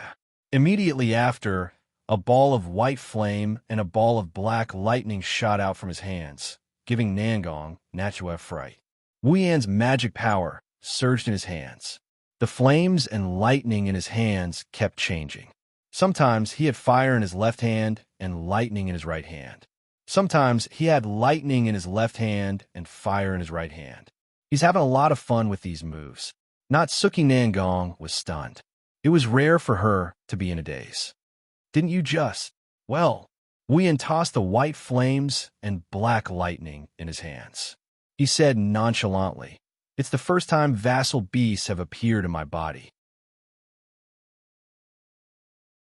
They were making a fuss, and I didn't react in time. Now," Wu Yan smiled confidently, "no matter how much they make a fuss, once they enter my body and become mine, they won't be able to escape my control. Yes, the 2 powerful vassal beasts are a bit disobedient. However, Wu Yan has endless martial training. His mind, technique, and body are one. He can control his own abilities as he pleases. The black and white dragons have become his vassal beasts. There's no way they can escape his control. Vassal beasts have their own consciousness. When they learned of their master's miraculous abilities, they gave up on resisting. They obediently entered Wu Yan's blood and waited for his summons. One had to admit that vassal beasts had perfect consciousnesses.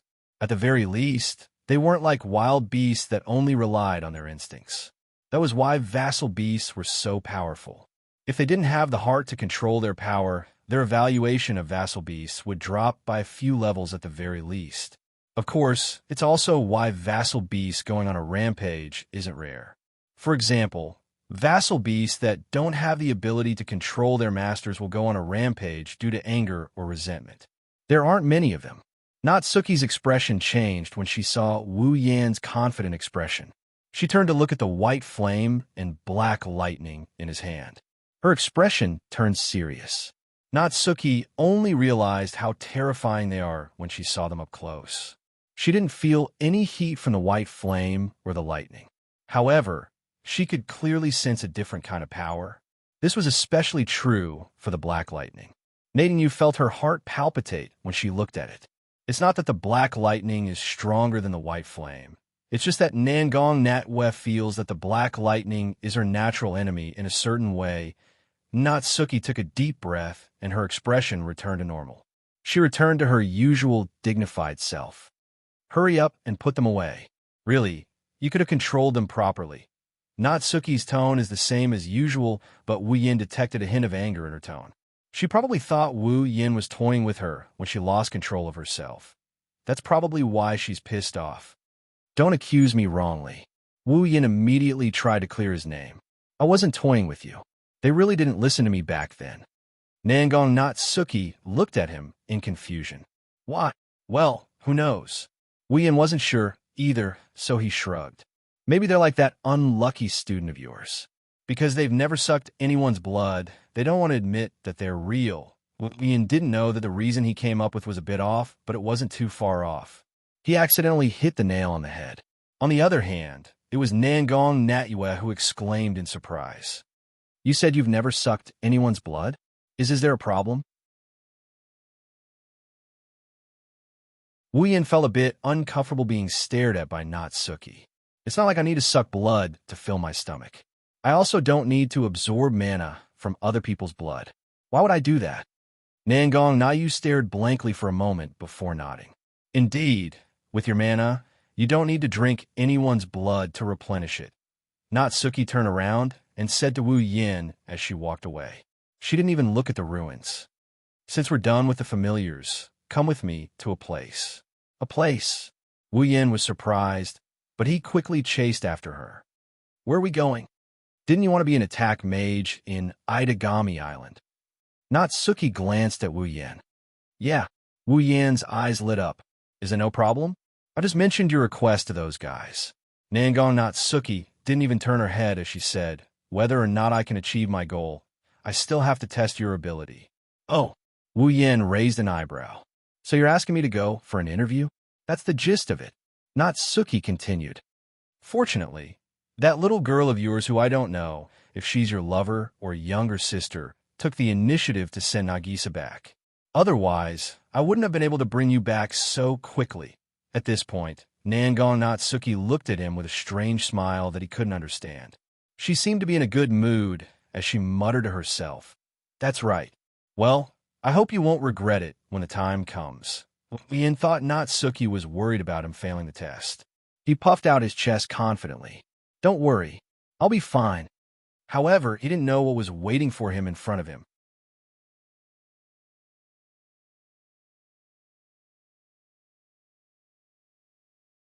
Chapter 894.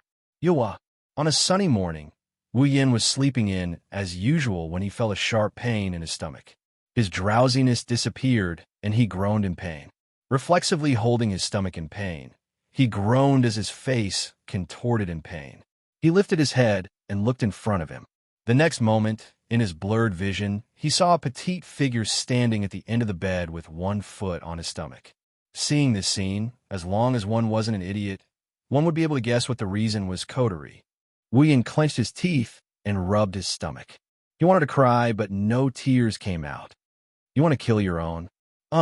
Coterie interrupted Wu Yin with a threatening, Her red eyes were filled with danger. Wu Yin quickly changed his words. You want to kill your own brother? Coterie swung her long red hair in two ponytails. She didn't care and put more force on Wu Yan's stomach. She even twisted it. If I don't do this, who knows what kind of price I'll have to pay to wake you up.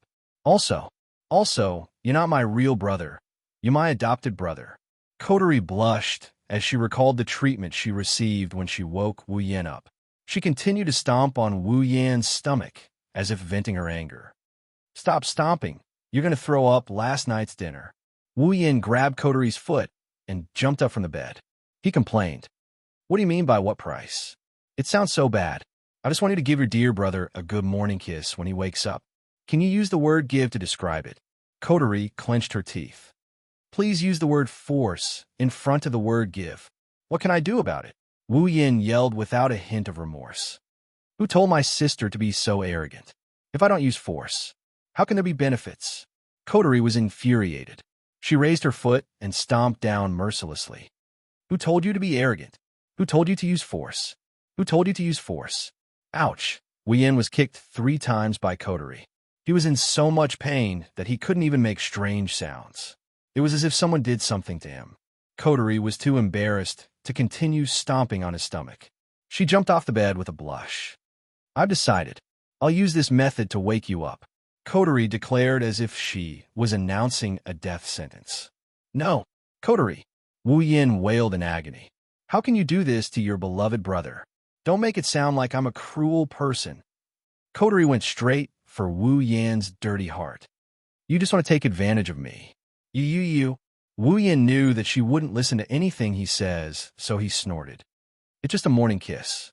We've already done this and that. Coterie glared at Wu Yin, and she raised her leg like she was going to kick him. Wu Yin shut his mouth and didn't say anything else. Inside, he was laughing coldly. The same trick won't work on Saint Seiya. My naive sister.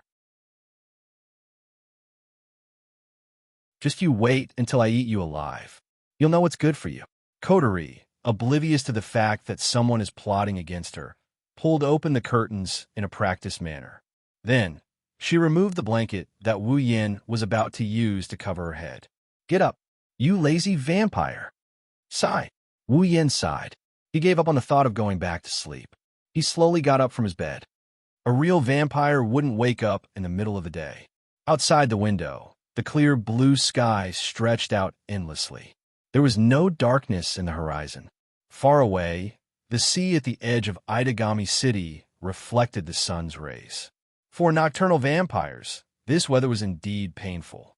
Even if the other primogenitors were here, they would agree with him. Kotori knew Wu Yin well. She knew what kind of excuse Wu Yin was thinking.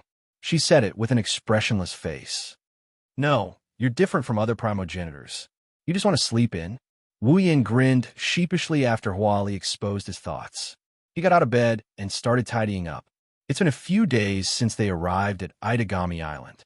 After a few days, Wu Yin and Kotori decided to stay at Natsuki's place for a few nights. Wu Yin and Kotori stayed at Natsuki's place for a few nights. It couldn't be helped. Even though Natsuki wasn't as wary of them as she was when they first met, they were still unregistered residents. In this special demon city, it was almost impossible to move around without a proper identity. Even the demons who hadn't landed in Itagami City had the legal identity of an ordinary citizen. The two of them, on the other hand, were unregistered residents. If Natsuki didn't take them in, they would have to resort to some extreme measures. They would have to go to an impromptu couple's hotel to find a bed. Now, with Natsuki's help, not only did they find a temporary place to stay, with Natsuki's status, it won't be hard for her to help them with the necessary paperwork. In other words, they have a place to stay in Itagami Island. A few days ago, Wu Yin participated in an attack mage test with Natsuki's recommendation. The results should be out today. Wu Yin's dungeon quest is also progressing smoothly. As for whether or not he passed the test, Wu Yin didn't doubt it. After all, he used space control magic during the test. Space control magic is considered a high-level magic in this world. He heard that Natsuki used this magic to make a name for herself. Therefore, with that kind of performance, it shouldn't be a problem for him to pass the test. Under Kotori's constant urging, Wu Yin finally tidied up his appearance and went to the kitchen to make breakfast. Kotori sat on the sofa with a satisfied look on her face as if she had achieved her goal. Looking at this scene, Wu Yin is a bit suspicious. This girl, she's so eager to wake him up, it can't be that she wants him to cook, right?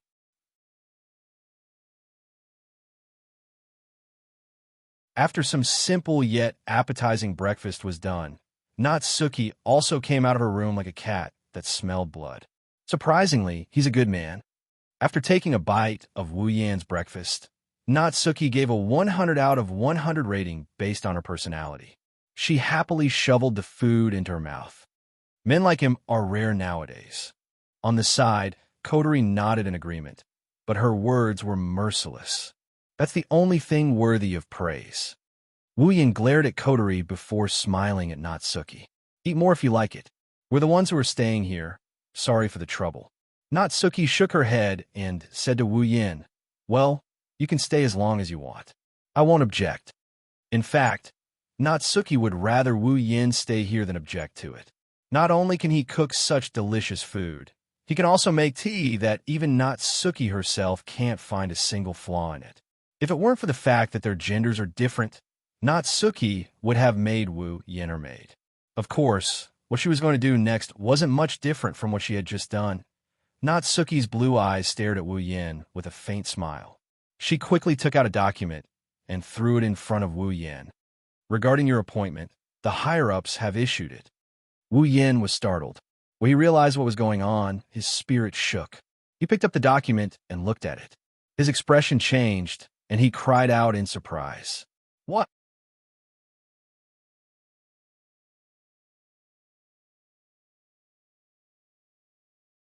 Chapter 895. What?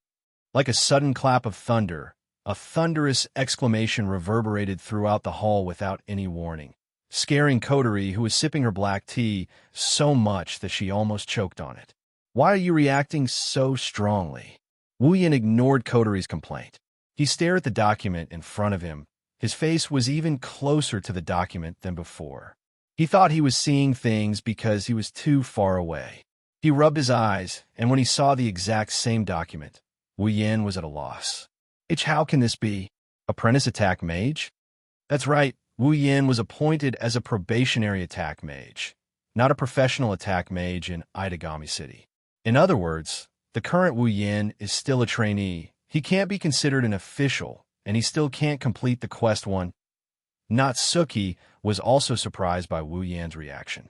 Did you think you're an attack mage just because you passed the test? Natsuki asked in a shocked tone. Uh, Wu Yin blinked his eyes in confusion. His expression is a bit natural. Is that not the case? Natsuki raised her fan in annoyance. Which company didn't you start as an apprentice? How can you be an attack mage? This is one of the most powerful positions in Itagami City. If you want to be an attack mage, there's no doubt about it. Wu Yin is definitely qualified. However, if one wanted to be an attack mage in Itagami Island, or in other words, an attack mage, strength alone wasn't enough. One had to know how to deal with magical disasters, reflexes, adaptability, and so on. All of these were required. Itagami Island was a special district for demons. Disasters caused by demons were commonly known as magical disasters. Normally, there was no need to mobilize an attack magician to deal with them. But when an attack magician was needed, these magical disasters would be dealt with. They won't be normal magical disasters. Therefore, the position of attack mage in Itagami Island not only required the person to be an attack mage, they also needed to have excellent handling skills. Only then would they be able to deal with magical disasters. They need to guide the security forces in Itagami City. The title of an apprentice attack mage. It only means that Wu Yin is an attack mage. It doesn't mean that Wu Yin has the ability to become an attack mage. The first mission requires Wu Yin to become an attack mage in Itagami City. Therefore, only when Wu Yin becomes an attack mage will the first mission be completed. Wu Yin tossed the document on the table with a listless face. He asked Natsuki weakly, "What do I have to do to get rid of the word apprentice?" "Just like working in a normal company." Natsuki's lips curved upwards. "A senior will guide you for a while. When you have the ability to deal with magical disasters on your own, you'll be officially appointed as an attack mage in Itagami City." "Senior?" Wu Yin had a weird look on his face. He looked at Natsuki with a worried look on his face. He meekly asked, "Then who is my senpai?" "Senior. In terms of seniority and ability, there is no one higher than me in Itagami City." Natsuki closed her fan. Wu Yin didn't know if it was an illusion or not, but he felt like Natsuki was proud of herself. Feeling uneasy, Wu Yin laughed dryly. He hesitated for a bit before he helplessly agreed. "Fine, it's better than letting someone I don't know do it. I will leave it to you then, Natsuki. It's just guiding a newbie, it's not my first time." Natsuki nodded in satisfaction. She tapped the cup in front of her with her fan. "Then, make me a cup of black tea first." "What?" Wu Yin couldn't believe his ears. "Can you repeat that? I didn't hear you. Is it not clear enough?" Natsuki said, as if she was giving him advice out of kindness. "As a newbie, it's necessary to serve tea to a senior who is kind enough to guide you, right?" I think so." Wu Yin looked at Natsuki blankly. "But why do I feel like that's not what you meant?" "Well, don't mind it, don't mind it." Kotori didn't know what to say when she saw how Wu Yin still hasn't recovered from his loss of composure. It's already so obvious. Is there still a need to explain? Hurry up and do it. Kotori rolled her eyes at Wu Yin. Cheap servant. Twitching the corner of his mouth, Wu Yin finally understood the situation. Nangong Natsuyu was planning on freeloading off of him. Taking a deep breath, he suppressed the feeling of being trampled by a bunch of grass mud horses. Squinting his dead fish eyes, he started brewing the black tea. Fortunately, it was just making black tea and cooking. It was no different from what he usually did. If he had to do housework or clean up, he would definitely go crazy. "Oh, right." Natsuki tapped Wu Yan's forehead with her fan.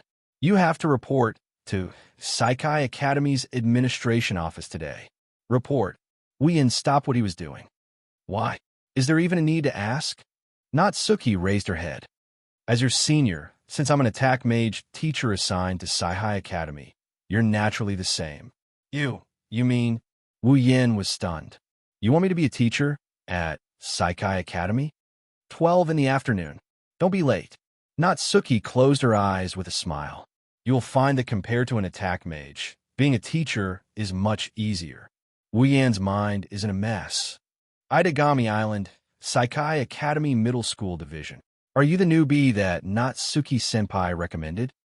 Walking down a corridor, a cheerful and pretty girl wearing a cheongsam with her fair thighs exposed, her hair tied up in two buns, and her bosom constantly showing off her presence walked towards the class she is in charge of. She kept looking at Wu Yan with a curious gaze, making Wu Yan feel a bit uncomfortable. Her name is Nakazaki. It's a complicated name, but she isn't as simple as she looks. Nakazaki graduated from the same university as Natsuki. Like Natsuki, she is also an attack mage assigned to Saikai Academy. Strictly speaking, she is also Wu Yan Senior. Nakazaki is also the class teacher in charge of one of Saikai Academy's middle school classes. Wu Yan doesn't know what she teaches. Wu Yan only knows that the class he is going to be teaching is under Nakazaki. Yes, after a series of unexpected events that even Wu Yan could not react to, he was now a teacher in the Kaihai Academy Junior High School. To be honest, it was not Wu Yan's first time being a student. After so many years of being ravaged by the Celestial Empire, he had done his best as a student to the point where he almost collapsed. However, this was definitely his first time being a teacher. With Wu Yan's past knowledge, he was simply overestimating himself if he wanted to be a teacher. He had even thrown away all the knowledge he had learned in the past. How could he teach others? If it wasn't for the fact that he was only teaching liberal arts and could rely on his complete memory ability to memorize and barely reach the level of teaching, Wu Yan would have lost a lot of face. Even so, he still felt a little helpless. He never thought that he would actually become a teacher one day. Fortunately, he was only teaching junior high school. Yes, Sasaki-senpai. Although he felt helpless, he still had to greet her. Currently, I'm still a newbie. I'm a trainee attack, mage officer led by Natsuki-senpai. Please give me your guidance. Mama. Sasaki smiled cheerfully. Since you are senior Yu's junior, then you are also my junior. If there is anything you do not understand, feel free to ask me. I will definitely help you. Is that so? Wu Yan smiled awkwardly. Then I'll leave it to you. Leave it to me. Sasaki Misaki patted her perky breasts, which almost attracted Wu Yan's attention.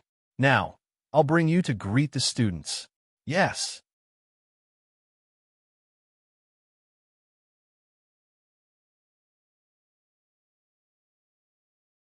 Chapter 896. Itagami Island, Saikai Academy Junior High School, 3rd grade Class C. There's still some time before class starts. The 3rd grade students in junior high were around 14 or 15 years old. Students at this age were generally still at the age where they liked to play. Before class started, students generally didn't like to stay in the classroom. Even if they stayed in the classroom, they didn't want to stay by the desk.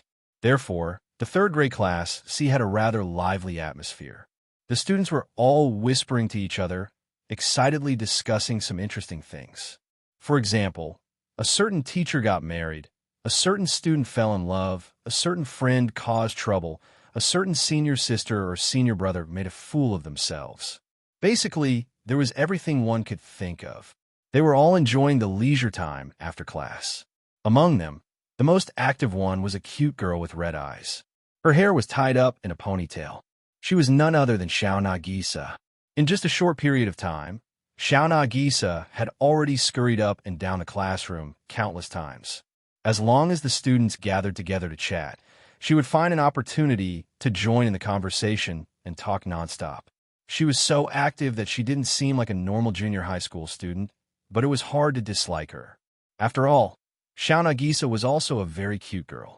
Nagisa might look like a coward because she was scared in front of Wu Yan the other day. In fact, she is the opposite. She is very lively and cheerful. She was also a member of the cheerleading team. Not only did she have excellent grades, but she was also capable of handling household affairs.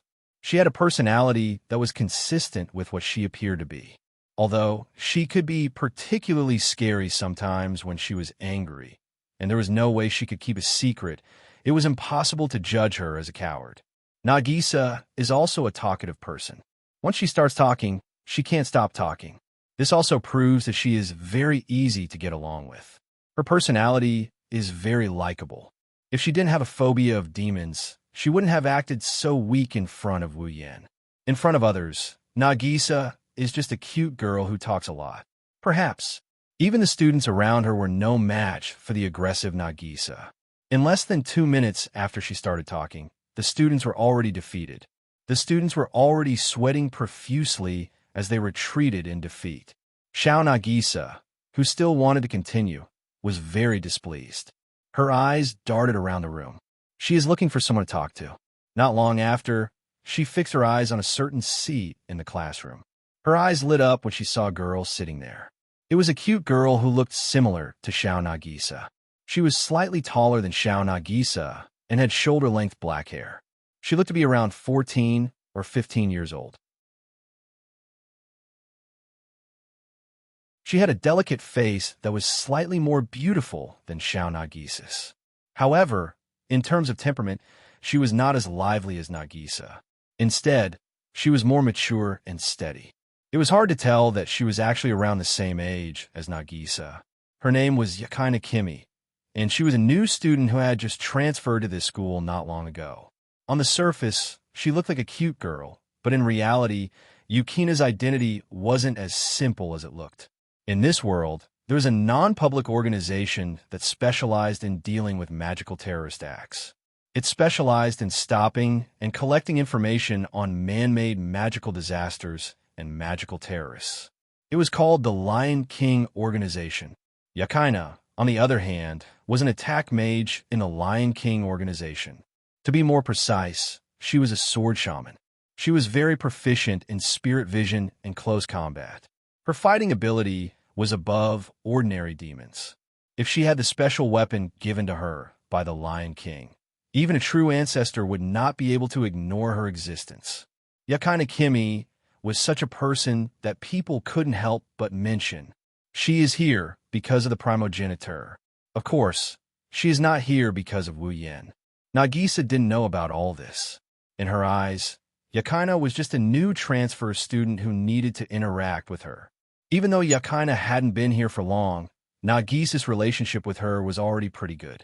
Nagisa, who liked to talk, didn't give up on harassing her good friend. "Hey, Yukina-chan, did you know?" She quickly came to Yukina's side, blinked her big eyes, and said in a very flirtatious tone, "I heard a new teacher is coming today." New teacher? Yakaina paused for a second, but she was still attracted by Nagisa's words. At a time like this? Yes. Nagisa excitedly put her hands on Yukina's desk, while her feet floated in the air, swaying back and forth. "I heard it's a new teacher. The previous teacher was supposed to retire, but after the new teacher came, the school allowed him to retire early. It's not a bad thing, though. He's already so old, and he can't even straighten his back. He coughs in the middle of class. It's not easy for people to adjust to class, but he's interrupted. Nagisa, I'm starting to wonder if Nagisa's homework will drop because of this. If it does." Wait. Noticing that Nagisa was getting more and more excited, Yakaina hurriedly stopped her. Although she hadn't known Nagisa for a long time, Nagisa's ability to talk was well known in the class. Yakaina had heard of it before, but it was the first time she experienced it for herself, which made her feel a little embarrassed. "What about the new teacher?" Yakaina reminded her. She wanted Nagisa to get to the point. "Oh, a new teacher." Nagisa's interest didn't diminish as she continued. "I just found out, too. The new teacher is a lot younger than the previous one. I heard that he's only in his 20s. He suddenly came to school today and was recommended by a teacher in the high school. I don't know who that teacher is, but he seems very powerful." The principal agreed immediately after the recommendation. He didn't even ask about the new teacher's education. "Nagisa, I find it very strange. Usa-chan, do you find it strange too?" This time, Yakaina didn't mind Nagisa's rambling. She really did find it strange. As a sword shaman, Yakaina was weak in everything except close combat and astral vision. However, Her intuition was surprisingly good. Plus, she had astral vision.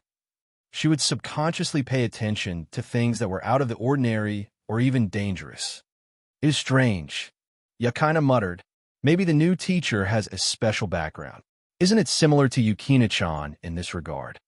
Nagisa clapped her hands and smiled. Yukina-chan also transferred here out of the blue. The new teacher is the same. Maybe he's someone Yukina-chan knows. How can that be? Yakina shook her head. She hasn't been in Itagami Island for long.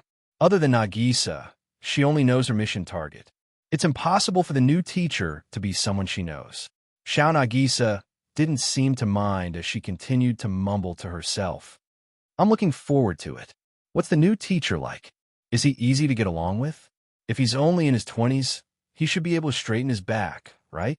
In that case, he shouldn't be coughing during class, right? No, that might not be the case.